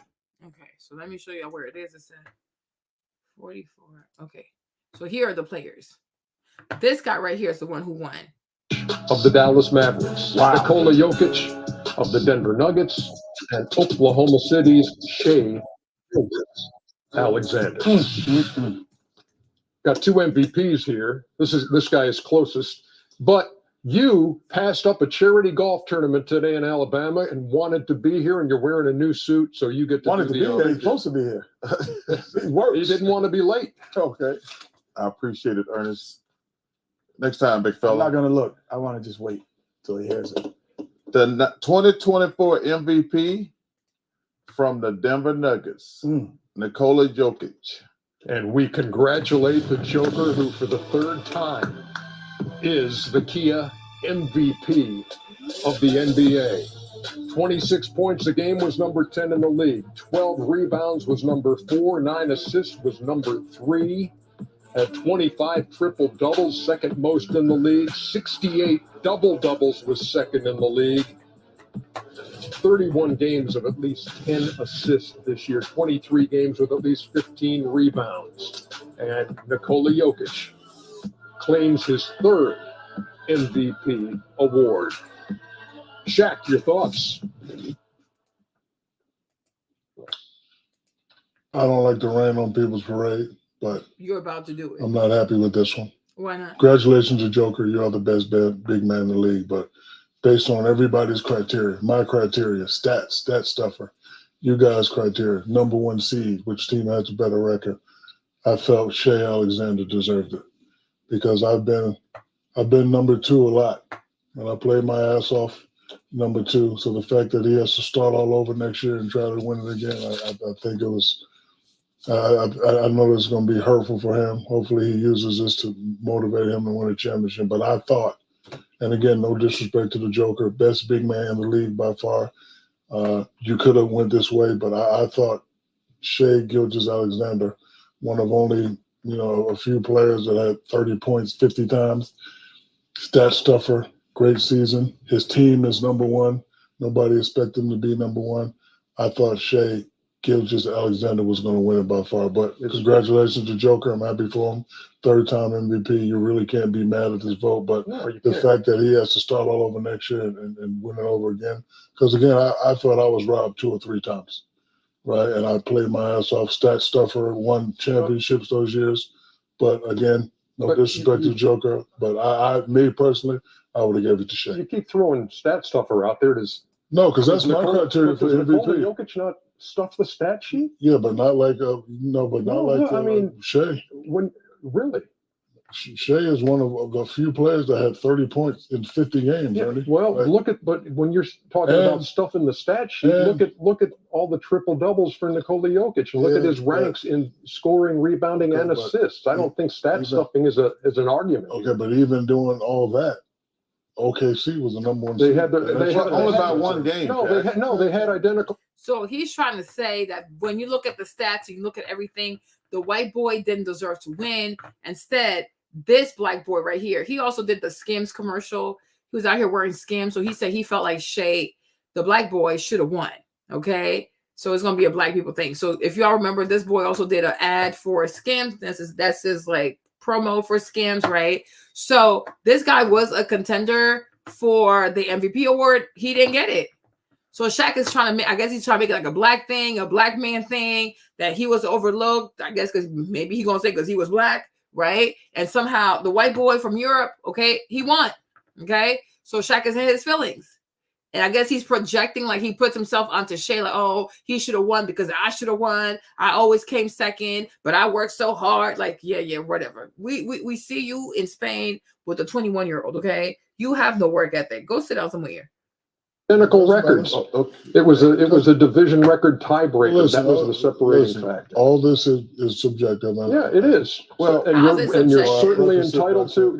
You can make a case for any of those three to make it. And in addition to a few other ones. Actually, I thought you could have made. And I've said it before, and I just said I thought you could have made a case for 5 guys. Sure, without question. Anthony Edwards and Jalen Brunson. I thought anybody that voted for one of those 5, I would have been like, okay, I can understand that, because every year idiots get on TV and talk about who's the best player. It never goes to the best player. It goes to who had the best regular season. You know, Shaq said he got robbed. Not every year it doesn't. Well, most of the time. It goes to the guy. So, you know, Shaq said he got robbed. I don't know if he got robbed. I got robbed because I was the baddest motherfucker. Let's talk about now. It doesn't go to the best player. It goes to the guy who had the best regular Well, season. you know what? Don't name me most valuable player then. No. Don't name me most valuable player. It goes to the most valuable player in the league. That was me. It does most valuable player in the league. That's Shea Gilgeous-Alexander. Well, don't name it that then. Let's stick It's also to it's subjective. Let's stick to this year. Let me give you the results, by the way, because it really wasn't close. Now that's surprising. First place votes, 79 for Joker, 15 for SGA, 4 for Luka, 1 for. So the guy that won, he got 79 points. The black guy, he got 15 points, right? So I'm like, that's why he's saying like it wasn't even close. So like, what is Shaq talking about? Let's go. Giannis. None for Bronson? No. Total votes, total points, 926 for Joker, 640 for SGA, 566 for Luka. So it's Joker, SGA, and Luka Doncic, 1, 2, 3. I mean, 15 for SGA. Come on. I would say this. You know, Jokic is arguably the best center in this millennial right now. There's no question that he is. He's won a 3rd MVP. I would have to agree with Shaq on this regard, that Shea Gilgeous-Alexander is taking his team to heights that no one expected. And that actually hurts. Being great like Shaq was and Jokic at times, it hurts. They're like, oh, well, you're supposed to do that. You're supposed to do that. There's an expectation. There's an expectation. So I'm going to play again what Uncle Shay said one more time. His athleticism, that was as dominant as him. Shaq should have 5 MVPs. He sees a guy like Nikola Jokic that's not as dominant as him and gets 3 and 4 years. But see, when you historically great, they talk about you as great basketball player, the GOAT, and Shaq is never brought up. And I think a part of him is envious of that. When we talk about the greatest basketball players of all time as far as the GOAT conversation, Shaq's name is never brought up in that? Yeah. It's hard for me to put somebody in the GOAT conversation with 1 MVP, regular season. It's hard, Gil. So we're going to take somebody with 1 regular season MVP and put him in front of people that got 3, that got 4, that got 5. If Shaq would have had, if he'd had my work ethic, he'd have had 40,000 points. Never going to. Okay, so that's what triggered him, right? Now, here is Kobe talking about Shaq's work ethic. If you work. You don't work, you don't get the ball. He said, throw me the ball. No. Work. I never pulled any punches. What you see is what you get, man. Neither one of us are going to go, smile in your face and then go over here and we never did that. We'd say it right to each other, man, and be done with it. Now let's go out and win. I'll give the ball into you if you work. Yeah. What was really your work ethic like, and for how long did you stay disciplined? Well, I mean, I mean, every day. I mean, since 20 years. It's an everyday process and trying to figure out strengths and weaknesses. For example, jumping ability. Man, my vertical was a 40, wasn't a 46 or a 40, 45. My hands are big, but they're not massive. Right? So you got to figure out ways to strengthen them. So your hands are strong enough to be able to palm a ball and do the things that you need to do. Quickness, I was quick, but not insanely quick. I was fast, but not ridiculously fast. Right? So I had to rely on skill a lot more. I had to rely on angles a lot more. I had to study Your work ethic. He'd be the greatest of all time. If Shaq had your work, He'd be the greatest of all time. by For sure. He'd be the first to tell you that. For sure. I mean, this guy was a force like I have never seen. I mean, it was crazy. A guy at that size. Generally, guys at that size are a little timid and they don't want to be tall. They don't want to be big. Man, this dude he did not care. He was mean. He was nasty. He was competitive. He was vindictive. I mean, I wish he was in the gym. I would have had fucking 12 rings. Okay. So we see here. Said nobody in its history of coaching had your level of work ethic. I mean, you hear so many guys tell stories about your work ethic. Yeah. What was really your work ethic like, and for how long did you stay disciplined? Well, I mean, every day. I mean, since 20 years, I had to study the game. Kobe Bryant and you had beef. Rest in. One thing Right, so it's moving. But anyways, Kobe said the same thing that Uncle Shay said, that you don't have great work ethics. Like, what the heck? So he gets upset, right? So he said, so then he goes and he pulls up receipts on Shannon Sharp. And he says, NFL 100 greatest ranks the top 100 characters in the NFL history, and former Denver Broncos and Baltimore Raven tight end Shannon Sharp lands at number 51, right? So then he said, you took me sticking up for Shay as jealousy of Joker, the white boy. Okay, shows how smart you are and how you say anything to get clicks. So here's some clickbait for you. If you ain't ranked in the top 10 in your profession, then you can't speak on me. Don't forget, I know what you did to get where you're at. Me jealous. Okay, me jealous. I know you're trying to stay relevant by gossiping on your podcast. We don't believe you. You need more people in. And in case you forgot, 4 rings, 3 final MVPs, top 50 and top 75. Google me. And to be quite frank, all this new success you got still under me. You don't know my work ethic, but I guess he was so emotional. According to you, I work less than you, but I'm more than you. Make it make sense. You are in your feminine bag. Love you too. If you need help making money, there are better ways than gossiping. I'm too old for this crap. Love always, the most dominant big man ever who never took it seriously. Remember, I don't know you. In the words of Skip Bayless, I'm better than you. Hashtag G14 classification. I have it. You don't. Not in my profession. And your GOAT debate, never wanted to be a GOAT. I wanted to be who should greet. I don't know. I can't read this. It's a lot. Okay. So he had an older gentleman at the time. My apologies, right? So never gonna see he gets like super emotional with this little rant. Okay. And I was really confused. So my thing is, first and foremost, anybody can speak on sports. I don't think you need to have money to speak on sports. Like, you can have an opinion and you're more than welcome to disagree. Number 2, because he was like, oh, I work less than you, but I make more than you. I'm like, well, duh. You played in the NBA. Right? Basketball players make more than football players. And not just that, I don't know if they played at the same time, but I'm like, being in the NBA, you're going to make more money. The people who make the most money are baseball players for MLB. After them, it's the NBA. And after that, it's the NFL, right? So I'm like, okay, you made more money. Okay, you're worth $500 million. But I'm like, Uncle Shay, he's also very successful. He's very successful. And my thing is, if we're also being super honest, right? Here is Shannon Sharp. Right? This is Shannon Sharp. Hold on, wait a minute. Right? This is Shannon Sharp in his 50s. Right? This is the man in his 50s, right? What do you look like in your 50s? Okay? And here you are. What's his name? Oh, yeah.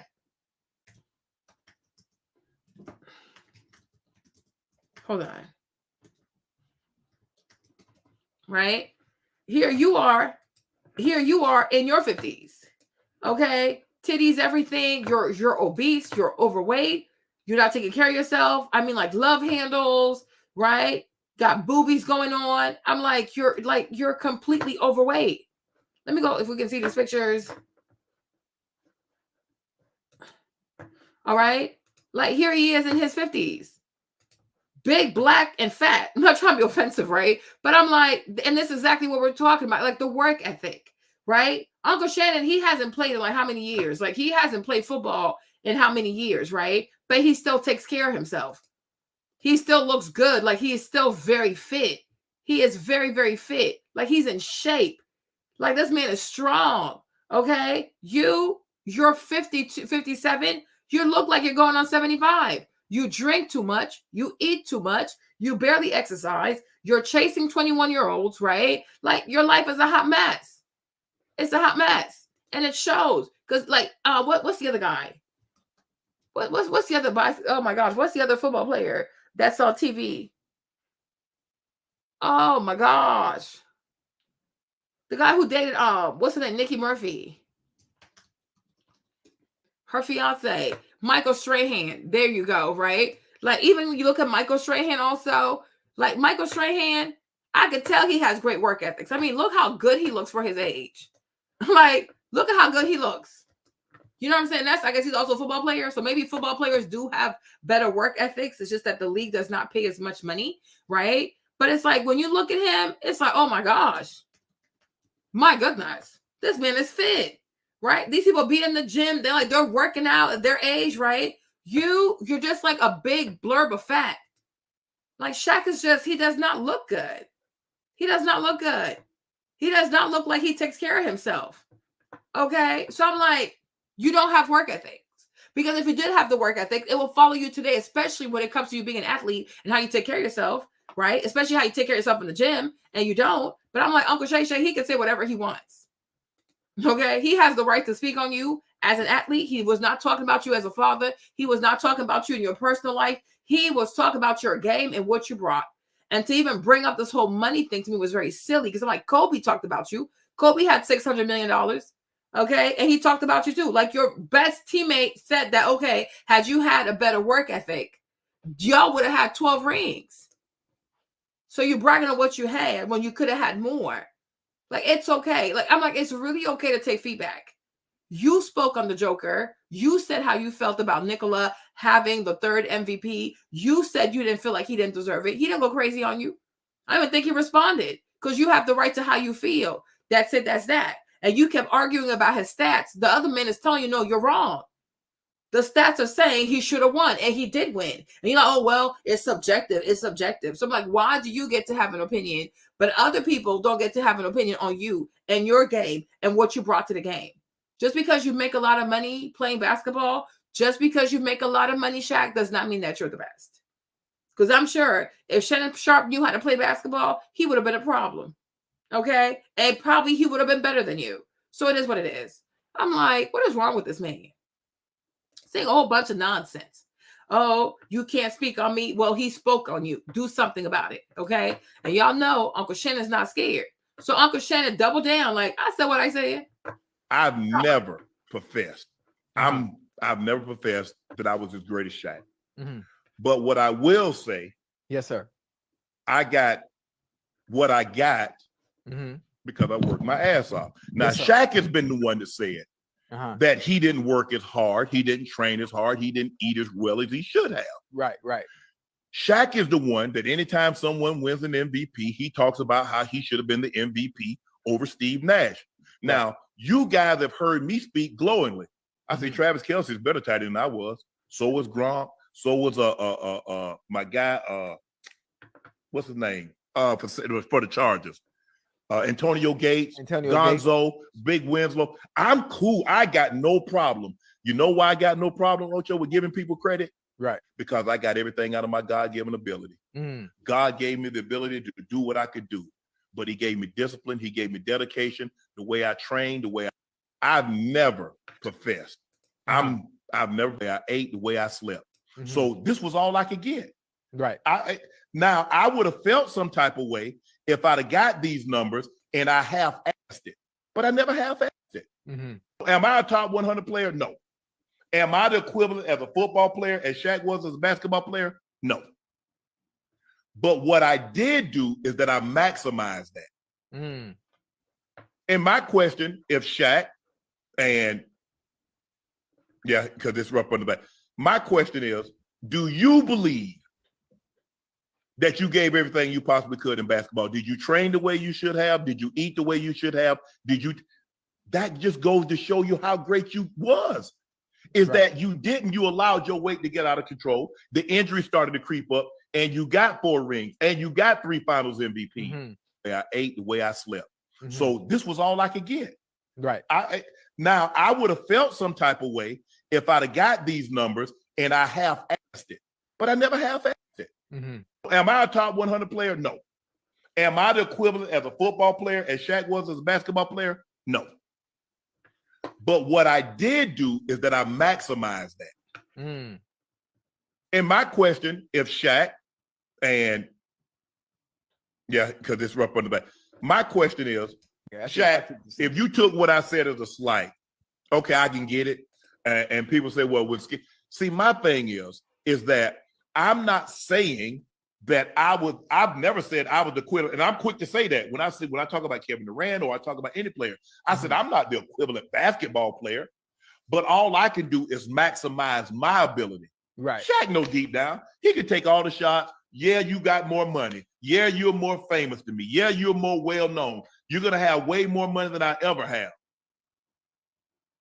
But nobody will ever say that I was lazy or I cheated myself. Yeah, his ass. Shaq, if you took what I said as a slight, exactly. Okay, I can get it. Exactly. Uncle Shannon stood on business. Like, Shaw, I said what I said. Okay. Yeah. And I'm like, it's not, and like that's the thing. It's like you as a man.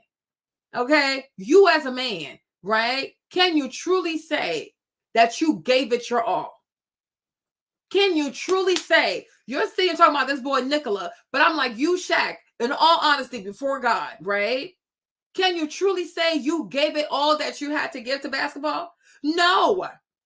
So it's like, why do you like this? I'm like, when it comes to Shawnee, you pretend to have. That's why I say sometimes the stuff he says about Shawnee, I don't know if I can really believe it. Like all this, oh, it's okay. I take accountability. I don't know if I really believe it. Because sometimes I feel like he's selling us a persona. Because I'm like, if you have that much self-awareness for your marriage, why don't you also have self-awareness for the other partnerships that you have with your teammates? And can you truly say that when you played with anybody, Kobe, all the people, can you truly say that you were just as committed to your team, just like you were with your marriage? Probably not. Probably not. And why at your big age, you can't say, you know what? Maybe I could have given a little bit more. Always making excuses. I'm like, that's like, you got to stop, man. You're too grown. You're too grown to play victim. I'm like, the man didn't say, he didn't insult you. He didn't say nothing bad about you. He has not said nothing that you haven't heard, especially from Kobe. Okay? Because you asked Kobe for the ball. He's like, no, he's not giving it to you because you don't work hard enough. Did you lose it then? Did you say, oh, well, I make more than you because you couldn't?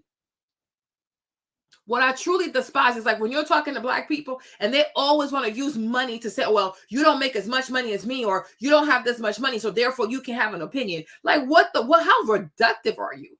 You think because somebody makes money, it means they're intelligent, or because they know it all, or because they're actually deserving? No, some people just get lucky. Some people are just fortunate. Some people also are overpaid. Does not mean that they're qualified. You understand? And I'm like, and that's why I respect Uncle Shane. Because like I said, when you look at him today in his 50s and how well he takes care of his body, and like how you have Shaq out here, all obese, slow, reductive, like, oh my gosh, like he's so ill, okay? Chasing behind these 21-year-olds. Anytime you turn your head, he's in somebody's DMs. And when people say you lack ethics, you actually like discipline and self-control, you want to get into your feelings as if it's not true. It is absolutely true. Okay, like why is your manhood in crisis? It's like the other guy, the other teacher too, right? All these people are telling him having these young girls do your hair is unprofessional. No, he wants to get emotional. Oh, because I'm Black. Oh, because I'm attractive. Oh, my mama said. Oh, stop making excuses all the time. It's okay for people to say, I don't like your behavior. It's okay for people not to be in agreement with you. It does not mean that somebody's a hater. You have all this money. You're worth $500 million, but you have a failed marriage, right? And a bunch of little girls that you be chasing behind. Okay, you have all this money, and your one and only wife just told the world she was never in love with you. Shaq, don't use your money as a flex. Don't use your money as a flex. Do not. Like, seriously, do not. Because you kind of have the same problems as everybody else out here. Okay, you're a weirdo. And you keep getting exposed for being a weirdo. But my thing is that the man lied. No, he did not. Could you have done more? Yes. Could you have had a better diet? Yes. Could you have worked out harder? Yes. And then maybe you would have had more MVPs. No, like yeah, MVPs, right? But then you sitting there, they overlooked me. I worked so hard. Oh no, you did not. You worked hard, but you didn't work the hardest. How come nobody sits here and questions Stephon Curry's work ethic, right? But they're questioning yours because people felt like you had more to give, but you didn't care to. You were just happy being mediocre and getting money that honestly, maybe it feels like you stole the money because did you really deserve the money you got paid? You know what I'm saying? Did you really give your teammates all that you could have given them to? You probably cheated. You probably cheated your teammates also.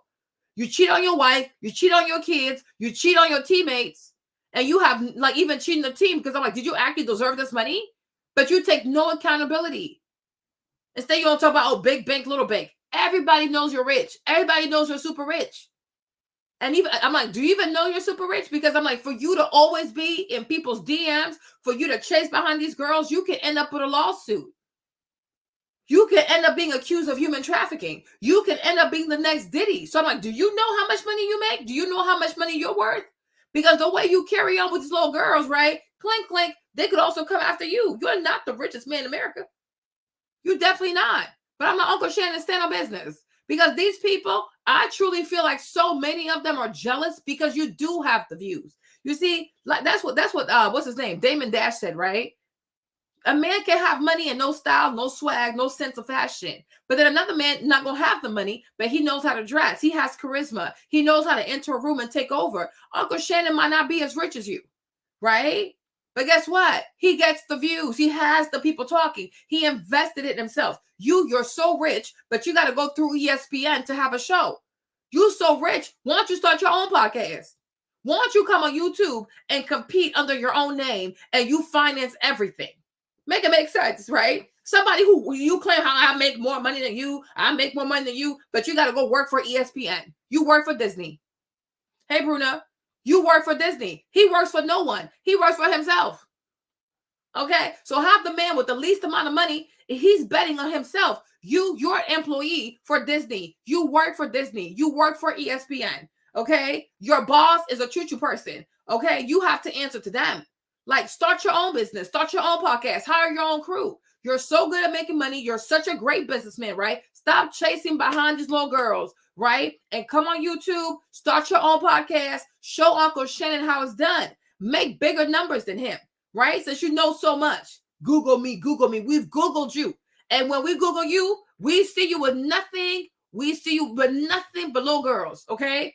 This is what we see when we Google you, child. Because you've been Googled. I sure did Google you, okay? You are 57 years old, entertaining a 21-year-old girl that could be your daughter, okay? So when I Google you, that's what I see, okay? I don't see no MVP. I don't see your work ethic. I don't see you doing philanthropy. I don't see you. No, this is what I see, an old creep, an old man who uses his money, his star status to chase behind little girls. She should be dating your sons, one of your sons, right? She should be bestie with your daughters. Why are you messing with this girl? You're sick. And where is her family? You perv, you predator. So Uncle Shannon, good job for you. Stand on business. Because just because he big, don't mean he can beat you up. Don't be scared of him. A lot of people big don't know how to fight. We're not scared. We are not scared. However, you were strong in your 20s, you definitely not that strong in your 57s. So Uncle Shannon, do not be afraid. And if you need help, I'm coming in. We're going to jump him.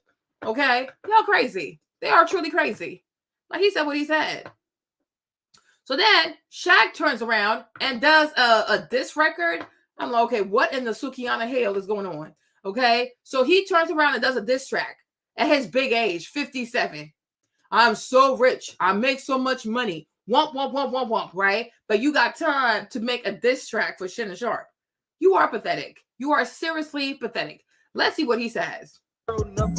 Oh no, Shannon Sharp, man, you're way beneath me. Your whole demeanor is faker than new rapper Beefy. You're soft, before you get fly, you rather tweet me. I was in 3 different cars when you was in 3 feet. All I see is dollar signs, they come in 3D. Make it hot, ain't no way around my degree. You are not in my spot, you are like a peewee. Shula got them calling me Rocky the way I reread. I get to the green bag, I don't mean a lawnmower. Jet flying, foreign driving, Best Buy and Don Pora. I'm number. Oh no, Shannon Sharp, man, you're way beneath me. Your whole demeanor. Imagine that. How pathetic. She said, Chelsea, like, what? I'm like, this is so embarrassing. Like, what was said? I'm like, what was said that was so hurtful that you really had to go in the booth and record this piece of trash? I'm like, for what purpose again? The man is beneath you and you give him time to have a whole diss track about him? Shaq, you know what? This is embarrassing. This is seriously embarrassing. He said what he said. You said what he said. He came back and he said, I didn't even mean it like that. I'm talking about your work ethic. That's it. That's that, right? And if you felt any type of way, y'all could just go on the phone and talk. Like, this is too much. Okay? This makes no sense. I make more than you. I'm what, but you have time to go into the studio and record a whole diss track over a sports podcaster giving his opinion on why you should have had more MVP rings. But I'm like, okay, at this rate, where is your diss track for Kobe? Where is your diss track for Kobe? Where is your diss track for all the people who have the same opinion as Kobe did? Because Kobe said you were lazy. You were lazy. He even called you lazy. He said that you had the work ethic he had, you would have had more. Self-awareness. Okay? I'm like, this is pure madness. I was like, you really went and made a whole diss track over somebody saying like you should have worked harder? Like that got you that triggered? No, Shawnee really got to you, man. Shawnee really hurt your feelings. Because I'm like, and no way. Truly, and no way. Like, they're really, like, yeah, he really felt the way. And because he can't take it out on Shawnee because he feels used, abused, and misused, right? So now he's going to do it to Uncle Shannon. But I'm like, no, this is not, there is no way this triggered this out of you. It's excessive. This is truly, truly excessive. I'm like, this is so excessive. Okay? He had your work ethic. He'd be the greatest of all time. This guy was a force like I have never seen. He was crazy. He did not care. He was mean. He was nasty. He was competitive. He was vindictive. I wish he was in the gym. I would have had fucking 12 rings. Okay. So. And again. So now we have, let's move on, y'all. Let's move on. Because all these diss tracks and diss records. So now you got Uncle Rush, okay, another uncle. You got Uncle Rush out there in Bali trying to evade all the allegations and the Me Too's. He decided to cross his legs, right, and speak out of his throat chakra and let us know how he feels about the Drake and Kendrick Lamar beef, diss tracks, whatever. So here's what he had to say from Bali while he's evading the law in America, okay? Let me see if I can play this for y'all. And there's always been a rap beef, but never so much excitement. And again, I know it's like pro wrestling, as Rick Rubin used to say. And it's okay to have these, I guess it's okay to have these skirmishes. I remember saving lives. I mean, I would get in the middle of people who were going to kill each other. Many, many times I saved the lives of rappers or saved them from clashing in ways that were not just verbal. And I see now one thing leads to another. Call this guy a white boy or a pedophile. Call this guy, even saying, oh, look, I raised my children properly. That's my focus. I'm a real man because I do the following. Shit, I can't feel good if you're not quite the same man he is. Every little punchline is hurtful. And they lead to more hurtful punchlines and to gunplay. How many people have died in hip hop for over rap beat or drill music? This idea of using our poetry to tear each other down is the lead thing on Instagram. more important than anything else. More important than destruction of the environment, more important than anything. Possible world war, more important than anything. People say, oh, I just need entertainment. That way I don't go crazy from all the real world stuff. And I get it. But what kind of entertainment are we consuming? Is any of it really uplifting, helping us to be better or happier? Imagine one of the co-founders of Def Jam talking about, is this entertainment really worth it? You of all people, the way you poisoned Black America, the way you people at Def Jam were colorist, and you put one type of Black woman or one type of Black look aesthetic on top of another, the degeneracy of Def Jam, the way you guys had all kinds of girls in the studios to do all kinds of nasty stuff for these boys, the kind of drugs your artists had access to at Def Jam, I'm like, this has to be Pluto and Aquarius. Like, you cannot make this up, right? So now you're saying that Drake and Kendrick is going to trigger the violence. You are crazy. And I'm like, Russell Simmons, you will never be able to rebrand yourself. Okay. You will never, ever be able to rebrand yourself. He is triggered because he said, oh, Kendrick was talking about Drake as a father, that I'm a better father than you. I teach my kids about God. And I said, if it struck a chord, probably A minor, okay, you should just pick up your phone, call Aoki and call Ming Lee and seriously apologize. Okay? Because you were triggered because you felt guilty. Right?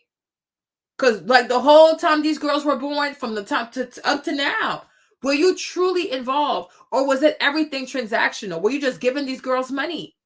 Because I'm like, there's no way. Even with all these lawsuits that you're running away from, were you really there for your daughters? Like, did you really protect them? Right? I mean, they had a big house, they had lots of money, they grew up in privilege, but were they really loved? Were they really protected? Were you actually a good dad?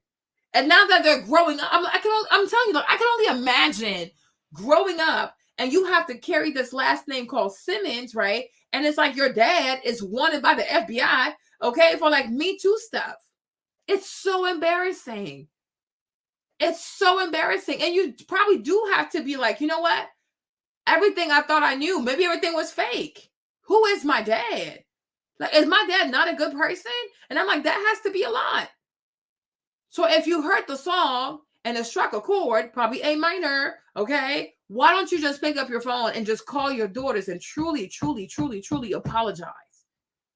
Apologize for not being the best dad you could have been. That's exactly what Uncle Sharp is saying, right? Did you give it your all? Like, seriously? Did you truly give it your all?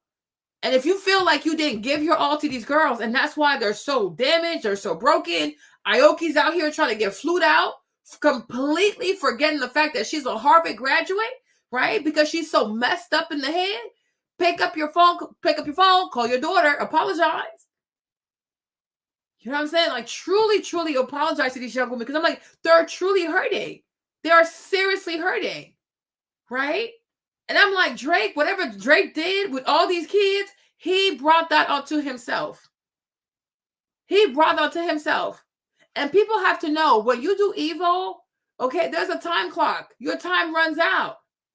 And one day, everything that is done in the dark will come to light. And you cannot be mad at Kendrick for exposing the pedophile, okay, ways of Drake. Everybody has a choice to make. So don't get mad when you make your choices and people choose to call you out. And it's the perfect time, it's the perfect season, because right now people are really receptive. People are seriously receptive. Don't be mad. Okay. But I'm like, all y'all, you're a bunch of weirdos. And I understand, right? I feel like a lot of them, they have invested into Drake. Because you know Drake is half Jewish, okay? So I do feel like a lot of the Jewish people who run the entertainment world, right? They're calling everybody they can. They're calling all their slave catchers, right? To try to salvage Drake's reputation, because Drake is a big investment, right? In terms of like mainstream rapper, mainstream crossover, you know, whatever you want to call it, right? his Jewish uncles have invested a lot of money to make Drake the face of hip hop or rap, whatever it is. And so like now that he's being shattered, they're calling all their minions, right, to try to salvage his image. It was like, no. People are seeing Drake for exactly who he is. And it's about time. It truly, truly is about time. Right? Even the way he pretends to care about, he's attracted to black girls and the Keishas and the big booties. But when you really look at who he's messing with, it's a bunch of white girls. Like, it's a bunch of white girls. He meets them when they're 14. He keeps them around for 4 years. When they turn 18, that's what he goes into. Right? He plays a double game. Okay? He's a colonizer. Like Kendrick said, he really is a colonizer. And I really do feel like that's just me. When a person is biracial, I do think it matters what the mother is, because if you consume white breast milk versus black breast milk, I think it makes a difference. I think your loyalty lies with the person who gave you the breast milk. I really do. I think kids who are biracial, who have a black mother, would tend to have more love and more empathy for black people. Kids who are raised by a white mother will tend to be more so with the white mama. So who gave you the breast milk? Because the breast milk will determine your loyalty for the most part. Okay, there's an exception to every rule, but the breast milk does make a difference. But Drake, he was on that white Jewish breast milk, okay? So it's like, that's where his stuff lies. The majority of people who look out for him are his Jewish uncles, right? And that's why hip hop is not really ran by black people, okay? But it's ran by, okay? Make sense? I'm like, no. People are tired of Drake. He's a colonizer. He's not sincere. You know, the way he acts like he's into black girls. Oh, he likes Serena. Oh, he likes Rihanna. He's very disrespectful. But every time when you're not really looking though, and then you start to look, it's like, oh, it's a bunch of white girls. It's a bunch of white girls. I'm like, he is so fraudulent. His whole persona is fake. Right? And it's like, if Lil Wayne put him on, and then Lil Wayne goes to jail, and you are smashing his girlfriend behind his back? What in the world? And you had the audacity to talk about Megan Thee Stallion? I know you lying. Okay, like some people can talk about Megan though, but not you though, because you backdoor your friend, you backdoor your boss. Are you insane? Are you seriously insane?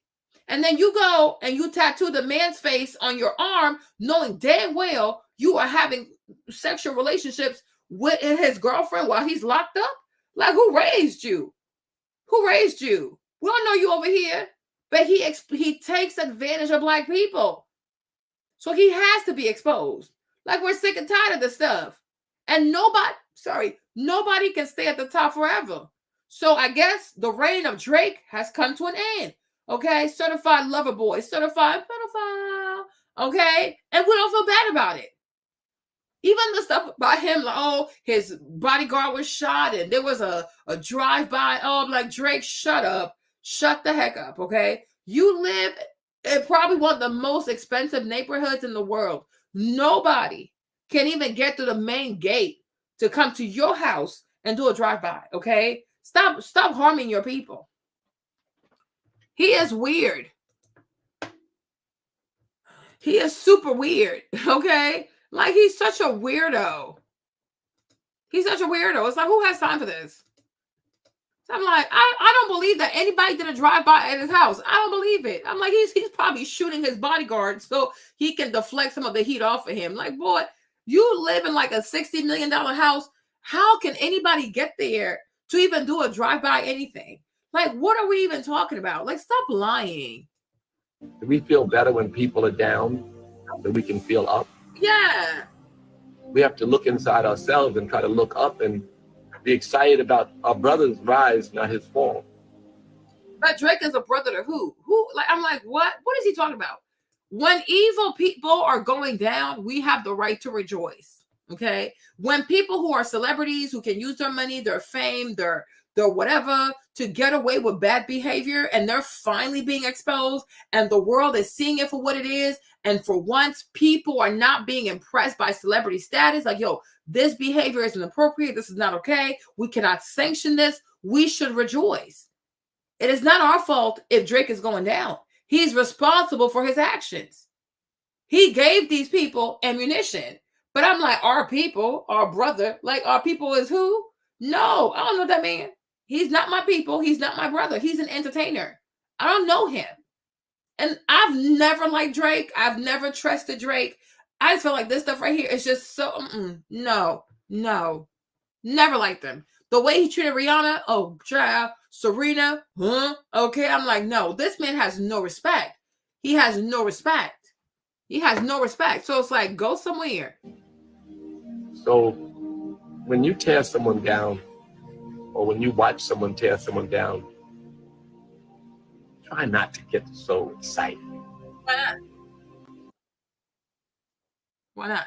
So then we have this young lady here. In that time, and I went to a very rich. We have this young lady here who's saying that these girls need to come out and expose Drake. 28 and 33 right now, living in LA, who have had interactions with Drake can bring him down. They can be the nail in the coffin. So listen, I went to high school between 2011 and 2015. Okay. In that time, and I went to a very rich white private high school. And during that time, I heard of girls or girl sisters going to Drake's house. We're in high school, okay? And maybe they weren't freshmen, but still, you're still 16 to maybe 18-year-olds, but you're 16, 17 years old going to this grown-ass man's house. If you look up his fucking birth year and look up those years, he was between 27 and 29. He was 29 in 2015. So I know that there are a lot of people out there, maybe with some memories, that it's hard to look back on and be like, holy fucking shit, I was a child. And there was a power dynamic. And this is me being taken advantage of. But you guys need to step up and fucking cancel Drake and like just end it. Just end his shit. I think rich women between like 28 and so it's like he's done a lot. He has prayed a lot of people. And one of the lines he said in the whole Kendrick thing, like his song, he was like, oh, there's no pay, like I'm too rich. He said, I'm too rich to be a predator. I'm like, boy, you never heard of R. Kelly? You never heard of Diddy? Because you are rich. You have money at your disposal to be one of the best predators and get away with it. Okay. Harvey Weinstein, Jeffrey Einstein, Bill Clinton. I mean, okay, there's a lot of people out here who are predators with a whole lot of money. Okay, because your money can buy you a whole lot. You can buy you lawyers. It can buy you NDAs. It can give you hush money. So please, men with money are more likely to be predators. Okay, and he was like, "Oh, there's no paperwork." I said, just because there's no official paperwork does not mean that you've never done it. Okay, you could have paid people off. You could have made people sign NDAs, right? So just because you don't have a conviction does not mean that spiritually you have not been convicted of doing bad things. Okay, you might never make it to the courthouse of the human beings, right? But in God's courthouse, you can be guilty of many crimes. Okay, so it's like, okay, like you make no sense. Like what? So you need to be arrested and convicted for, oh yeah, he actually did it. No, we don't need you to be formally arrested and convicted and charged. Okay, right? There are a lot of people who do evil and they will never be in court because they have money. They have a whole lot of money. They have a lot of powerful attorneys. They scare away these victims. They pay off the victim. Sometimes they throw the victim in the river and she's just gone. Okay. So please, like, I'm like, exactly. I'm like, you make no sense. Anybody can be a predator, especially when you have lots of money. So I'm like, you make no sense, Drake. You are a weirdo. You are truly a weirdo. We've seen R. Kelly. Okay, so please, we've seen Diddy, and there's a whole lot more of them. No, he's weird. He's seriously weird. He's a weirdo. He's such a weirdo. So I'm like, y'all, please come out and expose this man. Now, speaking of Aoki, and her mama has something to say too. Let's see. And I personally feel a little bit like she was set up. About Aoki, she's so beautiful. But did you know that she had an older gentleman at the time, or was it a surprise to you when you saw the pictures? It's a loaded question. I don't think she had anything. I think that was just she's a young, pretty girl. And, I think that we don't think that the toads that we may kiss is going to be like broadcasting the thing. And I personally feel a little bit like she was set up, which is why I try to teach the girls. She was set up how? I feel like she was set up. She was set up how? Girl, she went there willingly. What are you talking about? Aoki, she's so beautiful. It's going to be like broadcasting the thing. And I personally feel a little bit like she was set up, which is why I try to teach the girls, right? What do you mean by that? Well, there's definitely an age dynamic there. And I just feel like, nah. I feel like she was set up a little bit. Did you feel a little bit embarrassed by it, or were you like, it is what it is? What were your thoughts? Probably both. I probably was a little bit embarrassed, but you know me, I'm definitely like, it is what it is, honey. Come on home, let's go. Mama's got your back. So did He dad ain't coming? So did dad or you up her That is monthly not, is allowance? non-existent. No. So no up in allowance. I or do the monthly? allowance, and no, it hasn't been up. And you know about AOB, she's so beautiful. But did you know that she had an older gentleman at the time? I mean, I just feel like, Kamara, at the end of the day, you did the same thing. So it's like, you know, as the people were saying in the comments, she probably learned from you. Okay. Because how old were you when you were messing with Russell? You understand? And that's the thing, you gotta be careful. Because one day you will have children, and your children, unfortunately, even if you have the best neighborhood, the most expensive neighborhood, the most expensive school, your children will follow in your footsteps, you know. But Aoki, I hope she heals. I hope she has a therapist. And I also hope that she learns some work ethics. I don't know why this young lady feels like she's entitled to being a trust fund baby and she don't have to work. Aoki, get to work. You can work. You, like, you know, I think it would have been better if your dad never got in trouble and your dad had kept his money, But you have to outgrow that. Like, you gotta get over it. You know, a lot of the kids who go to Harvard or go to these Ivy League schools, their parents get locked up for, you know, tax evasion, wire bank fraud, stock manipulation, insider trading. Like, that's part of that lifestyle, right? A lot of the kids that you know whose parents are very rich, their daddy's been to prison. So it's like, toughen up, boo-boo. Toughen up. Right? You still have a great last name to some extent. Your mom still has connection. You're a very pretty girl. You have loads of followers. You have a Harvard degree. So, you know, you still have a lot more than most people. Why are you allergic to working? Why don't you want to work? Allowance. Like, make it make sense, right? There are so many young girls here on social media who don't have a rich daddy, don't have a rich mother, and they've done very well for themselves, right? You got to work. You have to work. And it's good for you. Find you something meaningful to keep you busy. Find purpose, Aoki. You have to. You don't have a choice. You can't keep crying about the stuff your dad lost or the stuff your mom can't give you, right? Compared to most people, you are very privileged. You had a great life. You've had a great life. So it's like, get over yourself. Because you're very, very spoiled. You're very entitled. You're just way too entitled. And it has to stop. Okay, it's not the end of the world. It's embarrassing, but it's not the end of the world. You are still very gorgeous. You have the Simmons last name. You have the whole Def Jam legacy. You have a Harvard degree. Your mama's still out here hustling, right? You can work. You have over like 700, 800,000 subscribers. So I don't know, like, she has crazy subscribers on Instagram. Okay, you have a lot of followers on Instagram. Let me see, right? You're almost at 1 million. That's a lot of people, right? You have a lot of people who follow you. Make something of yourself, okay? Build your own, forge your own path, and stop waiting for daddy and mommy to give you an allowance. You are too big and too grown for that, okay? A lot of us, we stopped having allowances at 15. What are you talking about? Build your own, something that can make you proud. Okay, because when you do something with your own 10 fingers, like you build something with your own 2 hands, you get a sense of pride out of that. It gives you character. It gives you purpose, right? You feel you respect yourself. Other people will respect you. You don't just want to be the daughter of Russell and the daughter of what's her name? What's the girl's name? Kimora. Be your own person. You know what I'm saying? Out of every tragedy can come something great. Make something great out of yourself. But you have to work. Build something, a YouTube channel, a podcast. I don't care what you do, but find something at your young age and put all your energy into it. You don't have kids. What's your problem? Instead of sitting here waiting for your dad to up your allowance, okay, you can have millions of dollars that you made for yourself. Be an entrepreneur. That's part of your bloodline. Okay, your dad might be a creep though, but he was an entrepreneur. Right? Your uncle, like all of that. That's your family. Your mom was too. Like, make something happen of yourself. No, she could definitely have the soft life. And compared to most people, she does have a soft life. That's why she got time to go to St. Bart's with this old man. Because she's not working. It's like she refuses to work. You know what I mean? Like, you really need to work. But it's like she does not want to work. She wants to be, oh, I need money. My parents need to give me money. Like, girl, get over yourself. You are not a child anymore. Things are real. Your dad might never come back to America. And if he does come back to America, he might go to prison. Okay? Your mom also married a scammer. He don't took all her money.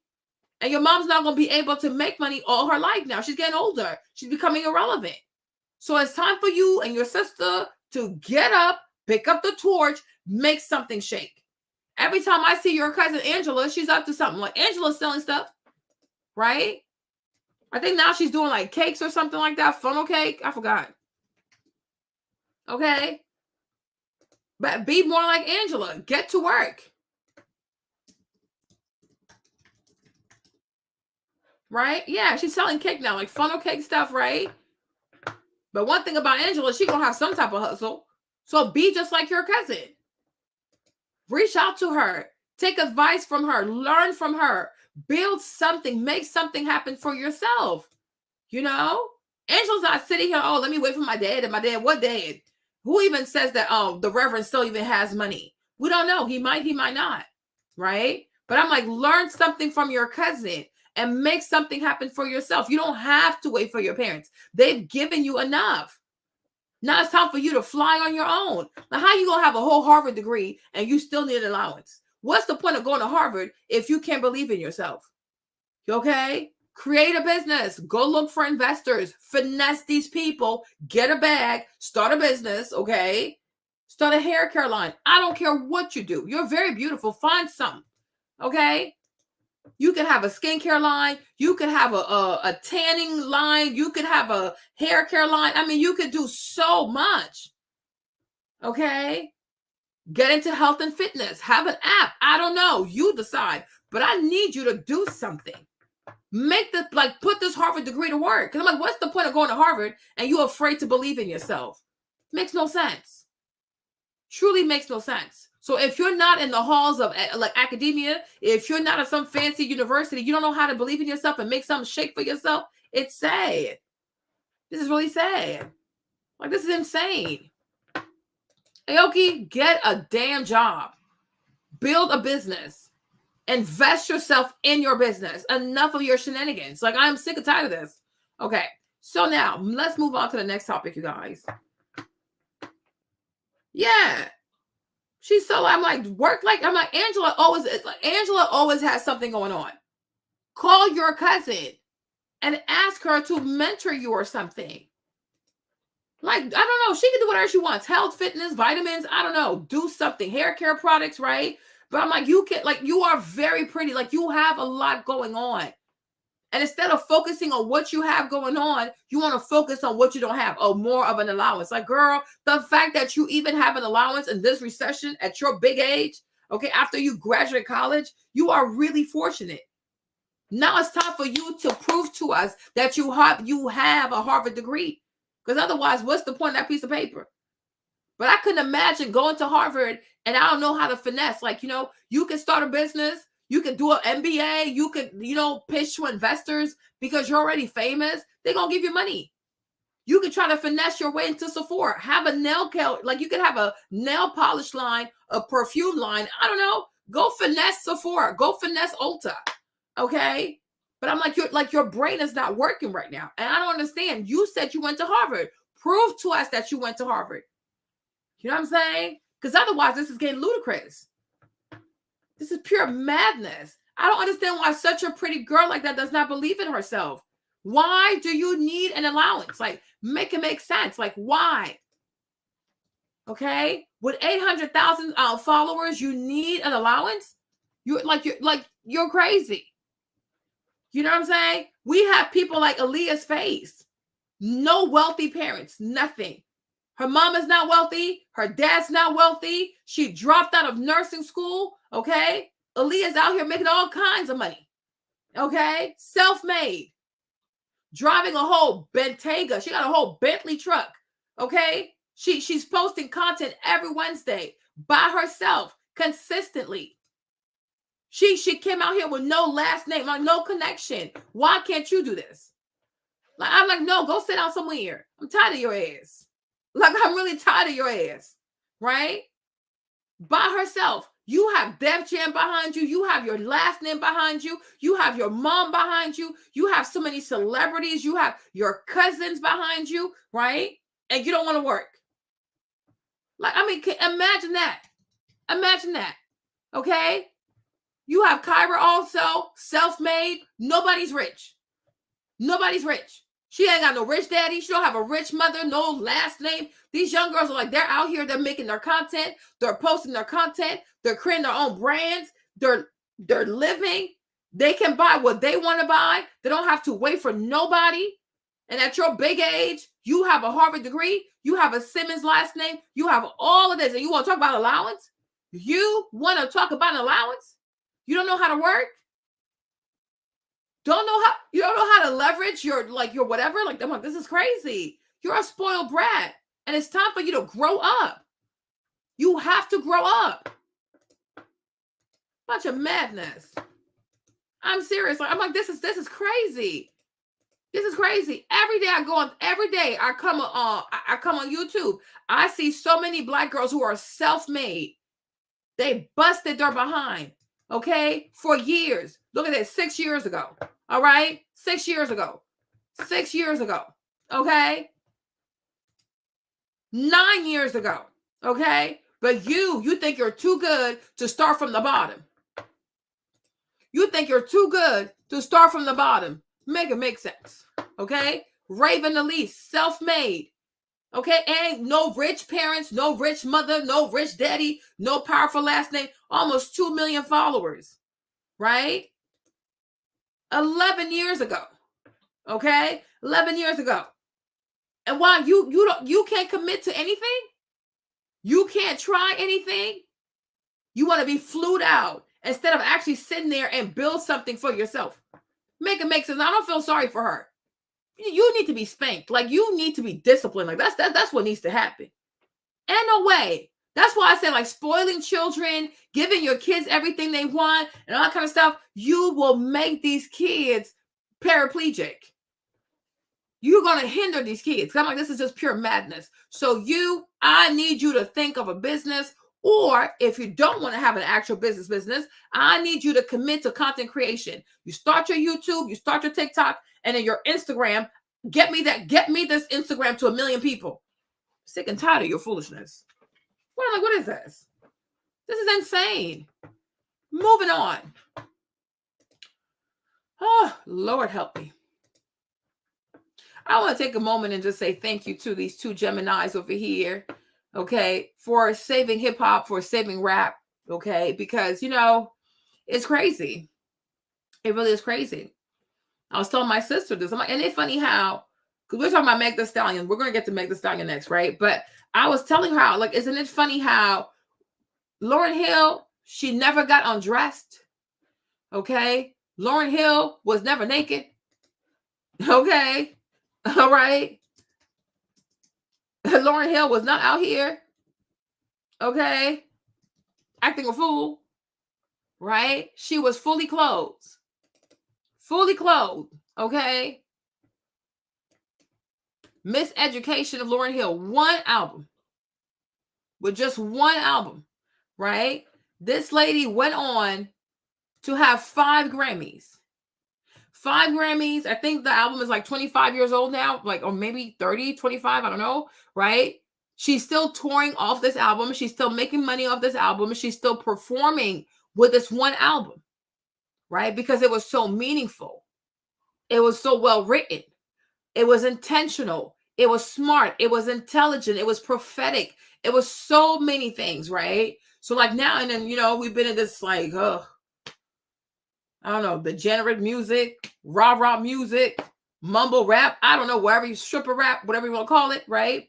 And now here we are now, you fast forward, you have another Gemini, Kendrick Lamar, who's coming back and bringing people to what truly matters, like the lyrics, the meaning, the intention, right? And he's doing so well. He's doing so well, breaking all kinds of records. And I'm like, I just want to take a moment and acknowledge all these two Geminis for really saving rap, for saving hip hop, for taking it back to what it truly is, what truly matters. Like, it's not about having cars in the videos and the jewelry and bunch of ladies being naked and exploiting women or exploiting yourself. Nah. Okay? It's not going to be about that. It should never even be about that. Okay? It should be about the music and your words. Like, the stuff you write, it really has to mean something. Okay? Let me see. You know, I live in this physical body. It's like my address, like 22 Edith Terrace. I just gave everybody my address, but that's my address. Fight me, no. But this is where I live. There's music. There's music in this, huh?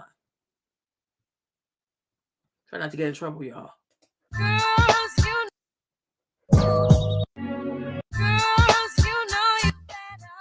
Okay, let's not get in trouble, y'all. Okay, but I'm like, yeah. I feel like every time there's a cultural reset, it's a Gemini that's like coming in to save the hip hop. Okay, so I just want to say thank you to Lauryn Hill. I want to say thank you to Kendrick Lamar, because, you know, you always, like, Gemini, you guys are bringing it back to what truly matters.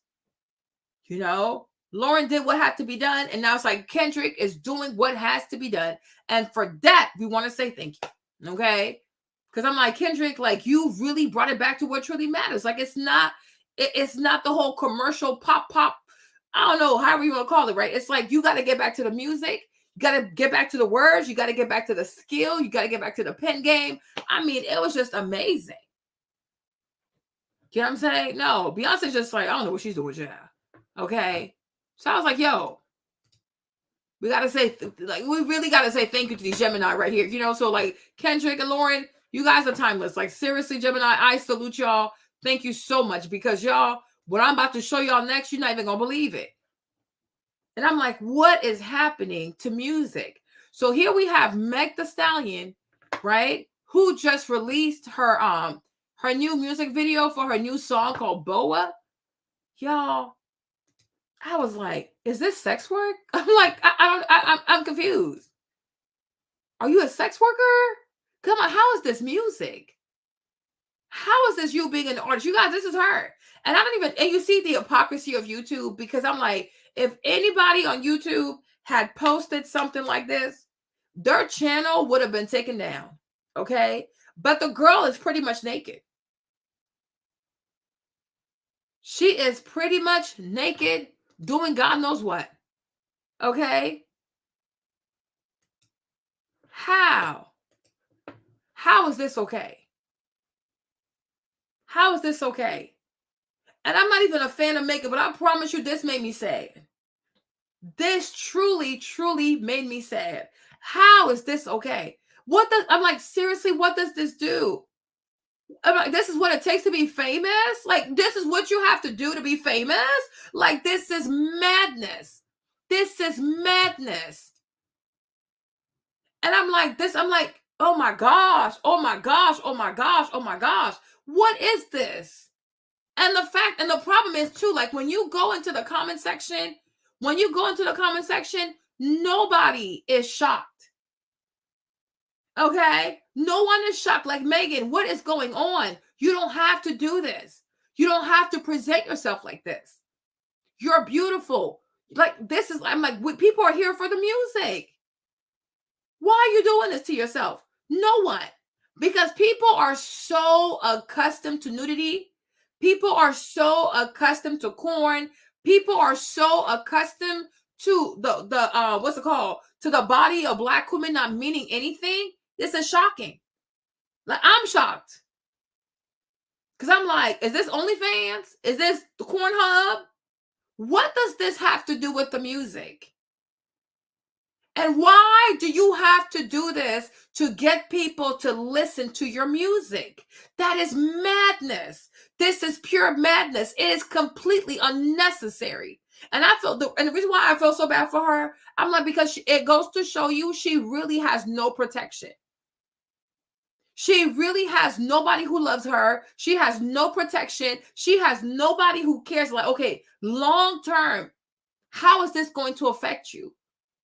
What about the day she wants to be a mother? What about the day she wants to be a wife? What about the day she wants to do something else?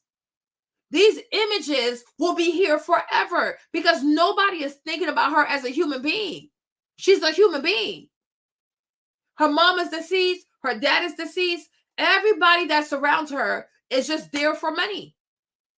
Hairstylist, because she pays him. The bodyguard, she pays him.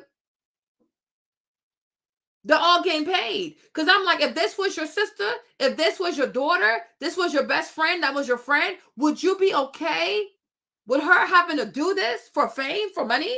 It is completely unnecessary. This is a race towards the bottom.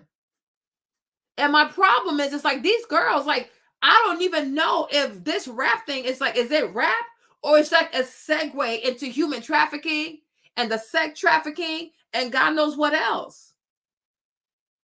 Because who at her label approved this? Who part of her management approved this?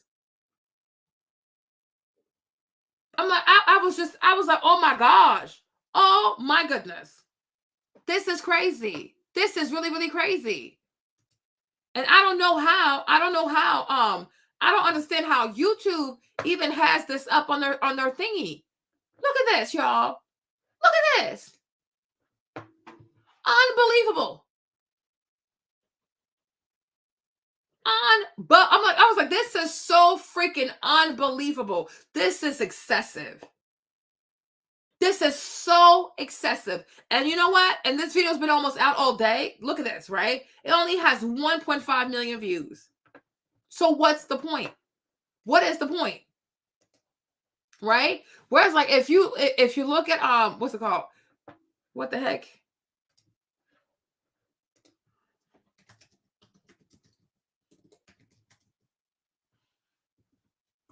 Okay.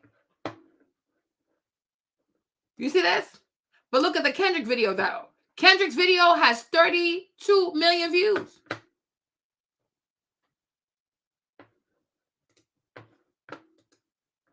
Okay? Kendrick got 32 million views. He's almost at 32.5 million views. Ain't nobody naked in this video. Like, he's just showing Drake's house. Okay? He's just showing Drake's house. 32 million views. You don't have to do this.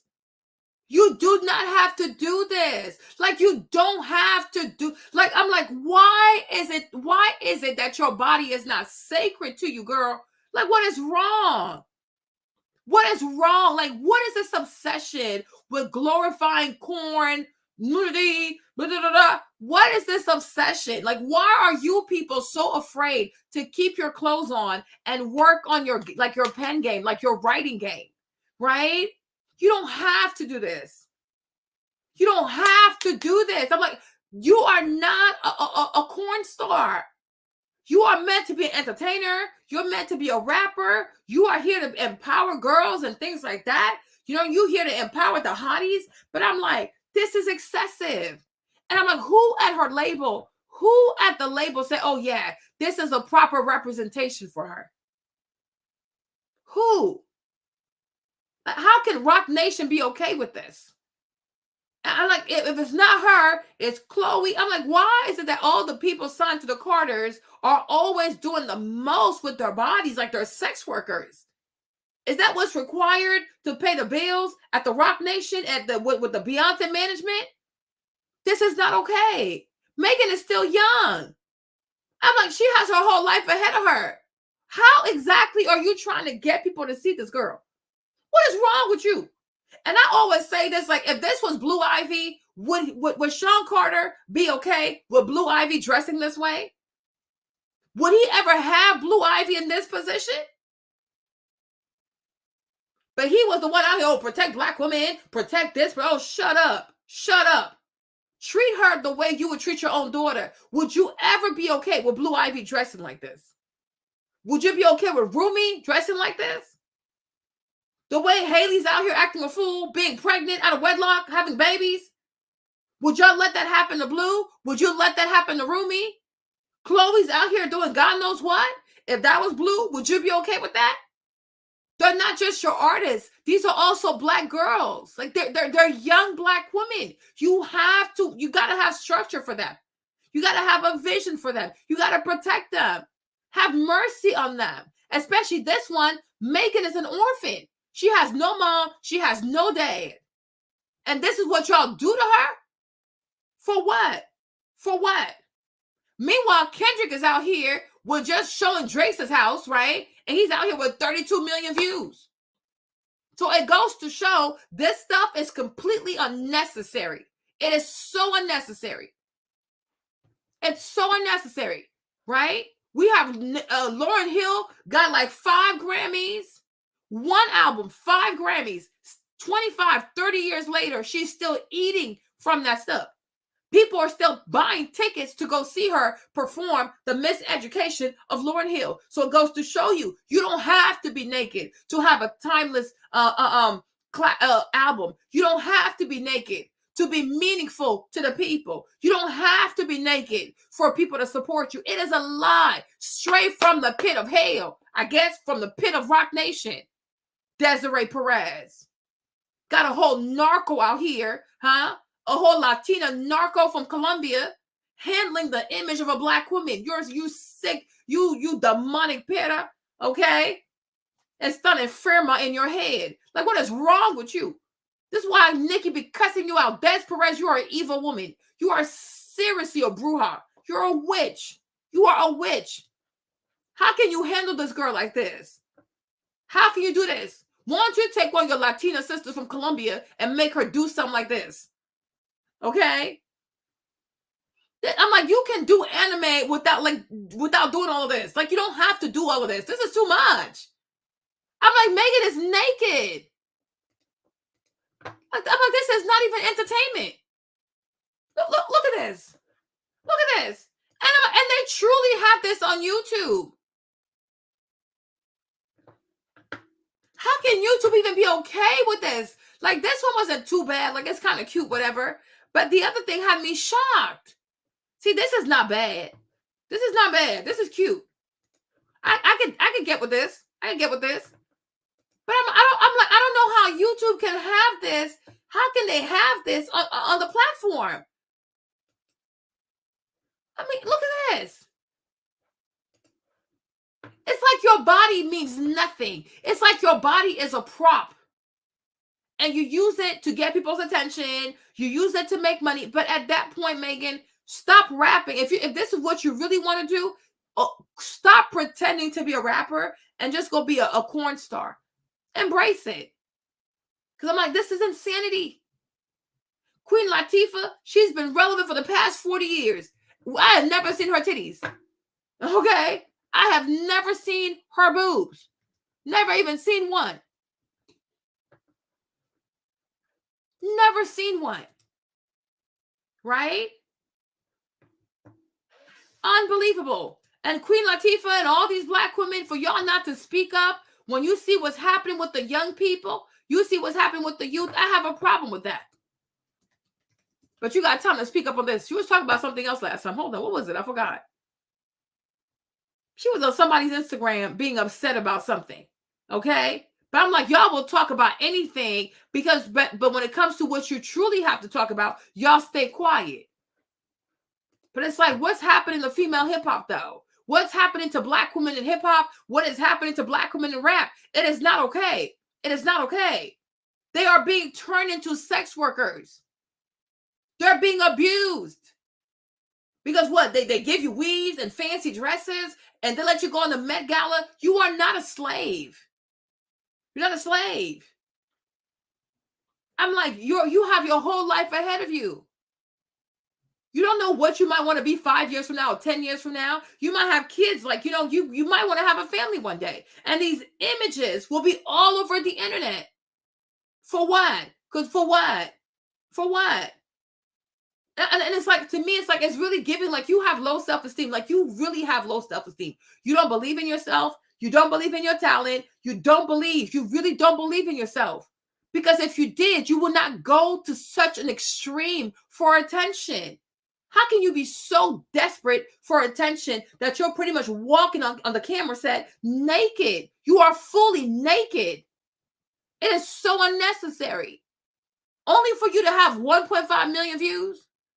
Meanwhile, Kendrick is out here showing Drake's house 32 million views. Stop being mediocre.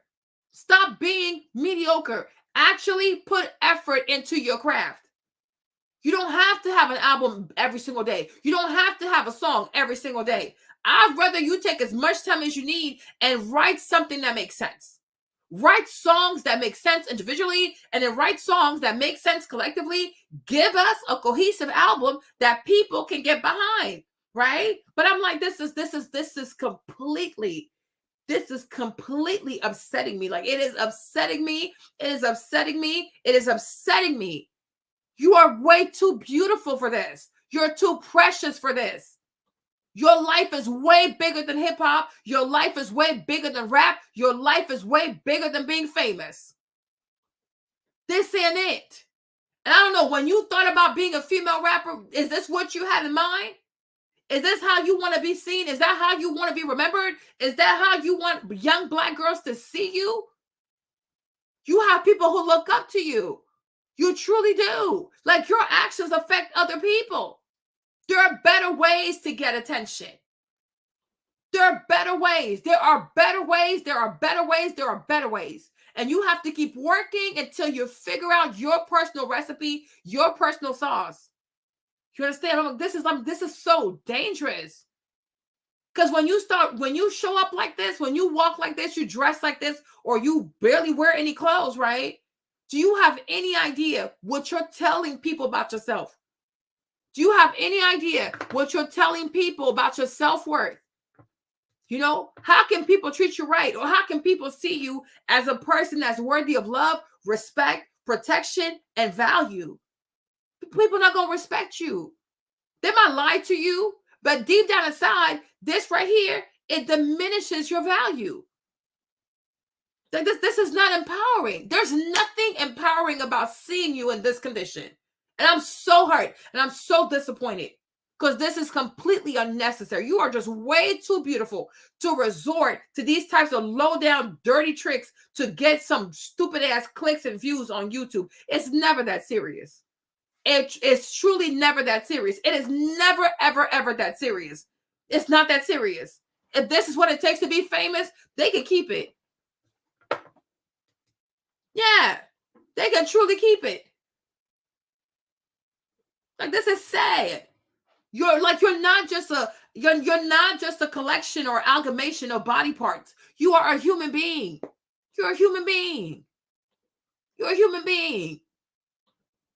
And if this is what it takes to have support from people, if this is what it takes to go viral, they can keep it. Protect yourself, protect your soul, protect your inner peace. How can you present yourself like this to millions of people around the world? How? I'm like, this is crazy. You had a whole campaign about protect Black women and the safety of Black women. Womp. Rightfully so. But then now look how you come out. How does that make sense? How does that make sense? Yeah, I was just so, oh gosh, I was so shocked. I'm like, this music industry thing, it is turning into something else. Because I'm like, these people don't make music. This music industry, oh no, it's something else besides music. In a way. Okay? So like, if you go in the shade room, you look at some of the comments, people are like, oh, same old, same old. This song is womp trash. The songs all sound the same. She made this song 1,000,000 times. ABC, 1, 2, 3, womp. Okay? Like, it's like, you don't have to do this, Megan. You don't have to. Like, I don't know. I just don't know how people get deceived like this and they fall for it. Now, here you also have Coy, another one, right? Okay. You have Coy over here also doing the most. You know, because now everybody wants to be a stripper. Everybody wants, I'm gonna start off as a rapper, then I'm gonna segue into sex work. Then I'm like, I'm like, what is happening? What is happening? Okay.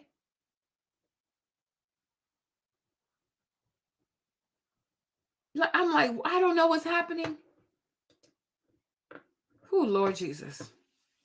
Lord, help these young Black girls out because they are truly lost. And I'm like, all of this, I don't know if it's daddy issues, low self-esteem, insecurities, low self-worth. Maybe the music is not selling. I don't know what is going on. But I'll tell you one thing, though. These girls are obsessed. They are obsessed with cheapening themselves. They are obsessed with looking cheap. They're obsessed with looking like sex workers. They are obsessed. They are truly obsessed. Oh, I forgot this one thing about Meg, though. Let me show you. Let me show you real quick. Okay, so I knew it was gonna be them. Okay, neighborhood talk. They had this one post. This is what happened in Houston, Texas. Speaking of Meg Thee Stallion, I forgot. Let me see if I can find it. Where is it? Where is it? Where is it? Because Nikki had a show. Nikki had a show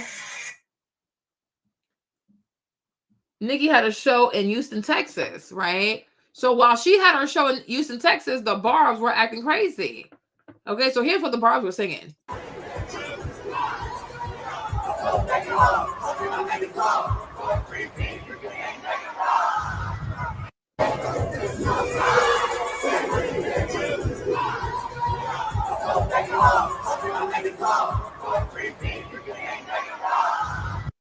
I'm like, the barbs are crazy. The barbs are really, really crazy, right? But I'm like, y'all crazy. But I'm like, because you already have a reputation for it. Okay. So I'm like, do you really want this to be your image, though? Child, I pray for y'all.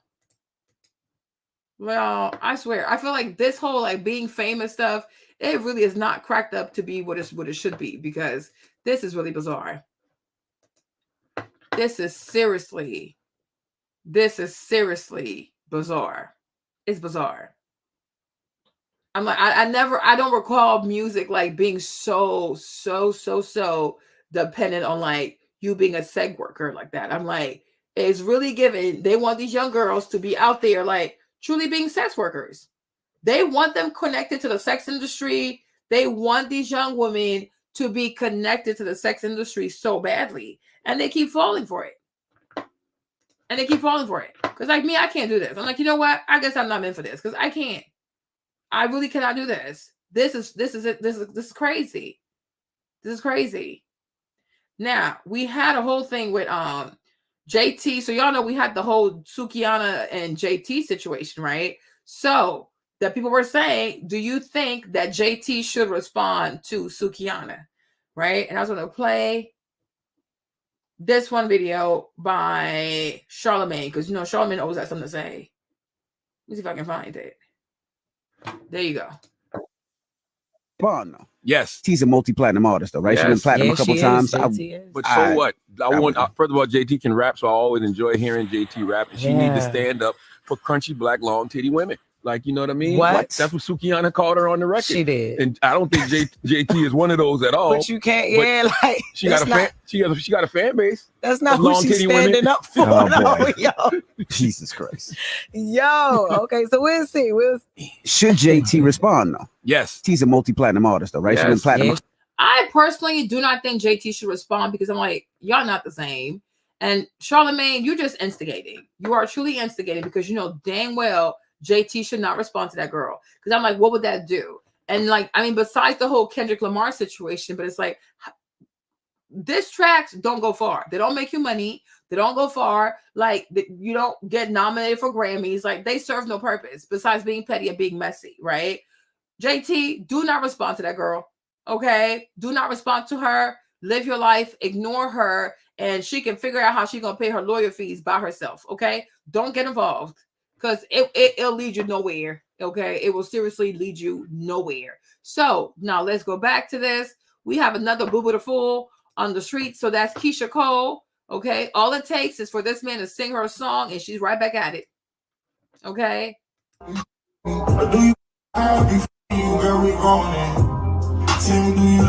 So you have Huncho, however you say his name, right? So he was serenading what's her name? Keisha Cole to whatever type of song, and she fell for it. Okay. Like when I tell you these men, a lot of times you can't even be mad at these men because they give these girls exactly what they ask for, the bare minimum. Okay. Like all this cheating happens, all this embarrassment happens, and all it takes is for him to sing you a song, right? All you got to do is sing you a little song, and there you go. You forget about what he just did to you, right? You forget he cheated. You forget he got disrespectful. You forget that he was pillow talking about you with that girl, and he told her that you were irrelevant. You didn't mean nothing to him, right? Sometimes when it comes to these girls and these dudes, can you really feel bad? I don't know. I don't know. Okay. Now I want to play this for you guys, which is Mama D.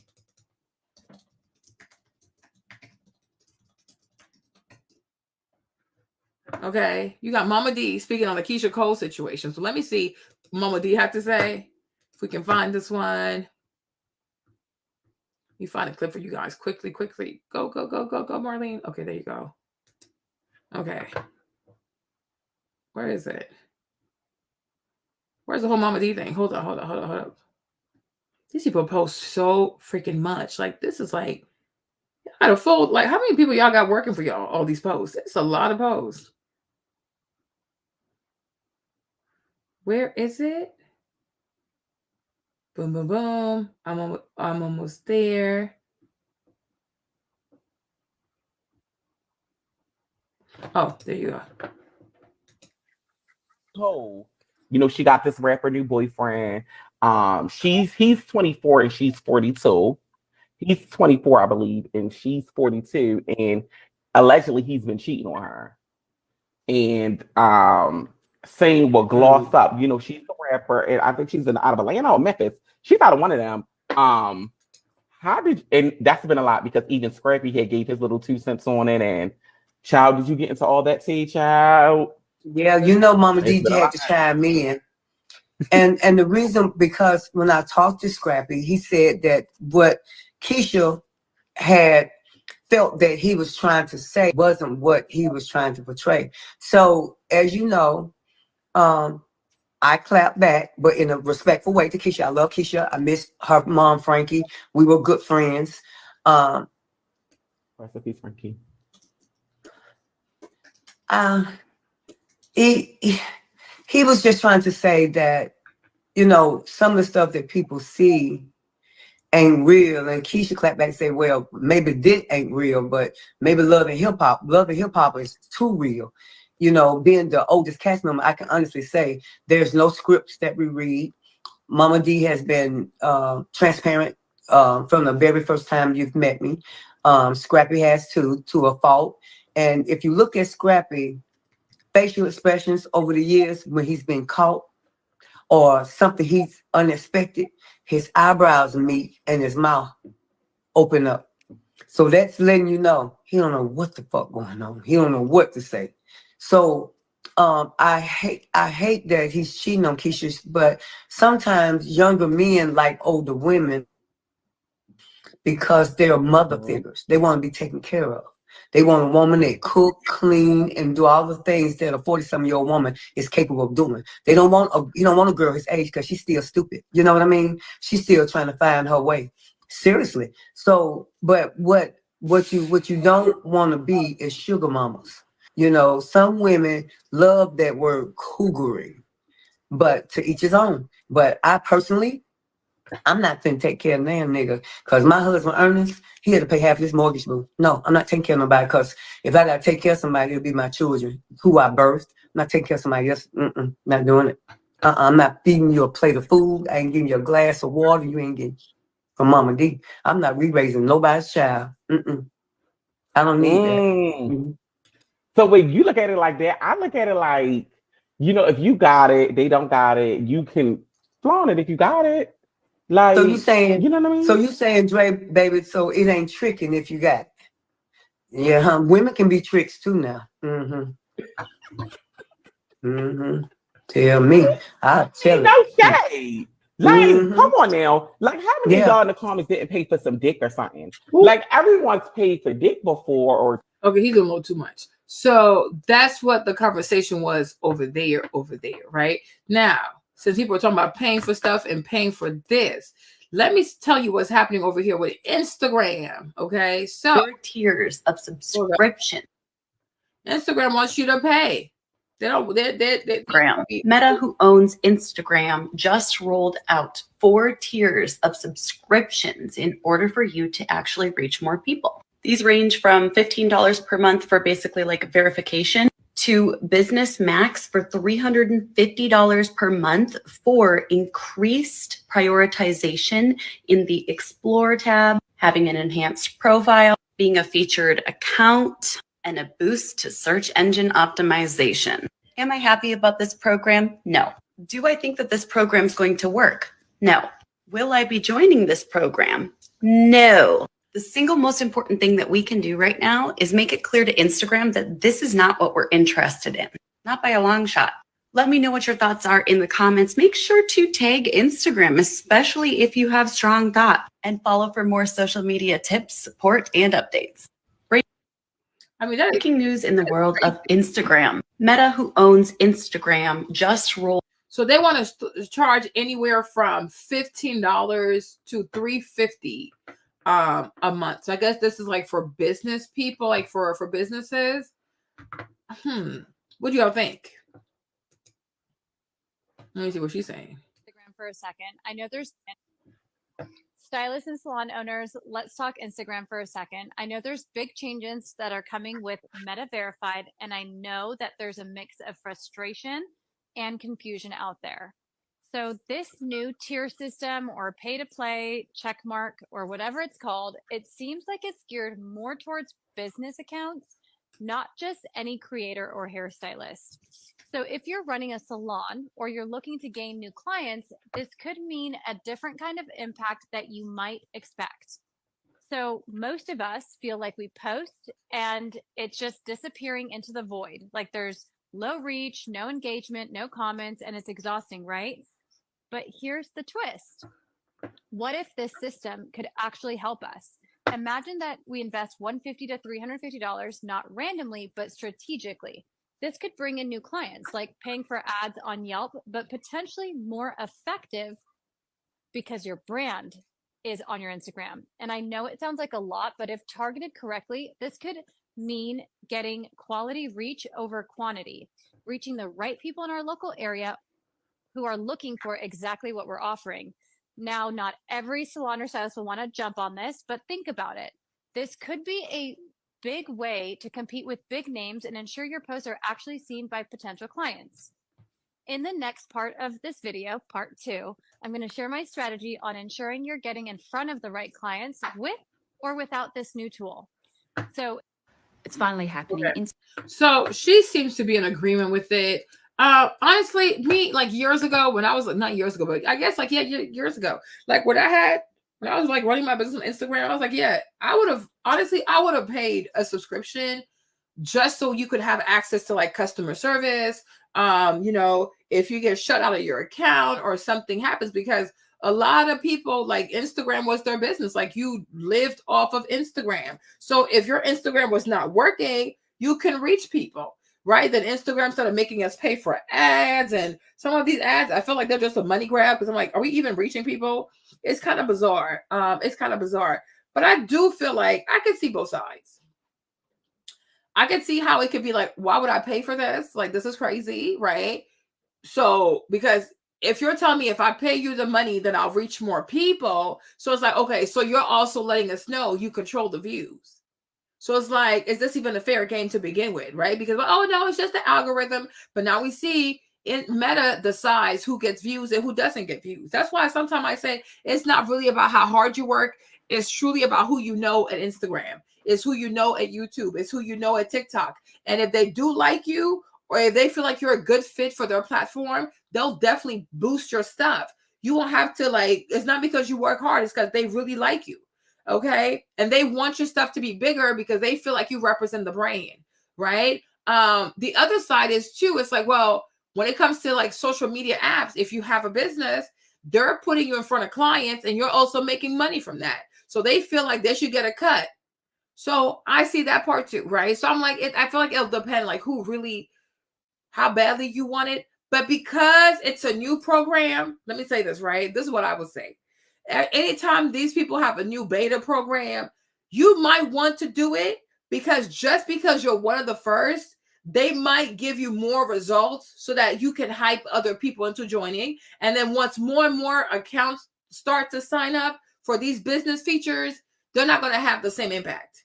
Does that make sense? It's like, think about TikTok or even Instagram, right? But even TikTok, like the people who were like the early adopters of TikTok are now the people who have the most followers on TikTok. They get the most views on TikTok because they were there first, right? So I feel like the business thing, even if you don't want to pay for it, maybe you should try it out and see what it does. If you don't like the results within like 3 to 6 months, then you can cancel. But I do feel like if businesses actually do pay, the first businesses to sign up will have this like manufactured success, because they want more people to sign up. So they need y'all to be successful. Okay. They need you to be successful so that your success story will inspire other people to sign up. And then once they have enough businesses sign up, then they'll kind of curb the success of the program. Do I make sense, you guys? So I'm making sense, because the whole system is rigged. Okay. So it's like first come, first serve. Okay. So I feel like people who want to see the most impact, you should sign up first. So whenever they roll this out, if you have a business, try it out. Okay, what do you have to lose? I mean, you know what I'm saying? But what if you do it for 3 to 6 months and it really goes crazy? It's like even with TikTok Shop, the businesses who are like the first to sign up on TikTok Shop are the ones that are doing the best on TikTok Shop. You know what I'm saying? They are the ones doing the best. Now, you can still make it on TikTok Shop, but I'm like, it's not the same as like the first people who really got going with TikTok Shop. TikTok went above and beyond to help them to be successful, right? And now they're making a killing out of it. So I feel like sometimes being an early adopter, when these social media companies are doing whatever kind of sorcery they're doing, sometimes it can really work for you, okay? Because you just never know. So if you do have a business, try it out. If you don't like it, if you do like 2 or 3 months, you don't like the results, I'm sure you can always cancel, right? She can always cancel. I don't know. But since we're talking about Instagram, let's stay on Instagram and see who's expecting a baby. Okay. Because they don't crash the internet today. Okay. So Justin Bieber and his wife, Haley, they made this announcement today, if you didn't know. So Justin and Haley are expecting a baby. Exactly. People are going to pay. People are going to pay. I just feel like the first adopters are going to get the best results. So like, just do it. I'm guessing a good amount of people pay to get their blue check mark. So now IG feels comfortable doing this. They want to make money. They have all these followers. Everybody's building businesses. Everybody's growing their brand. People are getting views. They're like, well, we want to be paid too, because they're making all this happen. Because without the app, people don't get to connect. Without the app, you don't get to be in front of people. So I was like, I do see where they're coming from. It's like, well, they want a piece of the action, right? So I'm like, what if you paid $300 and then they bring your account back to what it was? Because one thing about Instagram too, you could have 100,000 followers, you could have 200,000 followers, and the thing is, maybe only like 1%, 0.01% will see your content. Because they did it intentionally. They started starving out business pages intentionally. So a lot of people saw a lot of like some huge dips in their accounts, right? So like if you have 200,000 followers and you paid 300 and now they let you have a reach of like 30% or reach of 40%, you might show up on the feed of people who completely forgot about. They're following you, but they haven't seen you in months. They have not seen you in years. They have not seen you in decades. So it's like, you could make your money back. Because sometimes in business, I'm going to come back to these people, right? Because I'm like, sometimes in business too, like you have to think about, it's not just what I'm paying, but it's what I stand to gain. So I wouldn't be too upset about, okay, why is Instagram trying to charge this? It's like, it's America. Like everybody wants to make money. If you have 1 billion, 2 billion users on your app, you try to make as much money as possible. So I get it. I want to make money. They want to make money. My only thing is, if I pay $350 and my reach can go from 3% to 50%, 60% of my followers, and then maybe like 10 or 20 will actually go on my website, and then like 10% will actually buy a product, it's not that bad. Because I'm like, If I pay you $350 and I can make $5,000, I'm not mad at it. Right? If you pay $350 and then it's like you make no money, okay, now I can see it being a problem, right? But I'm like, when it comes to business, I'm never the type to say, okay, like focus on how much you're paying, but I'm like, okay, but how much you stand to gain? Because sometimes focusing on the price too much, right? You see what I'm trying to say, Siren? You see my point, right? Because sometimes we can be so obsessed. I used to be that way. Like, oh, I don't want to pay this. Oh my gosh. That's how my mind was. Like I had a cheap mindset. I had a very frugal mindset and things like that.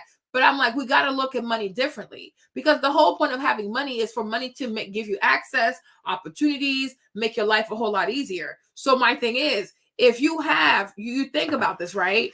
If I have 200,000 followers right now, when I post on Instagram, I'm only getting 300 likes, right?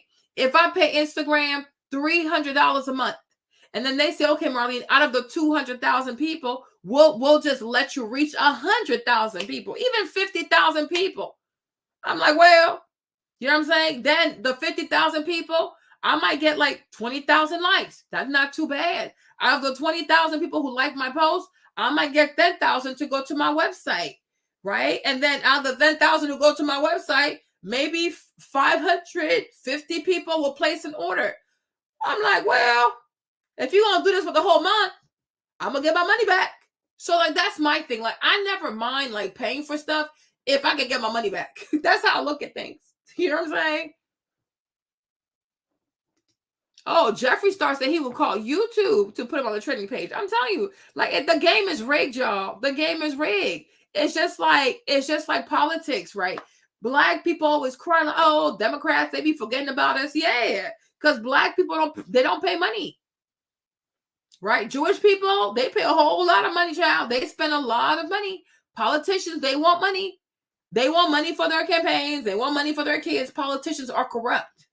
Whoever greases their palm, they're going to have a law, a bill, a policy, a this for you. Black people don't understand that you also need to have a lobbying. Like, you have to have a lobbying body. Like, if an NAACP had a lot of money, if the Urban League had a lot of money and they could pay these senators and they could pay these congressmen, you will see a lot of laws being passed that are pro-Black people. That's how it works. Everything comes down to money, right? Even when you see all these brands at Sephora, somebody paid money to be there. It's not because, oh, that's the best brand, they have the best product. No. It all comes down to money. You go to Ulta, you see these brands at Ulta, somebody paid money to be in there. Money opens doors. Money gives you access. Okay. Money gives you opportunities. Okay. That's just how it goes. So I was like, if you look at it that way, if you can make more money, you can have more exposure. You can get more likes, more engagement. That drives more traffic to the website. It gets people to put stuff in their cart, whether they buy it or not. You can retarget them, right? And then people are going to check out. But it's like, if you can make your money back, it's not a bad deal. $350 is not that deep. If you pay $350 and you can make 5,000, 10,000, 20,000, like nah. It's small. You know what I'm saying? But I'm like, if you really want your business to be successful, are you not gonna try $350? Think about how much Amazon they spend on stuff that don't work. Walmart has spent on project that didn't work, right? All these big companies, Targets, right? They've invested in new products, new ideas, new type of marketing, whatever. It didn't work. That's part of being a business person. Like, you take risks. I'm like, $350 is not that crazy. Like, oh, it's so much money. It's not that deep. So if you really love your brand and you really like, especially now, if you have an audience right now, but you're not really reaching out to them, I personally would say, try it out. The worst thing that could happen, you lose $350. Womp. Okay. There are businesses out here losing millions. You're just losing $350. It's not the end of the world. You can always make your money back. Okay. You can always make your money back. And my thing is, another thing I'm thinking about is like, maybe paying Instagram $350 might even be better than working with influencers. Right? Because a lot of times you don't even need it. A lot of times the reason why a brand will hire an influencer, because the influencer has a bigger reach. They have a bigger audience. But many influencers do not convert. They don't convert. So if you could just pay Instagram $350 and get right in front of a consumer without paying $5,000 to an influencer, $6,000, $4,500, oh yeah, it's definitely worth it. You make your own content, you post your content, and then you just have a bigger reach. You know what I'm saying? So I'm like, it costs money to make money. It costs money to make money. So I would say anybody that's like an early adopter, I think they would see great results. Because I don't think Instagram would want that to fail. Because if it fails, like, well, people are not going to sign up. Like, well, why would I sign up? She didn't make her money back. Well, I didn't make my money back. It was awful. I didn't see a change because they know people will complain if they don't see results. So I do feel like those who are the early adopters, they're more likely going to see crazy traffic. It's going to be good for every, I mean, like if even the big ones, a lot of people with big fault, like I'm telling you, you have that. Why do you think so many beauty pages are like so many beauty businesses are closing? Because you're not able to reach people like before. Like when we started Instagram, like when I had my lashes on Instagram, like early years, you could post and you could reach everybody that was pretty much following you. So your money was nice. But with more and more people making money, influencers were bragging about how much they were getting paid. Brands were making all kinds of money. They started being mean. Facebook was like, oh no. Close the pipe. Okay. They start, oh no. Okay. They destroy the algorithm. They intentionally sabotaged the algorithm because people were making too much money and they were not getting paid. Okay. Like they just shut the faucet, like boop. Like I'm telling y'all, you could just post on Instagram. Like I'm like, you just get all kinds of say, oh, I'm doing a sale. I'm doing this. People will just be on your website.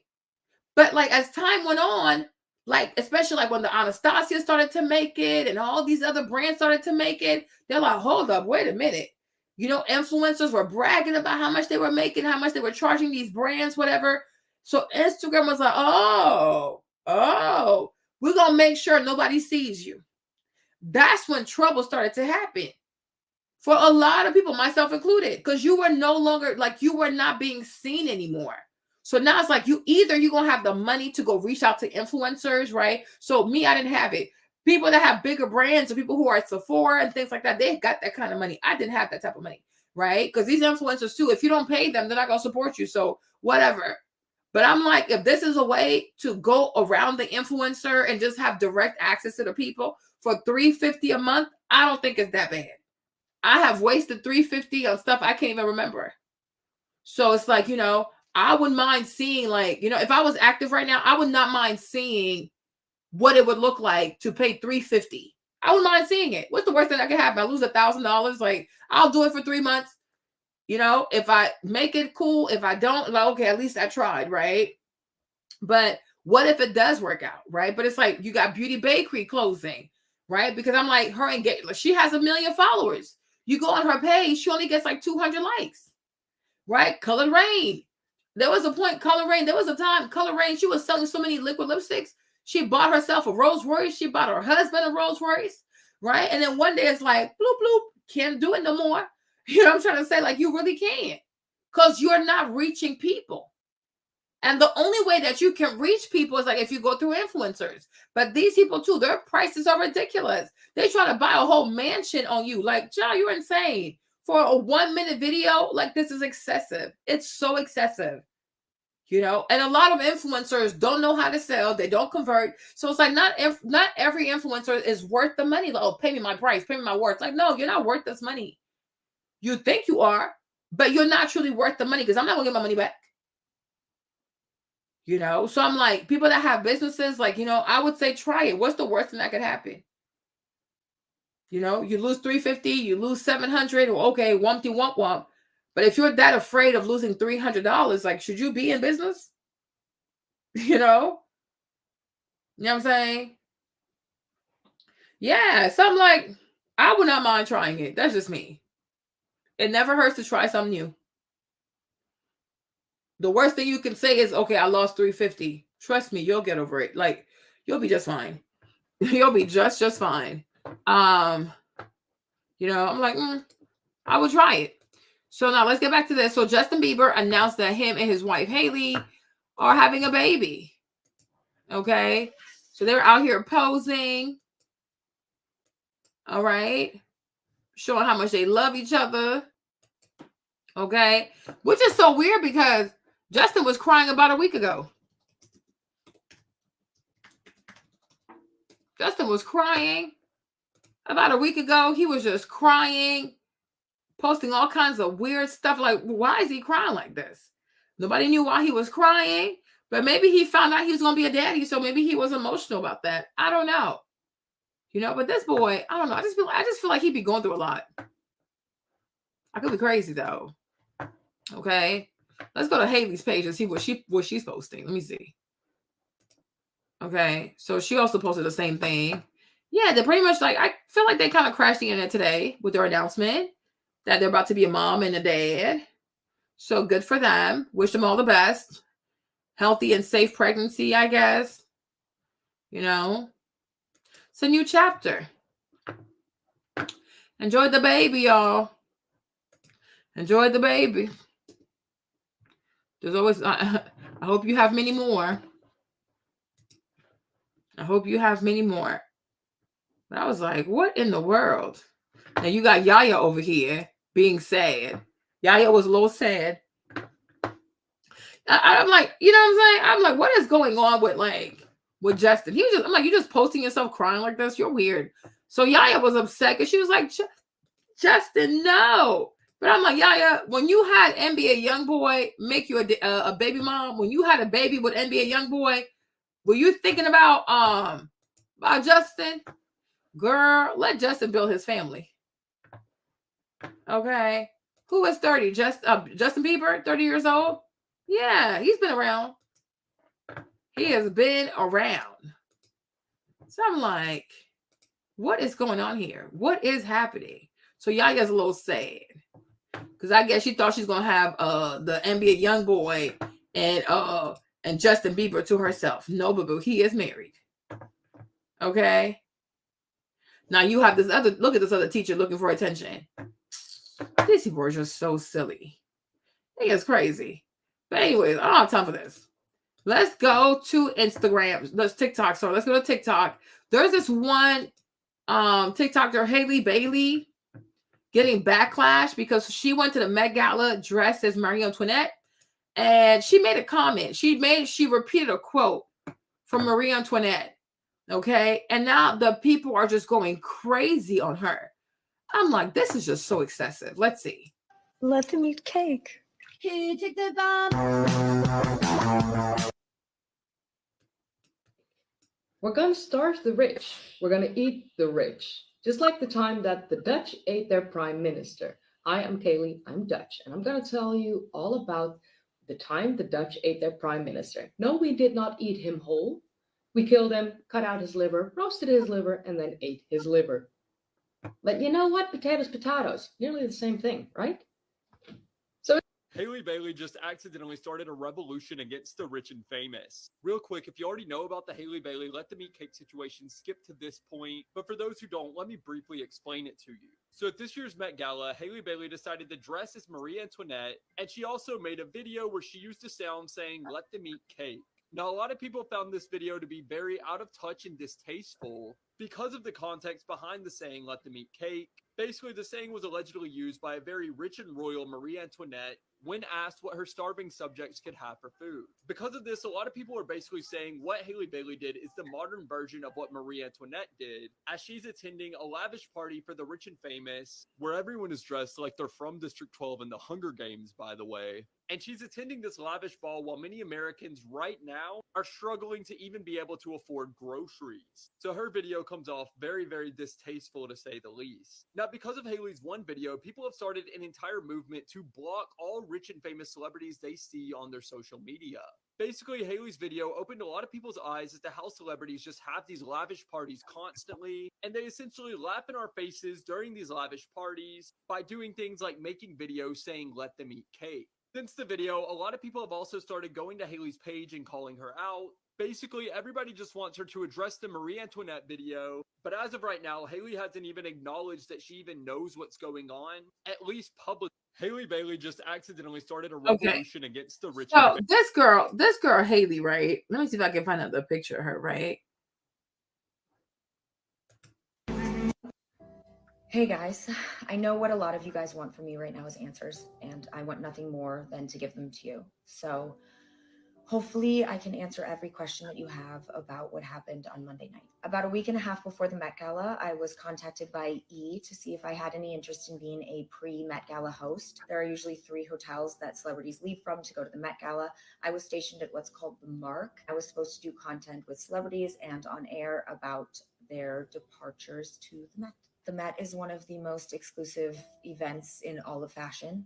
You have to be handpicked by Anna Wintour herself to go. That's the only way that you get there. I was not invited by Anna Wintour. I did not hold an actual invitation to the Met Gala. I was involved only as a host, meaning that the moment that the last attendee left the hotel, I went home and I watched the Met Gala coverage from my couch. I'm gonna stop her real quick right here. I'm like, isn't it crazy how white people have so much power? Like, white people have so much power. They're trying to convince you that they don't, but they truly do.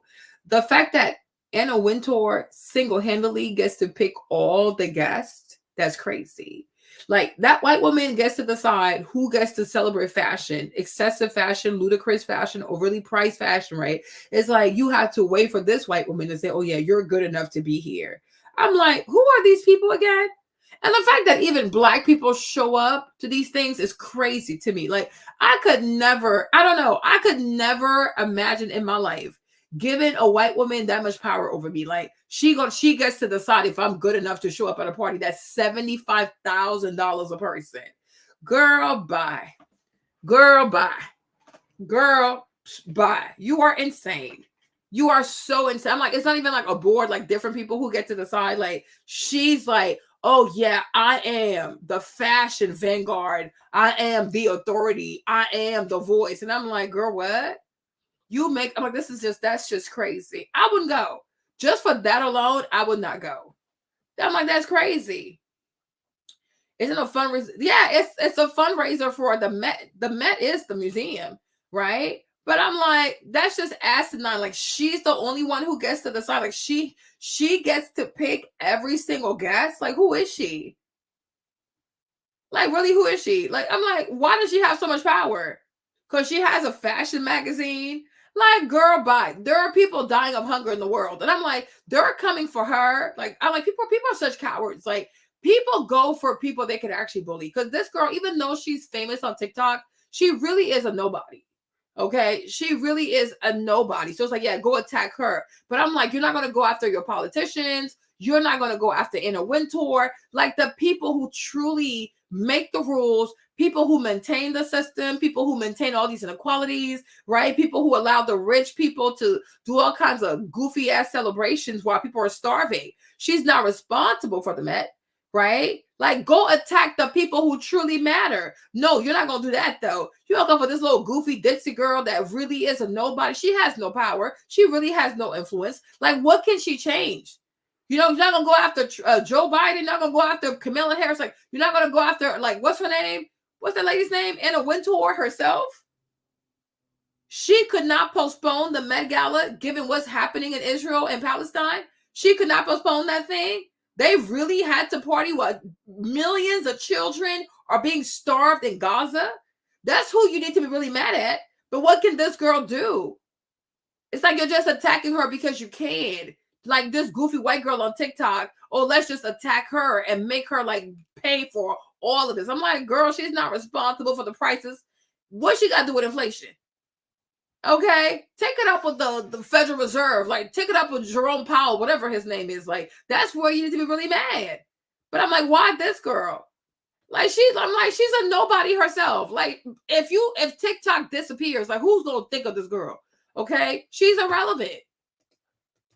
Couch with my friends. That is also why you haven't seen any photos of me on the white and green carpet for the Met Gala, because I was working at the Mark. And I literally wasn't even invited to the Met Gala, so security would have definitely dragged me out. I paid no amount of money to go to the gala because I wasn't invited. Since I was little, I have idolized the Met. I love the costumes and the design, and it has always been one of my biggest dreams to be invited to attend. After entering content creation, I was told that those dreams are nearly impossible if you are not in one of the inner circles of fashion. So when E reached out to me with interest in being a pre-Met Gala host, I immediately said yes, because I just wanted to get even remotely close to it, just to like see the thing I had idolized for so long. I was at the Mark, which is on 77th Street, and the Metropolitan Museum is on 82nd Street. So that's about as close as I was allowed to get to the Met Gala. People that you saw behind me in my videos were people that were lined up outside the Mark to do the exact same thing as me. Hey guys, Until this week, I had never heard of Haley Bailey. Everything I have learned about this chick is against my will. I blame you. And the thing that is so weird with these people is like they make people like I truly don't understand people. Like I really don't, right? This girl, the people chose to make her famous on TikTok because she used to talk about she has a rich boyfriend, she's dating a billionaire, you know, like just all these weird skits, right? So it's like social media, they'll make random people famous, they'll make goofy people famous, they'll let people go viral for the silly stuff. Like it's like they make you famous. And then once you're famous, once you're popular, once you're making money, once you have opportunities, it's like they resent you for having put you in this position. I really don't know what they want. You know what I mean? I'm like, she was never somebody who gave you meaningful content. She was never someone who gave you like, you know, thought-provoking ideas. She was never a philanthropist. She didn't care about the world. You know what I mean? Like her content was always very shallow. It always focused on, I have a rich boyfriend. My boyfriend's a billionaire. My billionaire boyfriend cheats on me. I live in a very expensive apartment in New York. You know, it was always very vain. Like she's like the pretty girl that has a rich boyfriend who doesn't care about her. Like that was always her persona on TikTok, right? So it's like they consume the content, right? And then it's like now that she really is famous, like she's really making money, she has all these opportunities, it's like they're mad. So like now they're just nitpicking. But I'm like, she's dressed like Marie Antoinette. She's okay, let him eat cake. Like, oh my gosh, now you're attacking her and she's responsible for the economy. Like, what can she do? And yes, eat cake. And my thing is like people swear it's like everybody's problem to be relatable. Everybody got to understand what they be going through. Like, no, people, if when you have money, you truly cannot relate. It will be nice, but they don't have to.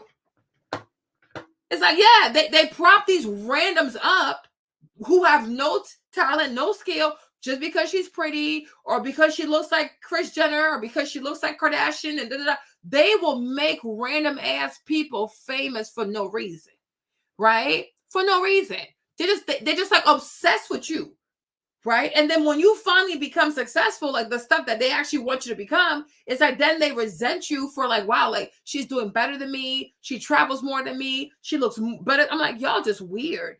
You are seriously weird. It's like even that girl, what's that girl's name? Nara, right? The girl Nara Smith, right? This girl right here, the one's always cooking and stuff like that, right? This one, I promise you, when the time is right, when the time is ripe, okay? When the recipes, when the timer goes off on the oven, right? One day they're going to wake up and they're also going to black out on her. Okay? That's what they do. They prop you up. They obsess with you. Don't even know why they're obsessing with you. They are obsessed with you over the smallest thing. Okay, the girl, she cooks. Good for her. But I'm like, what is she cooking that's worth like 24 million views, 37 million views, 13 million views, right? Like, I mean, come on. You've never seen somebody cook before, right? They like to have these, like, they like to obsess. They obsess over people. They obsess over people. Okay? They obsess over that. They're like, they become so consumed with you out of nowhere. So then you become popular because they're obsessing over you, right? Then once you become wealthy because they're obsessing over you, they get mad because you're doing so well. It's like, what do y'all want? What do y'all want? Make it make sense. Like, you don't have to make these people popular. You make them popular. And then when they become popular, you go crazy because, oh, well, now she thinks she's this and that. Of course she does. You've made her rich. What do you think happens when you make somebody rich? Yeah, they take everything to the extreme, and it's like it's excessive. You know, it really is excessive. But I'm like, Nara, one day they're gonna wake up, they're gonna flip on her too. Like they're just like oh my gosh, they're so petulant. You know what I mean? Like, yeah. I'm like, they're so petulant. Because now y'all triggered because this girl's at the Met Gala and she's getting all these opportunities. So you were waiting for her to mess up. You were waiting for her to say something. I'm like, this is excessive. This is excessive. She's wearing a costume for Marie Antoinette and she said something that the lady said that got her head cut off. Do you not have a sense of humor? But does that mean that she does not care about people not having money or she does not care about inflation? Like, she's wearing a costume saying these things. Like, it's not that deep. If she was really sitting there in her living room, in her kitchen, and she was just saying, like, oh, yeah, I don't care about the poor. They can eat whatever. I could kind of see, okay, girl, that's crazy. But it's like she's wearing a costume and she's playing stupid music on. She has stupid makeup on. Why do you take the stuff that's coming out of her mouth like so literally, like, oh, she's the one saying it? No, Marie Antoinette said it. Okay? Like, go sit down somewhere. And even when it comes to Marie Antoinette, because, like, you know, there was like a famine in Paris and the people could not buy bread. So she's like, well, they say, oh, they can't buy the bread. So Marie said, well, let them eat the brioche. She never said let them starve. She said, well, if you can't find bread, eat brioche, which makes sense. What you going to do, sit here and cry about the bread you can't find? Right? But the problem with Marie Antoinette, if you know her story, since she's from Austria, she was forced to marry Louis XVI. And it seems like when she got there, his private parts were not working. Okay, he's like Nathan Wade. Okay, he only had one working testicle. All right, so it was really hard for her. And the French people kept on bullying her, calling her Autrichienne, which is like a nasty way of saying the dog from ostrich, the female dog from ostrich, right? So it's like they were very mean to her. So she had no reason to be warm and loving towards these French people because they were not love and warm and embracing towards her. She had a hard time adjusting. She had a really hard time adjusting. And so, like, her husband, with his one working testicle, right? He built her own little castle. I think it was called the Petit Catrion. And so she was there. She had her own friends and she, like, you know, she did her own thing. But they never liked her. They never liked her. They never embraced her. So I'm like, they're starving. They can't find the bread. They eat the brioche. Okay? It's like she's telling you to eat something. She didn't say, oh, go starve. She wasn't all the way ruthless. Okay? Yeah, Autrichienne, you know? Like, what the heck? You know what I mean? But it's like if you translate it, it means the female dog from Austria. Like, why you say that? Oh, I don't yeah, there's a better way of saying it, right? But they intentionally said Autrichienne because it sounds like the female dog from Austria. So you're not about to call me a dog, okay? And think that when you can't find your piece of bread, okay, go get that baguette. I'm like, oh my gosh, I feel so sad for you. Go eat the brioche, okay? That's it. That's that. So that's what she said. I'm like, girl, I feel you. They were not a warm, loving people. Now, she did have a taste for the finer things in life. She really did, but so did her husband. That's not her fault. Okay? That's not her fault. I'm like, she's not all the way bad. But I'm like, I understand where she was coming from. And this man with his one testicle, he was also very unfaithful. So she had her own lover. I mean, Marie Antoinette is very interesting.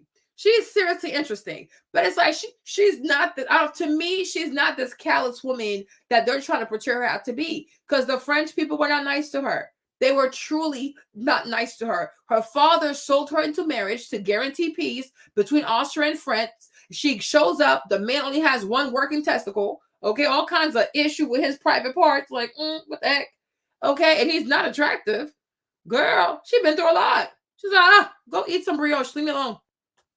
She couldn't be bothered because they were not her people. She was not the real queen, and they were not her people. So, tit for tat, right? Okay, like, imagine me, you call me a dog, and now you say you can't find no food. How's that my problem? Go eat some brioche. But she didn't say, oh, let them starve, because now that would have been cruel. That would have been cruel. But she never said let them starve. She said, go eat some brioche. It's like Hawaiian bread. Like it's and me, honestly, if you ask me, I prefer a brioche to the baguette because the actual bread is hard. It's really hard. Brioche is very soft. They put the egg yolk on top, so like it makes it very shiny and stuff like that. Sometimes you have brioche with like sugar. They put like little grains of sugar on top. So I'm like, what are you so upset about? Eat the damn food. I thought you were hungry. Exactly. They're always looking for a reason to be upset. So I'm like, please, whatever. But for me, like I've known Haley's content for a while, and it's very ditzy. It's very, very ditzy. It's like, oh, flirtatious. It's just really ditzy stuff. And look at her views, right? So I'm like, you never wanted her to be someone intelligent. You didn't want her to be somebody of substance, and you gave her these views. You gave her this platform. You guys willingly agreed to subscribe to her stuff. You hit the follow button, and now you're mad because she's being her silly ditzy self. That's who she is. That's who she is. So now it's like they've started a new thing called cancel the celebrities, right? Because now we have to punish all celebrities. I'm like, but y'all weird. Y'all need to cancel yourselves. Cancel yourselves, because y'all the real dumb ones. Cancel yourself. I'm like, you cancel these celebrities, you've already made them rich. Like, they're already rich. So now they're trying to cancel Kim Kardashian.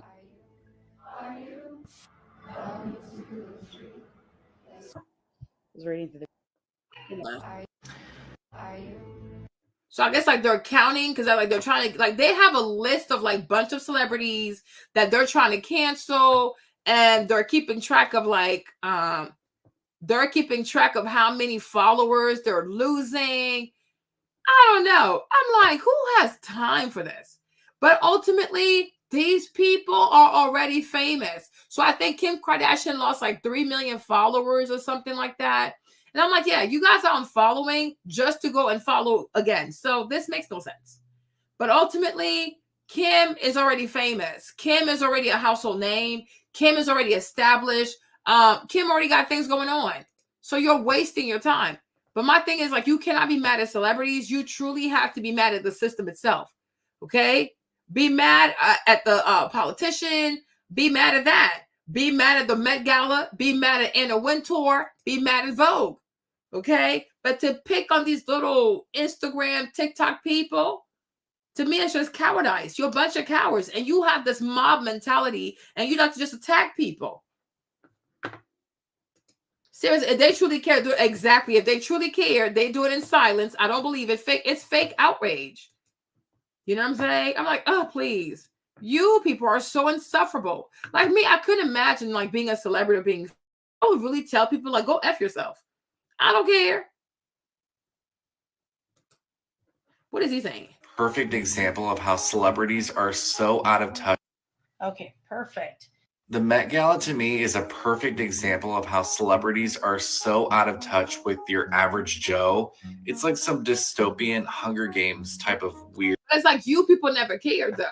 I'm like, we never required our celebrities to be politically conscious, socially conscious. Like we never cared.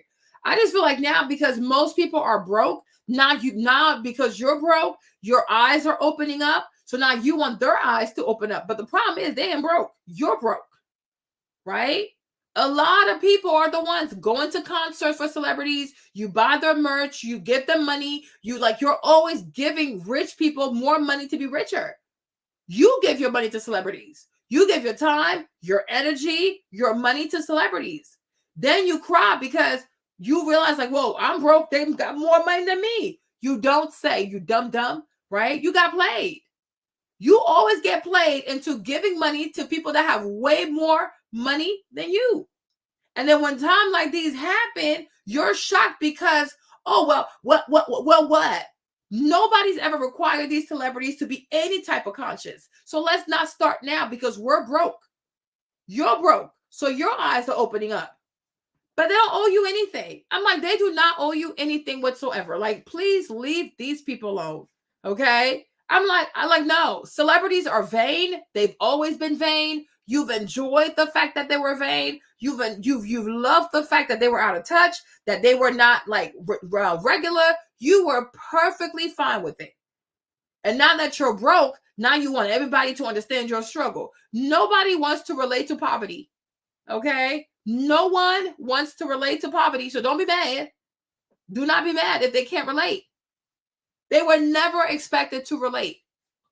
Now, all of a sudden, we want all these celebrities to be so conscious and so woke and so this, that. About 2 years ago, were you even that conscious? About 6 months ago, were you woke? No, you were not. So it's like, stop being fake. Stop being fake. Weird outfits, and I don't even know what it's for. I think people are finally getting tired of celebrities. I mean, the Met Gala tickets were $70-some thousand a ticket. They've always been that expensive. There's nothing new, boo. Why you getting mad today? They've always been expensive. It's always been a waste of money. It's always been frivolous, superfluous, like it serves no purpose. But nobody had an issue with it. People can't even afford their mortgage or food, and people are wearing dresses that cost more than what they make in a year. That's America, boo. It's capitalism. Because you can't afford your mortgage, other people should not have a good time. Baby, we are not in China. Like, this is not the communist China. Like, no, this is the capitalist country, yeah. Okay. Like, you don't have money. There are a lot of people who have money. They're not going to stop living because you're broke. You should have handled your money better. Right? People want to go to the Taylor Swift concert, spending all kinds of money on Taylor Swift concerts. People wasting all kinds of money on Beyonce concert.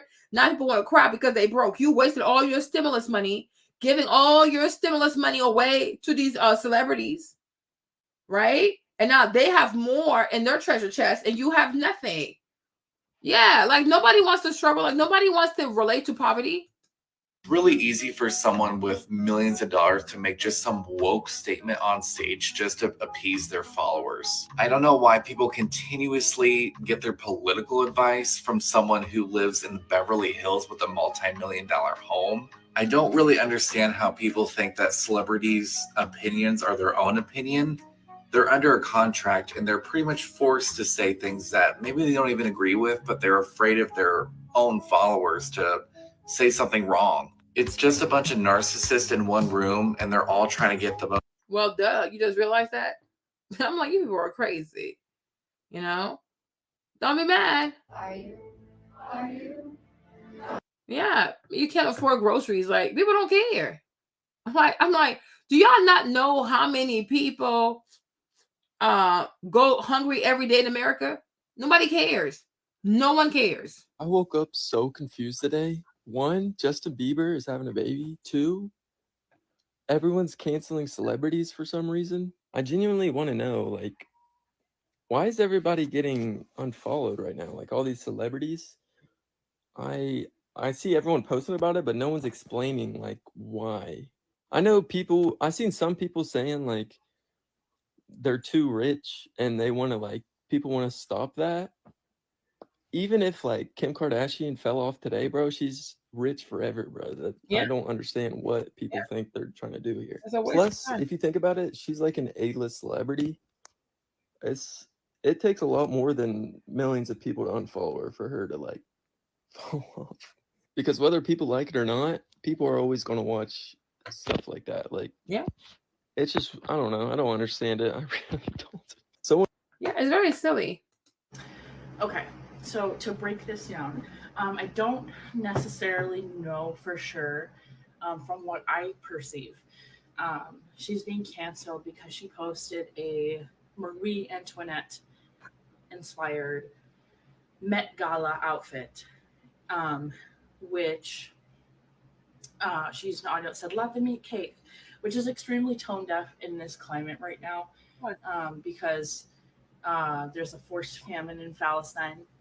And I'm like, y'all doing too much. The girl was wearing a costume. She's not saying it as herself.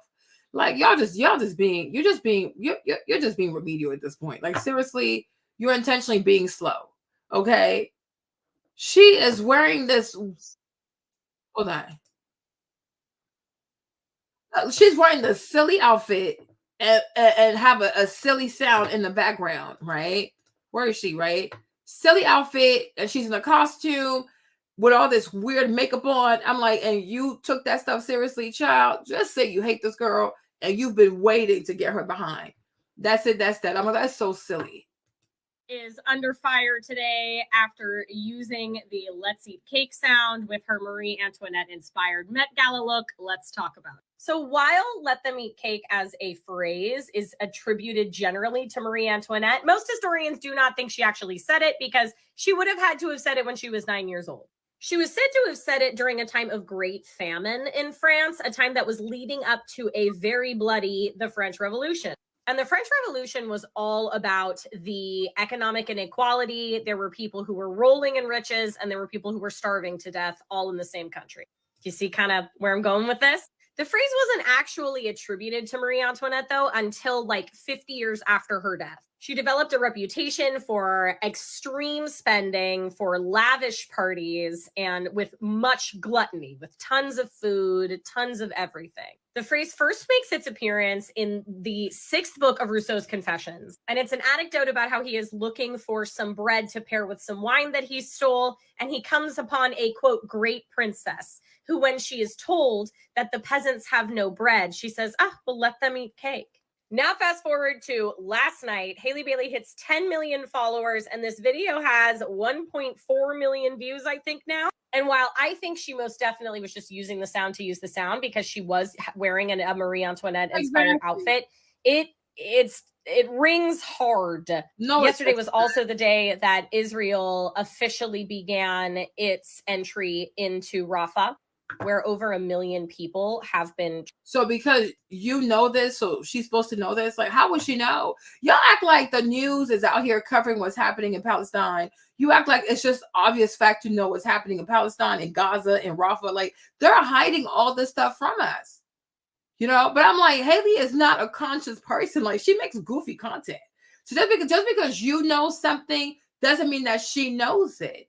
But I'm like, I don't think this girl will be fully like aware that, oh, this is happening in Rafah or Gaza, and they're really about to, you know, bomb them people. She's like, oh yeah, you know, I don't care. I'll just say it anyways. Like, I hate how they always want to give you the worst intention. Like, they want you to have the most wicked heart possible so that they can justify themselves, thinking that somehow they're more just than you, they're more righteous than you. Like, sometimes when it comes to social media, I feel like it's a bunch of people who are nothing more than social media activists, right? They need to prove to themselves that they read more books, they read more news, they know a little bit more about you, and somehow they have way more humanity than you, right? It's nothing but a fancy, fake ass competition to say, oh, look at me, I'm righteous.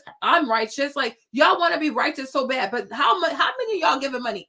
How many of y'all are planning to go out there and actually vote in a way that makes a difference, right? How many of you guys are actually protesting outside? Everything happens on the internet, right? You put on these fake activist persona, you claim to care about the world, but you really don't. You truly don't. You are no better than her. Okay, I'm so sick of that's one thing I can't stand about social media. Everybody on social media is always so self-righteous. I'm like, you really mean, like, you want me to believe that this girl is so fully aware of every single detail between Israel and Palestine, and she intentionally set these things to be hurtful to people? Like, seriously, unbelievable. It's like they never want to give people the benefit of the doubt. It's like, oh no, this is so bad. I would never do that. I would never. Oh yes, you would. Shut the F up. If you had her position, you had her views, and you had her money, you think you would care about the world? You probably try to spend money too. So it's like she's human. Like, dang, like, this is so excessive. It's so excessive. But when you do have real celebrities and real politicians that you need to hold accountable, you don't, because there you're scared. You pick and choose. I'm like, these people are a bunch of bullies. They hide behind self-righteousness and ethics and ethos and social and global environmental agendas, right? But they're nothing more than a bunch of bullies. Like, they bully people. They really bully people. I'm like, what the heck? That's crazy. And trying to flee the war. And now those folks are cornered. Then take that up with Joe Biden. Take it up with cancel Joe Biden. I mean, how you going to be mad at a regular girl from the TikTok about, like, oh, but you should have known? No, take it up with Joe Biden. Take it up with Kamala Harris. Okay, take it up with Chuck Schumer. Okay, take it up with AIPAC. Go after the people who truly matter, but you don't. All y'all want to do is just create chaos on social media, bully small people who honestly can't change a thing, and then you feel like, yeah, I've done something good. I'm like, you've done what? Nothing. But bring the stress to another person who, who just trying to have fun. You didn't like it, fine. But I'm like, she's not the one responsible for all of this. Yeah. It's like they're always looking for reasons to be mean to people. I'm like, child. But I'm like, even me, I probably would have used the sound too. Like, but it's not because I don't care about the kids in Palestine, whatever. It's like, Marie Antoinette is known for saying this stuff. That's it. That's that. It doesn't mean that there's anything behind it. Like, why do you people want her to have like these dark ulterior motives? Like, ha ha ha. They make fun of poor people. Da, da, da. No, like, come on.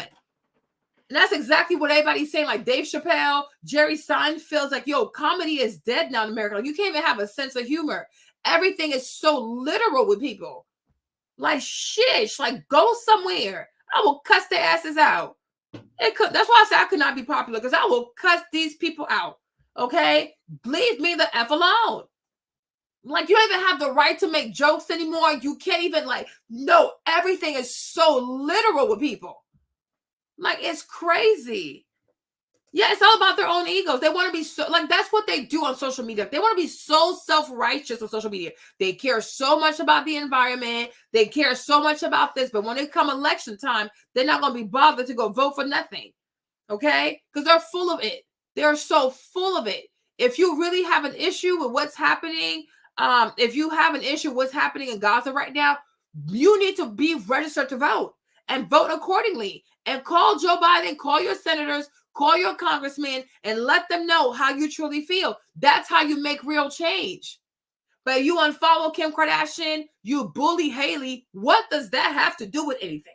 You have a congressman, you have a senator, call those people. You have a president, you have a vice president, tweet these people, call these people, and November comes, better vote accordingly.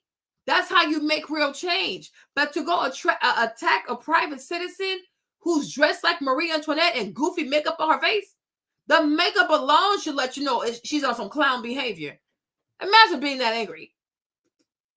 Like, I'm like, that's insane. That is so insane. I'm like, how do you bypass the people who are actually responsible? Boycott Vogue. Like, be mad at Vogue. Be mad at Anna Wintour.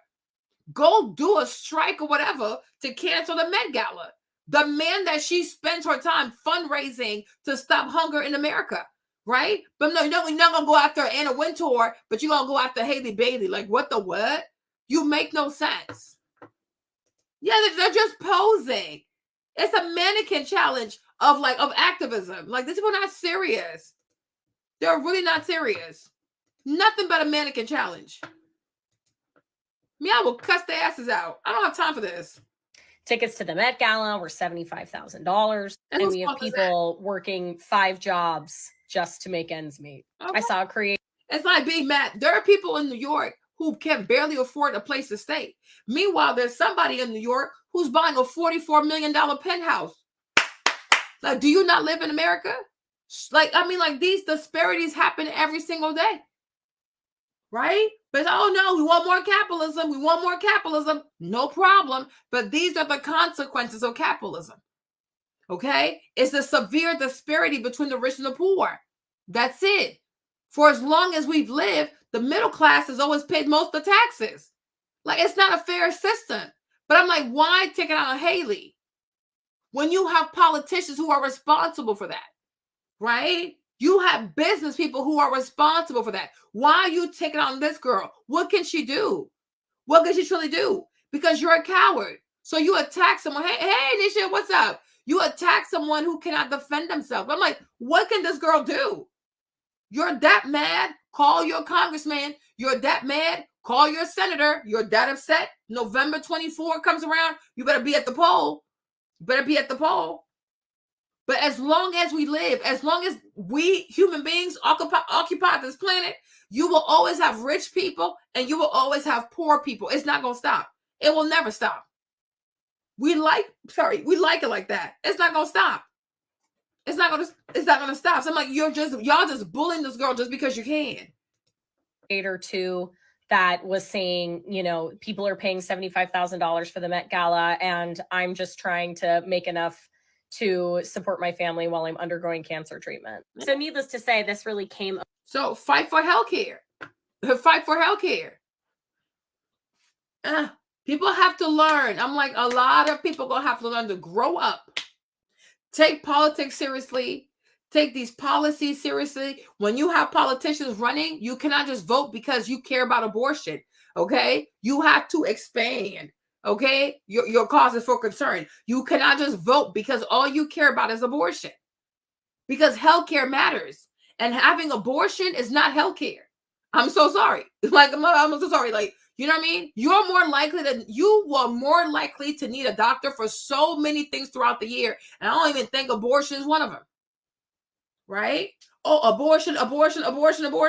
Maybe we should start voting on healthcare, because America does need a better healthcare system for all people.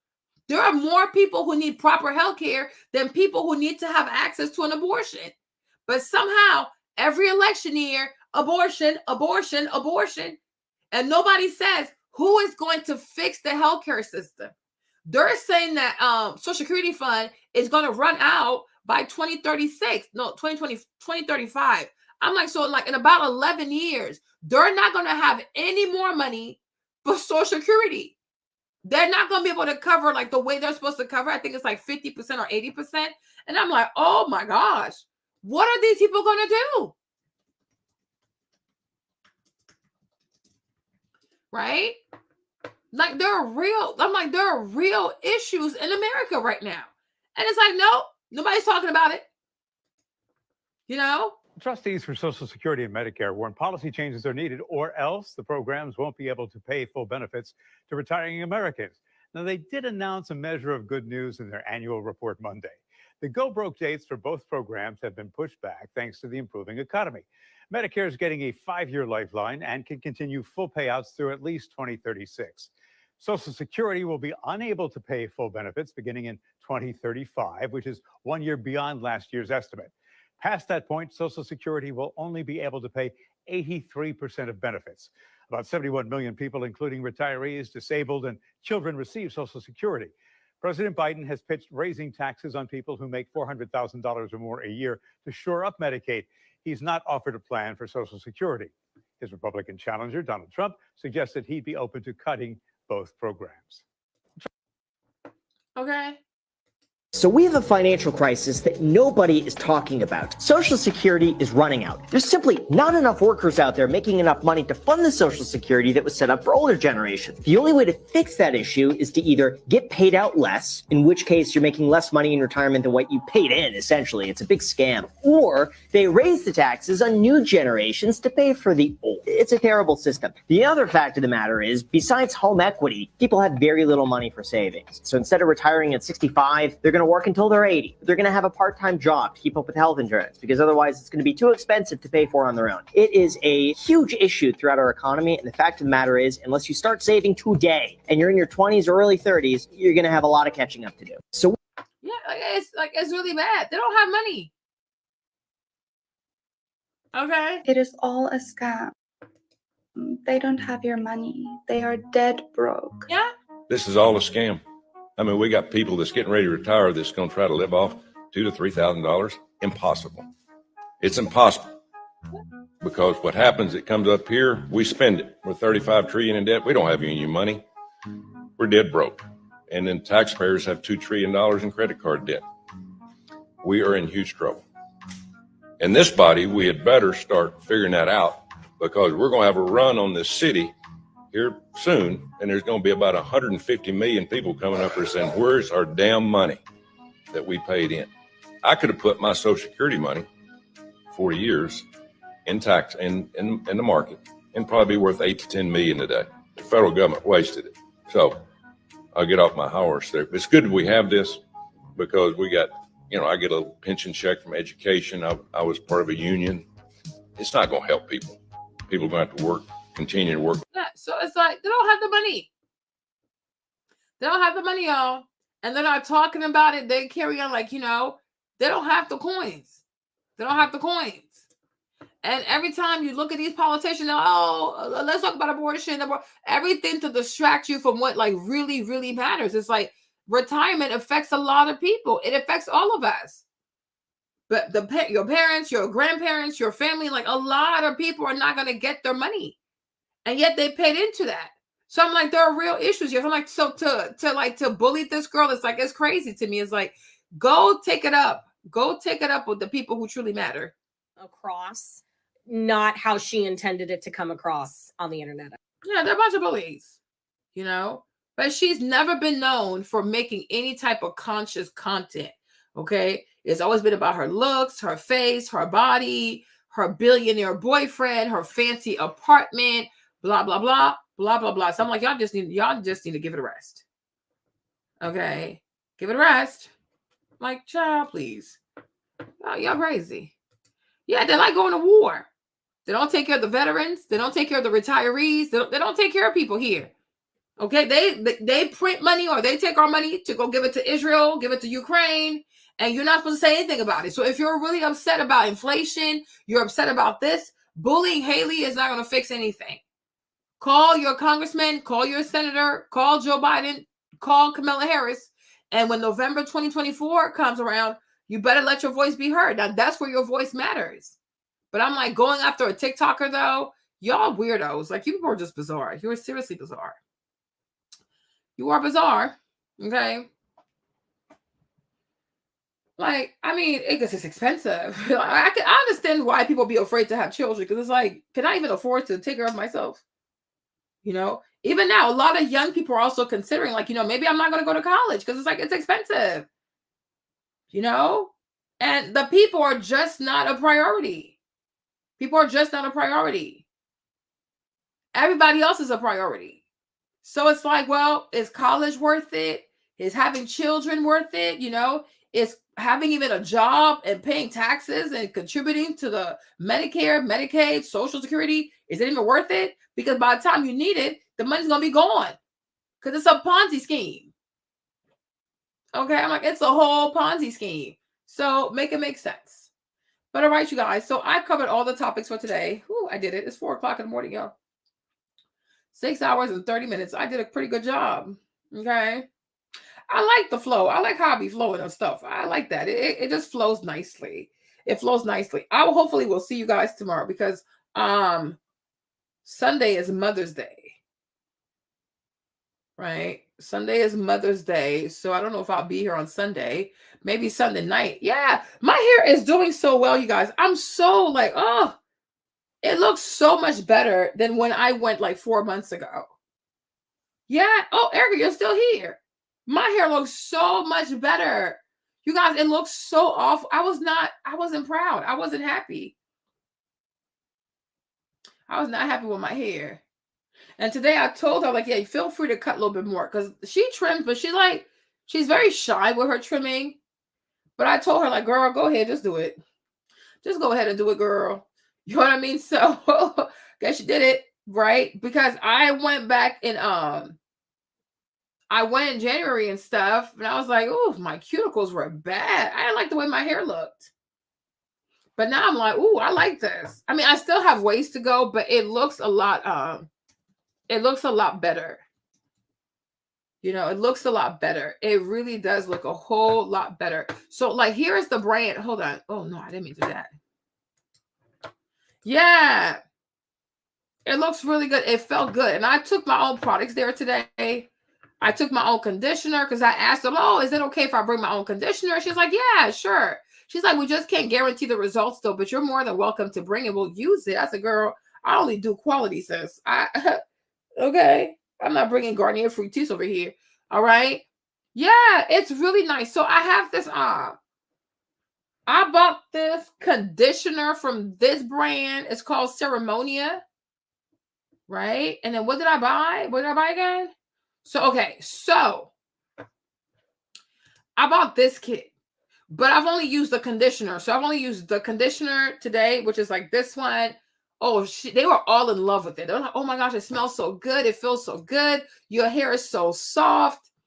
you know, because it has this Babasu oil thing in there, which is like pretty trendy right now. So they were like in love with it. But I'm like, damn, and it smells so good. I'm going to do a channel. I'm doing a hair channel soon. I was like, I need to have a channel because I want to document my hair journey because I want my hair to be long. Okay. I want to be on somebody's mood board. Like, oh, she's like my hair crush. Okay. So it has this, oh no, that's me. Okay. It has Babasu oil. So this right here, I got this on the Shop app. So like, you know, when you shop, if you have Shopify has an app called Shop. And with that app, every time you shop from any store on Shopify, you get money back. Okay. So if you want to get this, I encourage you to check the Shop app from Shopify. See if you don't have any money. If you have money, get it from here, like get it that way so that the money that you have will be applied to this at checkout so you can save some money. So I end up getting this for like $15 because it's actually like $34 something, but I got it for $15. But it's really, really good. It smells so good. I'm like, oh my gosh. But she got to make a bigger jar though, because this is crazy. This is crazy. And then if you check out this company, let me show y'all. Okay, if you check out this brand, they also sell the Babasu thing here as well. Here it is. So I got a pretty big, I got, what I get? I got this jar. Okay, so I went for the 15 ounce. So it's like, it's not that expensive, but yeah, I got this as well. So I did a pre-poo in the morning. I had like oatmeal, honey. I put some of that in there and I used that to like detangle my hair before I went to the salon because I'm like, I had to tangle my own hair because you're not about to be rough with my hair. And then I brought my own brushes. I had like the unbrushed, the one from TikTok, and I had the Tangle Teaser brush. Yeah. Then we used this as my conditioner. And then she trimmed me out, trimmed out my ends. I told her, yeah, go ahead. Don't be shy. Okay. So I like it really, I'm like, it looks really good because when I went down in January, I was like, yeah, I didn't really like my hair. It was a mess. It was a mess. And I'm like, no more braids for me, you guys. No more braids. I can't do braids anymore. Because they have, like, braids have truly damaged my hair. Like, they've damaged my hair. No more braids. No more weaves. No more lace frontal. Like, all this weird stuff. Like, no, I'm not doing this anymore. So, and I've been shampooing. I deep condition. I wash and deep condition my hair every 2 weeks. It's a lot of work, but it's worth it. Because in 4 months, my hair has come a long way. So I'm like, wow, I can't wait to see my hair in December. Can't wait to see my hair in December. So the braiding hair is very toxic. What was I going to say? You know, but you know, like when you're on social media, when you're on YouTube, especially, these girlies, like the natural girlies, will like make you feel like you shouldn't trim your hair. Don't trim your hair. Don't trim your hair. Do not listen to these people. Okay. They're completely wrong. You need to trim. You need to get your trims. Like the more you get rid of dead ends, the more likely your hair is going to prosper. Your hair will prosper because it's not going to snag. It's not going to, you know, like keep ripping and your split ends not getting any further, right? You need to be consistent with your trims. I was not consistent. I think all of 2023, I didn't cut anything. I didn't have my trims, none of that kind of stuff, right? I was getting braids and stuff, but it's like, no, you have to take care of your hair. You have to get your trims. Okay. And it's good for you, like maybe twice a year or 3 times a year to have your hair stretched out. Like get a silk press, you know, let them blow dry your hair. Let them give you a silk press because, you know, when your hair is in its natural state, there is so much you cannot see. It's crazy. Natural hair hides a lot. It can hide like iron deficiency, breakage, splitage. Your shaft could be messed up. Your cuticles could be messed up. And you have no idea because when you look at your hair in its natural state, it's so big and it's so voluminous. You're like, oh, I'm fine. My hair is healthy. Little do you know. Okay. Little do you know. Yeah, I said without extensions because see, I have really fine hair and that's another thing. I said I'm going to do some videos about that. But when you have really fine hair, like low density fine hair, these braids are just too heavy. They're just too heavy. So I'm like, it's okay.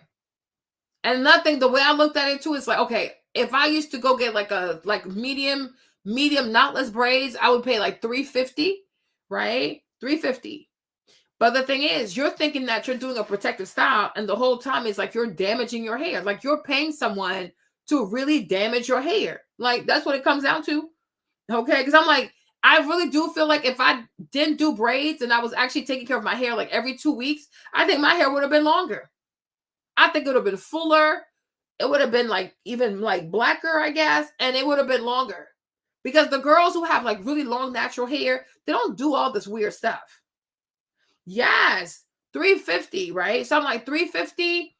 Like today I spent like $140 with like all the tips and stuff like that because it's $110. But I'm like, so going to the hair salon twice is worth one time getting the knotless braids. I'm like, it's actually cheaper.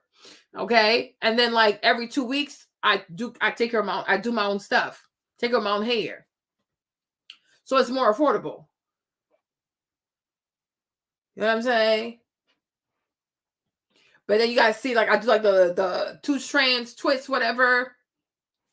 But I don't want anything to pull on my hair because I even like getting the weaves. I think like if you see like this side is shorter than this side because I cut my hair. Like when we took down the weave, I think James like cut my hair, so one side is shorter than the other.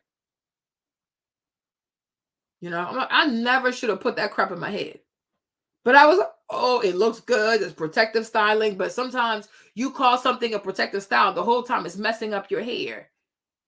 The whole time it is just butchering your hair. So it's like, is it really worth it? I don't think so. So now I was like, no. You know what I'm saying? No, thank you. I'm okay. I'm straight.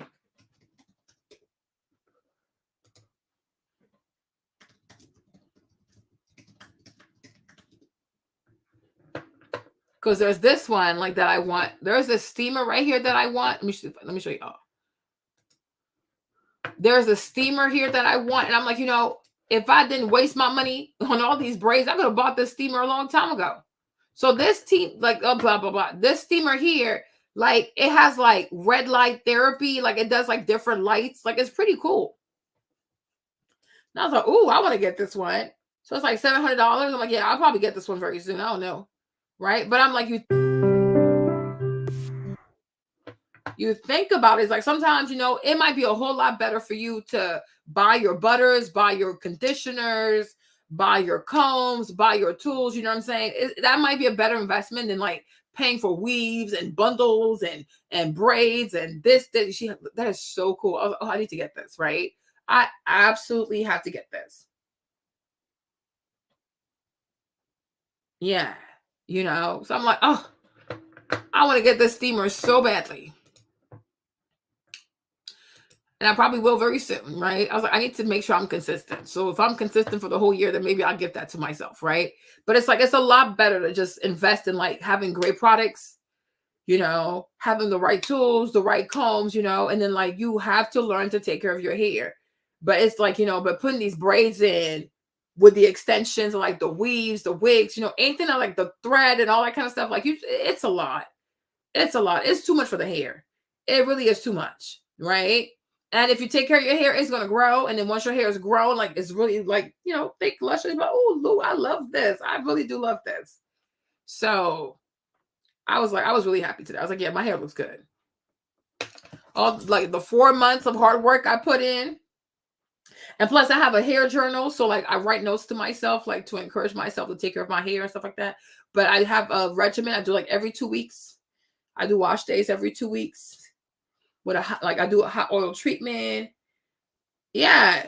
No, I'm serious. I'm like, it looked really good though, Lonnie. I was so excited. I was like, oh my gosh, my hair looks so good. And it looks so black. And my cuticles were closed. I was like, oh my gosh, Jesus, this is like, I don't know. I felt really encouraged because I was not excited to do my own hair. I ain't gonna lie, because you know, natural hair is crazy. I was like, oh Jesus. Okay. I was not excited to do my own hair. Because it's a lot more convenient to get the braids and forget about it, you know? But to really sit there and do your own hair, you're like, oh, Jesus. Especially pregnant. Oh, gosh. I want to sit down, right? So, and then the money I spent, like buying all these new products I bought recently, yeesh. But when I saw my hair today, though, I was really happy. I was like, She like, I'm telling you, like a lady was like, oh my gosh, your hair. The girl who was the girl who was helping her was like, oh my gosh, your hair is so beautiful. It's so thick. It's so soft. You know, and I was like, oh wow. Like I saw the results of like 4 months of dedication. And I was like, you know what? I can commit to this. I think I can. I really think I can. But I'm like, this is her. This is her. You know, like even now, like when I steam my hair, because I always steam my hair, but I use coffee water. So like if James has like extra coffee, I'll put that in the steamer and I'll let that steam. Like that'll be the steam. Like instead of water, I'll use the coffee. Because when I look at a lot of like scalp treatments and stuff like that, they all have coffee in them because it seems like coffee helps you with like reducing shedding. Yeah, shedding, right? Yeah. Okay, so coffee helps you with reducing shedding. Coffee helps you with like, you know, reducing like hair loss, you know. It keeps your follicles going a lot longer. So now like I steam my hair with coffee. So like, we'll see how that goes. But I've invested, y'all. I've invested, but I feel like it's more affordable than actually getting my hair done. Like the braids and the weaves and the bundles and the front lace and da. I'm like, I think it's more, you know what I'm saying? Yeah, I really feel like if I had done the braids, especially the weaves and stuff, and then I did the full locks one time, ooh, child. One time I ripped my hair out with these full locks. Baby, like, child, a hot mess. But I just didn't want to take care of my hair because I'm like, it's so much work. But then I said, you know, how you going to get to the results that you want if you don't learn to take care of your hair? And I was like, oh, Lord Jesus. So I really had to like brace myself mentally, like, you know, because it's a lot. It's a lot of work. But it's getting better. So I'm actually on a 4-year hair journey. I'm like, yep. But I think within like 2 years, by like 2026, my hair should be like really beautiful. But this right now is pretty good. I'm really happy. So far, I'm really happy. I think by December, I'm going to be really, really happy. You know what I'm saying? I think by December, I'll be really happy. But yeah, I didn't like the way it looked in January. I was like, child, if I had known. So I said like next year, I mean, now I have the baby, but I'm pregnant. But next year, though, the baby a lot older. So next year, I'm really going to do like a trim every 2 months. Every 2 months. Because I'm like, it really does help your hair. It really does help. Like let go of these raggedy ends. They do not serve you. And you want to let the stronger hair at the top, you want that to be the bottom. And all the like raggedy, straggly stuff, get rid of it. You know, like even now when I see a lot of girls who are natural, even if they have like nice, like really full natural hair, if I see their ends are not trimmed, I won't follow them. Because I'm like, you're not good for my soul. Okay. Like I need a girl that's natural, that has long natural hair, that is not afraid to trim her ends, and that promotes and encourages people to get your ends trimmed. Like you have to, like your hair is no different than a plant. It's no different than a garden. Like you got to take care of it. Got to take care of it. I'm serious. If you're natural and I see that you have raggedy ends, I don't care how long it is. It could be wasteland. I do not care. Okay. Why are your ends raggedy? That is not okay. Because that means that you are obsessed with the length of your hair and not the health of your hair. And I want to like, the way I'm thinking now is like, no, I want my hair to be healthy. Yeah, it's absolutely, Erica. Like that is not, I'm telling you, like, you can tell the difference. Like you really can tell the difference. You know, like, oh, like they'll tell you, oh, don't trim your hair. These girls are too scissor happy. But the thing is, if you don't trim your hair for a year, for 2 years, yeah, by the time you go see a stylist, she gonna have to cut your hair because it's so damaged. You know, like it's real. I'm like, oh, y'all, wait until you see my videos. I got videos coming for you guys, right? But it's real. If you wait 2 years, you wait 3 years, you wait a year and a half to get a trim, you can't get a trim. It's gonna be a cut. Because once you blow dry the hair, you're like, wow, it's a lot of damage. It's a lot of damage.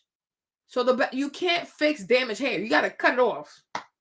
But if you keep up with your trims, you know, it's like, it's not that much that gets cut off and your hair is healthier. The tangling is a lot easier. Doing like your twist is easier. When you unravel your twist, it's a lot easier. Like your life is so much easier when you don't have these raggedy ends. You know what I'm saying? Like it makes life so much easier. It makes your wash day so much easier. It makes the tangling so much easier. You know what I'm saying? Like you actually enjoy your hair so much more. Yeah, they just damage your hair, and like they hold on to other hair, and then you have all these knots, and then it's like, what is this? Like, oh no, no, no, no, no, no, no. Oh no, no, no. Oh no. You know? Like even like with Mercy, I was looking at Mercy's channel the other day, and I told her, I was like, I left a comment. Now I don't know if she saw it, but I was like, I feel like if she also, because Mercy be like, oh, I'm doing a no heat challenge. I'm doing this no combing challenge. She's always doing something, right? But it's like ultimately she had to cut her hair. But I'm like, I feel like if she had, No offense. I feel like if Mercy had been more about like, keeping up with her trims and stuff, her hair would have gotten so damaged.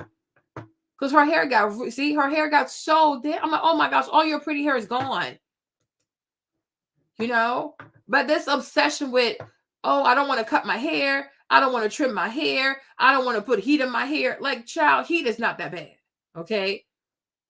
Excessive heat is bad, but heat within reason is not that bad. Because I do feel like if you have 4C hair, you cannot let your hair go back to its natural state. Because when you let 4C hair go back to its natural state, when I tell you, it turns into a nightmare. It will tangle on itself. Like 4C hair does the weirdest thing I've ever seen. The fairy knots, the tangles, there's like spider webs. I don't know how to describe it. It's a nightmare. So it scares you. And then you don't want to do your hair because it's frightening. But I do feel like if you use a little bit of heat or cold air and you kind of like stretch your hair out a bit, it is so manageable. Like I feel like it's the type of hair that needs to be stretched, but within reason. So like I do a leave-in conditioner, I do a cream, and then I do like a heat protectant, right? But then I will go in with some cold air and I will stretch out my hair. And it's like, I don't have issues. And then so when like 2 weeks later, when I have to do my shampoo day, it's not a big deal. I don't have anxiety. It's not a big deal because being that the hair is stretched, it's a bit more manageable, right? Now, I'm not saying do flat irons. No, I'm just saying like take the blow dryer, or if you have the Rev Air, it's like just stretch out the hair just a little bit. But don't let it go back to its natural state, because if it goes back to his full natural state, 4C hair loves to mat, it loves to tangle, it loves to like knot on itself. Like that's just what it does. And I feel like the reason why white people or Indian people or, most other people have long hair because their hair is straight. I feel like straight hair, not that it grows faster, but it's easier to retain your length when you have straight hair because the sebum could just like flow from the top all the way to the tip of the hair. When you have 4C hair, it's not that obvious. So I'm like, I understand why a lot of people now are like stretch natural. Like I believe I'm a stretch natural, but I wouldn't do like a flat iron. I don't have flat irons. I would not buy one because I feel like if you buy one, you're gonna end up using it. You know what I'm saying? But yeah, I think heat can be used correctly. So like now I'm like, yeah, I blow dry my hair on cold every 2 weeks. And it feels really good. And it makes it more manageable. I have less knotting. I have less fairy knots. I have less matting. Like I don't have these issues. And definitely like washing my hair every 2 weeks, I don't mind doing it because I don't have to fear my own hair. But like 2023, I was letting my hair like air dry and things like that. And honestly, it was not. When I tell you my cuticles were looking crazy. But like now I was like, oh yeah, I like this. So yeah, so I was like, yeah, Mercy, like if she had been more consistent with her trims, I don't think this would have happened. Because Mercy's hair was so long, you guys. It was so long. But she had to cut it. Like here it's kind of empty. This is kind of empty right here. I'm like, wow, So hopefully it comes back.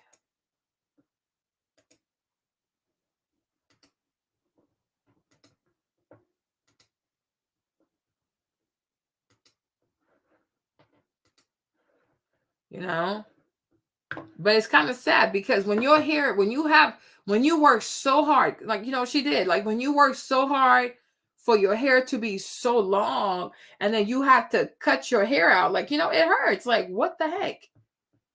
What the heck? What the heck? Let me see if I can see popular videos. Mercy's hair was long. Look at that. Let me see if I can see this one. Hold up. You see, look at that.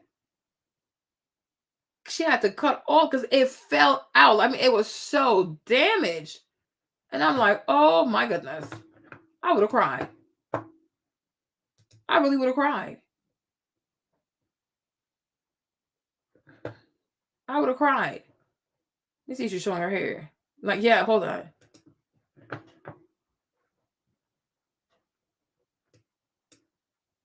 Do we get to see her hair? Let me see.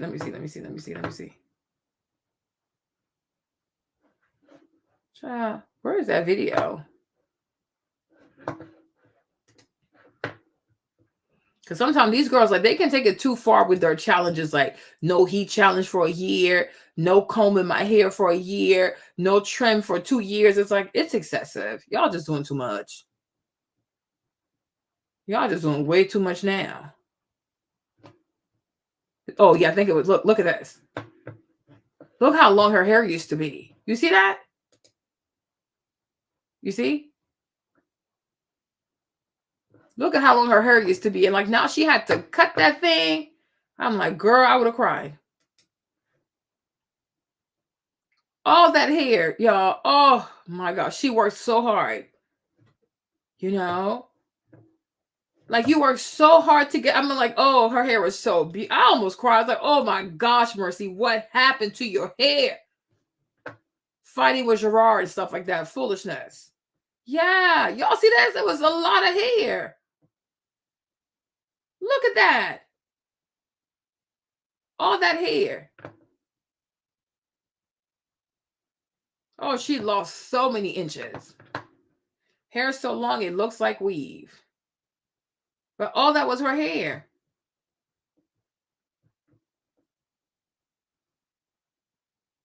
You see?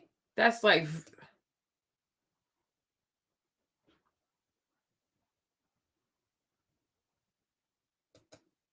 Yeah. She had a lot of hair. Then you got to cut it all off. You know, but I'm like, you know, sometimes like, you know, being excessive is too much. Like, you know, you can use heat within reason. You can't do heat. Like, you cannot use like heat every day, every week. That's okay. That's a little too much. Okay.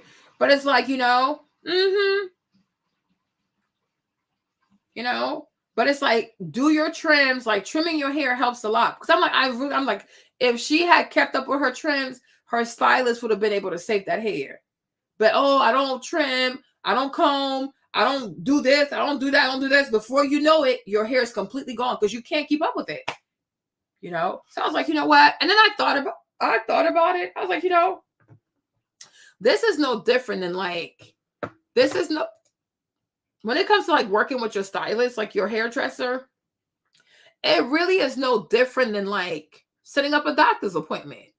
Right? Like if you book your appointments like ahead of time, like, okay, I want to go every 2 months, right? And then you just book your appointments. So it's like when it's time, you just go. It's like maintenance. Like, you know, okay, I'm going every 2 weeks. 2 months, sorry. I'm going every 3 months, whatever. Like maybe like book your appointments ahead of time. So that way you have something to look forward to. It'll motivate you to take care of your hair. You know what I'm saying? Oh, thank you, boo-boo. I'm telling you, it could have been longer because I cut my hair like 2018. So I'm like, it's not enough to just say, oh, I'm going to get my hair braided. I'm going to put a weave on, protective style. Like you really have to be intentional. Because I'm like, my hair should have been longer. My hair should have been longer than this. But it was not a priority for me. I mean, I thought it was. Oh, I'm paying for braids, and you know. But I wasn't really intentional. Like right now, I could say I'm seriously intentional. But I was not intentional, though. Like I cut it because I was upset. Go natural. But I didn't make it my business to be like, you know what? I really need to focus on my hair. And what does my hair need? Like even now, you guys, I tell you this, my hair needs to be washed like at least every 2 weeks because I do have 4C hair. It is dry. It is thirsty, you know. So when you have 4C hair, you can't say, oh, I'm going to do braids for 4 months, for 2 months. You are drying out your hair because it's the type of hair that needs water.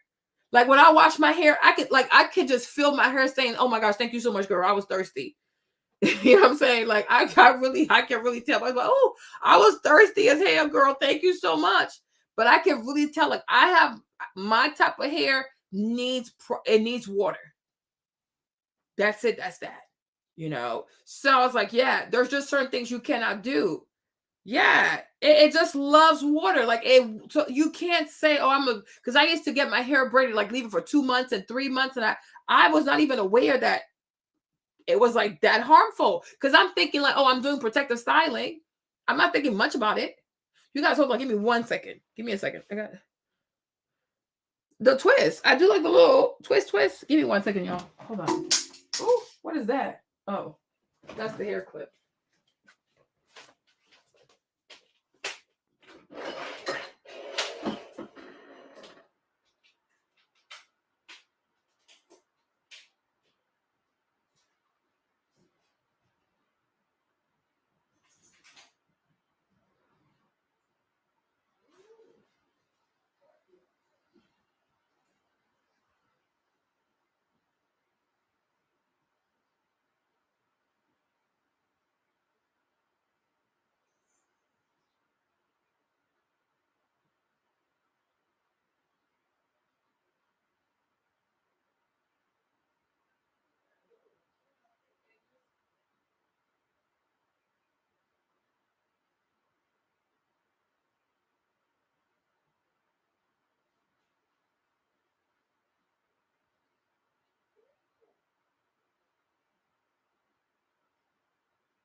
How many hours have been here for? Oh my goodness. Sorry, guys. I had to go use the bathroom. I had to pee. Oh, my pregnant self had to pee. Sorry, you know. I just do this. I just like do the little twist things, and that's it. Child, I was like, I should have been more intentional. But you know, the thing is, I feel like if you don't have something like always in your face reminding you what truly matters, you're gonna forget. You're really gonna forget. So that's why, like, every day I'm on Instagram every day. I just like consume like hair content, like so that way it keeps me motivated. Like even on days if I don't feel like doing my hair certain days, I'll just put on a hair video with somebody with pretty hair, and then I'm like, okay, let me go take care of my hair, because then it motivates me. Oh, you see that? Yeah. So I'm like, you have to be intentional. Like I've come to recognize like that's the key to success, huh? Life, if you're not intentional, you're not gonna see the results that you want to see. Oh, thanks, babe. Like you really, really have to be intentional. I was like, oh, but yeah, initially I didn't want to do it. I was like, oh, child, I didn't want to do it. So I told myself, like, you know, if you get braids, you get weaves, you get installs, like, yeah, that's protective styling, because I didn't want to deal with my hair. But you know, it's like, that's why when the lady said that, oh, black hair don't grow, I understood where she was coming from, because I'm like, you know, a lot of us don't really like taking care of our hair because it's a lot of work. It's a lot of work. But I'm like, Marlene, if you don't change your mindset about your hair, how's it going to grow? And I was like, oh. So here we are. But I'm like, yeah, I'm like, I'm excited for what December has in store for me, because I'm like, yeah, I want my hair to be beautiful. I want my hair to be super long. I really do. I would love. I would love to have a hair care line. I really do. I like mixing stuff up. I didn't even know I like that, guys, but I really do. I like mixing stuff up. I like creating stuff. I like doing like DIYs with my hair. I love it. I was like, oh, I would love breakage inside and around the sides of your head. But how often do you trim your hair too, though? Right? How often do you trim your hair? Because that could be a problem. Then, like, how often do you wash your hair in deep condition? Because you could have a moisture problem, so it keeps breaking off. You know, because when the hair gets really dry, it will break off. Like there's no. You know what I'm saying? So it's like moisture, hydration could be a problem, right?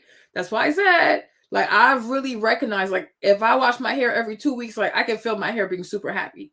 If I had the strength in me, I probably do it every week, but I don't think I can. But every 2 weeks though, I can. That's like the most my hair can go without like proper like water just touching it. You know, but like you gotta make you gotta make the time for your hair. You wash your hair every month, like once a month you wash your hair. That what you're saying? That could be why it's breaking. Yeah. Because I'm like, if you have 4C, low porosity hair, you can't, yeah, it's going to break. I'm telling you, it's just like, it's just going to go. Yeah. You got to try to wash your hair at least like twice a week, like every 2 weeks, every 2 weeks. And if you can't, get a steamer. I'm telling you all, the steamer makes a big difference. Like the steamer makes a whole lot of difference. With your deep conditioning treatments, like the steamer makes a big difference. Because I do a pre-poo, I sit under the steamer. I steam my hair so much it makes no sense, right? But I'm like low porosity hair, because low porosity hair, your cuticles are closed, so you really have to open up your cuticles. So it helps to have a steamer. Yeah, like if you really could. I remember one of my baby sis, like one of my little cousins, she used to not have hair on her head, y'all. Fatima, she used to not have hair on her head. Then somehow, I forgot what happened. She just got into hair care and she was washing and conditioning her hair every week. When I tell you, when I went, like we went to London, like I was like, Fatima, where's all this hair coming from? Like her hair grew like crazy. I might even message her on Instagram, Facebook to see if she remembers, right? But I'm like, if you can really deep condition your hair every 2 weeks, you should see a big difference, right? You should really see a big difference. And then my thing, I will say this, like get a great shampoo.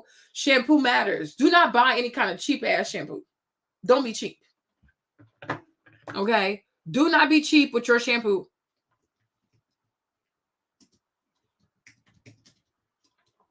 Like me, I use this one.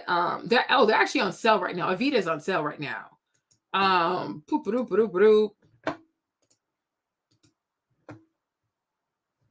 Yeah, I use this one from Avita. Like they're on sale right now, 25% off. So it's $15.75 instead of like whatever. So I use this one, this rosemary one. I love this one so much better than the Mael one. Mael and I don't know. It's just too harsh. So I'm like, nah, I don't do cheap shampoos anymore. Like I need a quality shampoo. I need an expensive shampoo. Like I need luxury shampoo. I don't do cheap stuff anymore. I can't. So they have the rosemary one. So I use that one because I use this is a clarifying shampoo. So I use a clarifying shampoo every 2 weeks because of all the stuff I put in my hair, like the oils, the butters. So I use a clarifying shampoo. I'll do that. And then I'll do the cherry blossom shampoo. Yeah. So I have a clarifying shampoo and I have a moisturizing shampoo. So I bought these two from Avita. So this is a cherry almond. This is more of a moisturizing shampoo. Like it's really soft and it smells really, really good. Child, I don't mess with like.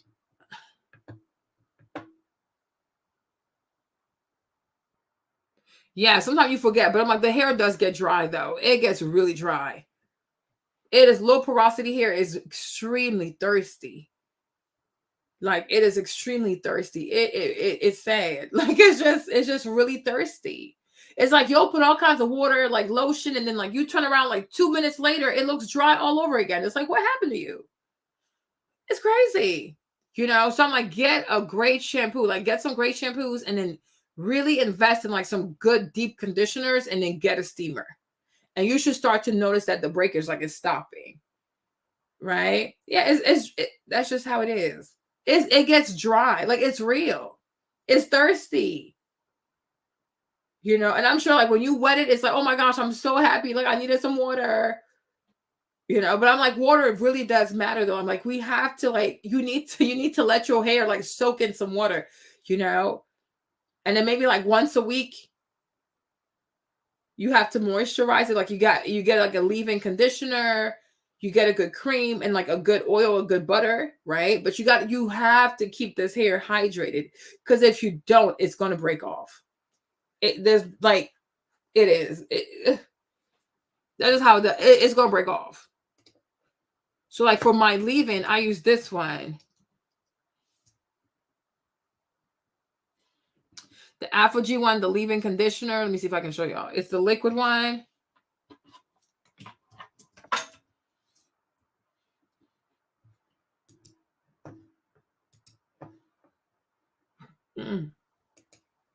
I use this one as my leave-in conditioner.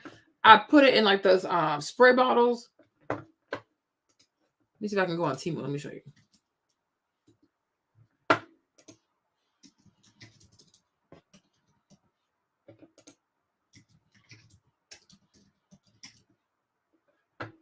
Yeah. Like I told you last, I came to Temu and I bought all this stuff from Temu. So I think I bought this set from Temu or something similar to it, right? So I got a set like this from Temu and I just dumped that liquid into that because it makes it a lot easier to spray around your head. So if you go on Temu though, you can find a lot of stuff on Temu. Like it takes a while. It takes like 2 weeks for you to get your order, but it does come now. You'll get your stuff because I got my stuff. You know, but they have a lot of deals like that with the spray bottles and stuff. You just pick the one that you like the best, I guess. Like a diffuser is how you call it. But you see, they have all these like, there's a lot of stuff on Temu. So check out Temu. Check out Temu because I got a lot of stuff from Temu. Like a lot. Did I get this set? I think I got this set from Temu also. But in purple, maybe? I can't remember. Okay. I do figure the tangle. But, you know, like I said, like, I think, first and foremost, I stretch my hair out with cold air. So that makes it a lot easier, right? I do the 2 strands twist also. So that makes it a lot easier also. I keep my hair moisturized throughout the week. That makes it easier also. And then before I get to the tangling my hair, I'll do a hot oil treatment first. And then I'll do the pre-poo with the oatmeal. So that way, by the time I get to put the oatmeal on my hair, it is so much softer. So when you detangle, it's so much easier, right? And then one brush you might want to get also is this one. I bought mine from Amazon, but on Amazon it's $15. It's up to you. You decide how long you want to wait. Because they have it here. So it's here is $10.98. The Tangle Teaser, right? And you can also find it on Amazon.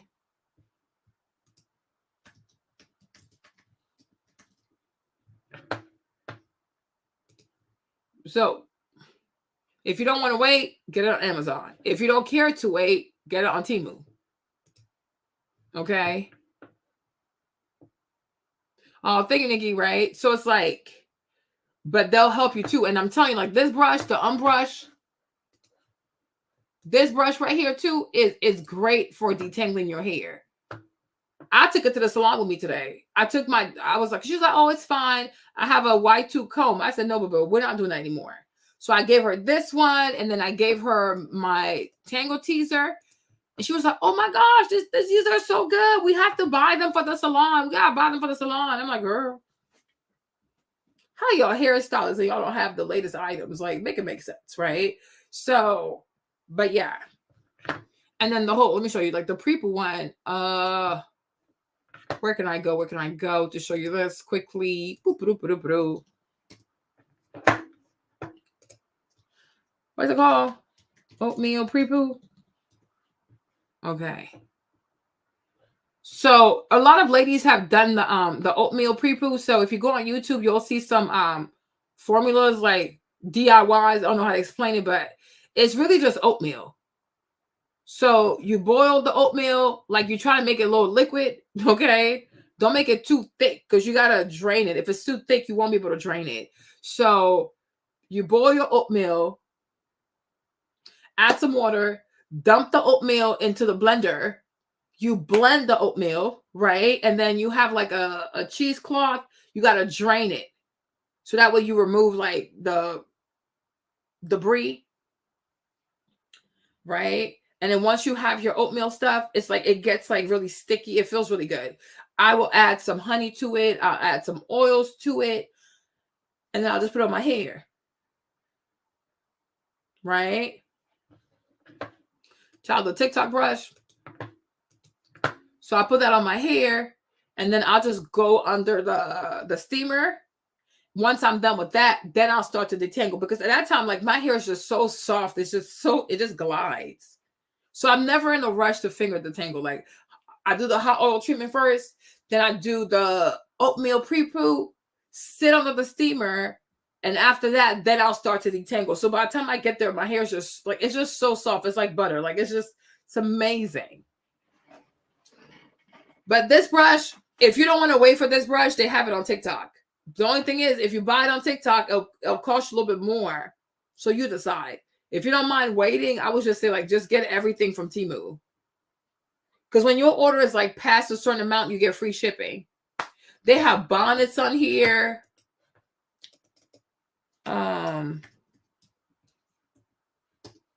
They have scarves on here. Like, I bought some bonnets, so they're pretty good. I think I bought this one or something like that. You know, so a lot of stuff you need for your hair, you can really try to get on Temu. Like, they have a lot of stuff. And your order will come. You don't have to worry. They ain't gonna steal your money. Because I also paid with PayPal and stuff like that. And it came, they have like wraps.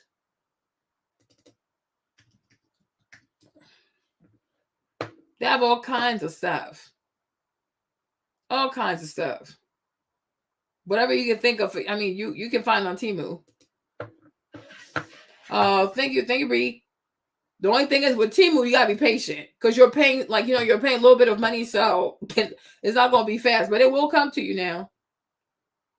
It will come to you. But yeah, if you need like combs, accessories, like all types of stuff, like, I would say, yeah, check out Temu for that. See, they have all types of brushes. They have everything. Yeah, so I took my brushes to the salon. Yes, Kevin's like, you're still on here? Kevin, it is me. Okay. So I'm like, yeah, so that's what I would do.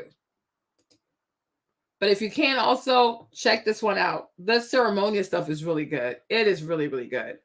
I was shocked. I was like, wow. But I'm like, it's so small for the price. I'm like, dang. How crazy. But you gotta, like, yeah, you gotta take care of your hair. You got to. You got to. So I'm like, yeah, I'm excited. We'll see what the future holds. But yeah. But finger tingling is always good. But you should always have like a proper brush and really go in there and get the hair that shedded, whatever, so it doesn't create a problem. Because you don't want to shampoo your hair and condition, like, especially with shampoo, you don't want to have like hair that should have been taken out that's still stuck in there, because then it'll make all these lumps and stuff. And I'm like, that part I dread. I can't cope with that. I really can't. One day, not anytime soon though, but I'll record the entire process, like how I do my wash day. It's a lot, but it makes me happy. Makes me happy a whole lot. But I was really happy. I was like, oh, my hair's looking better. My hair looks a lot better. My hair looks so much better. Thank you, Jesus. I was kind of sad. I'm like, oh, I want my hair to be beautiful. But it came around. What's this girl's name? Kaya? No. I forgot this girl hair. I always like, ugh. But I don't know. And when you're on Instagram too, like, follow a lot of people who have pretty hair. It'll motivate you. Yeah. You should always detangle your hair yourself before you go to the salon. I don't trust these people. Like, I detangled my hair today by myself. I was like, I detangled my hair. Then I like twist it up. I put a bag over it, and then I put the bonnet, and I went there. Because like a lot of people are really impatient with hair.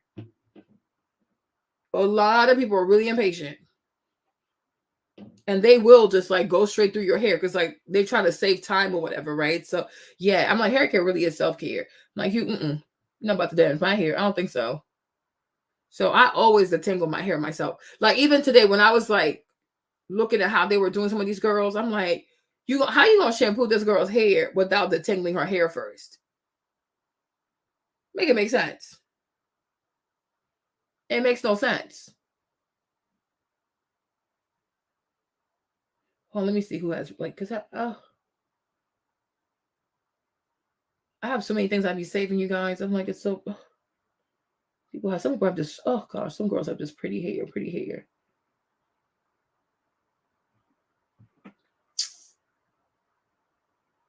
Let me see. Yeah, don't, and that's why you can't let it get there. You can't let it get there. Because once it gets tangled, it's hard. It is really hard. Oh. That's how you spell her name. Okay. Kye. Yeah. Like, see, I'm on her page a lot. This girl, I'd be on her page a lot because I'm like, child. Body language is the only. I just love to see how pretty people's hair get. You know. Yeah. Do not let it get there. And that's why, like, having a routine, like, it really helps. Even like during the week, like, okay, I'll moisturize my hair like 3 times a week. You know, I don't let my hair get dry. And I don't mean like my hair is not wet. Don't make your hair wet throughout the week, but just like making sure that you have the right product. You know what I'm saying? Like, You see how much her hair grew? Look at that. She went from this to this. I'm like, how beautiful is this? Oh, Lord Jesus.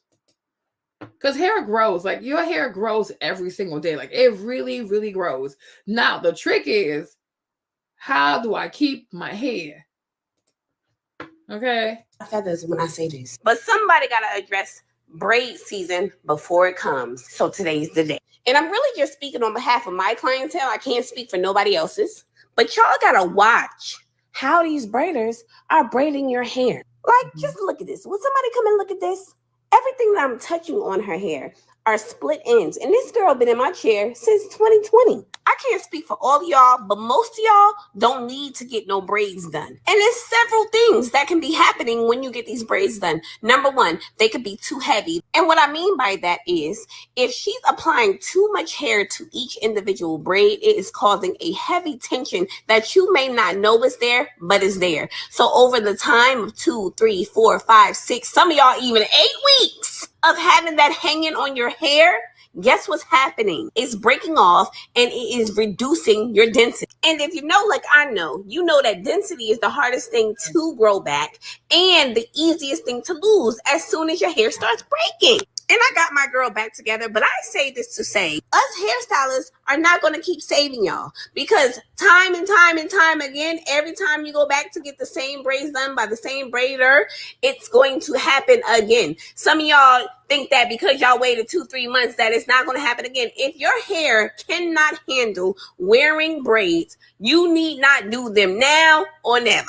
And then y'all come back to us looking like, well, what happened? You happened. That braider happened. If you're going to wear them, find a braider who is very knowledgeable about density and tension and knows how to apply the correct amount of hair that matches for your natural texture and is going to be healthy for your hair. And as for my clients, if I told your ass you can't wear braids because it's no good for your hair, I mean what I said. I mean that shit from the bottom of my heart. So I'm not changing what I'm saying.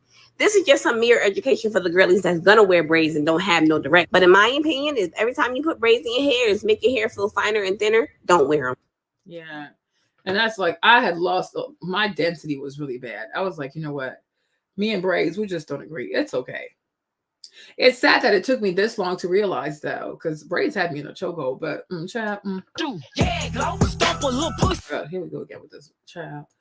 Okay. She said, yeah, oh no, she's always yelling at her clients, child. But it's like, it does help when you look at people that have really pretty hair, it does motivate you to take better care of your hair. Because it's like, I think it's a flex. I really think it's a beautiful flex to have gorgeous hair. I really do. I truly, truly do. So if you can, you know, have a routine, be intentional, like every 2 weeks, I need you to do a deep treatment every 2 weeks. That's it.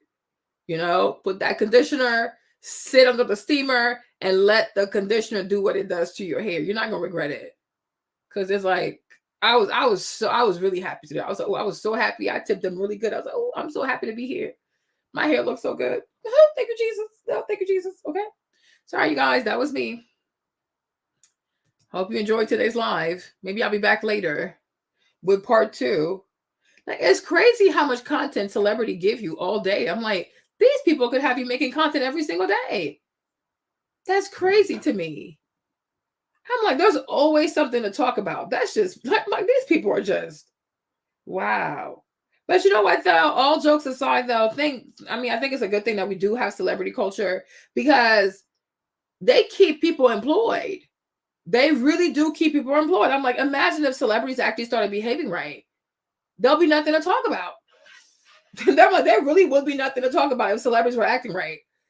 Okay, I'm like, if celebrities actually did the right thing, they would be we would have nothing to talk about for the most part. But I'm like, it is crazy. I can see why some people are always making content about celebrities like every single day. Because I'm like, they will keep you paid. This is crazy. Wow. That's crazy.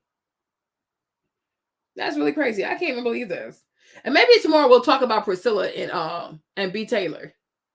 Because I didn't get to cover that right now, but I'll probably do it later.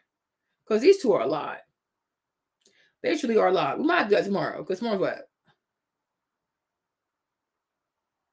Yeah. I'm like, we got to talk about Priscilla and B. Taylor. Because I'm like, B. Taylor is crazy.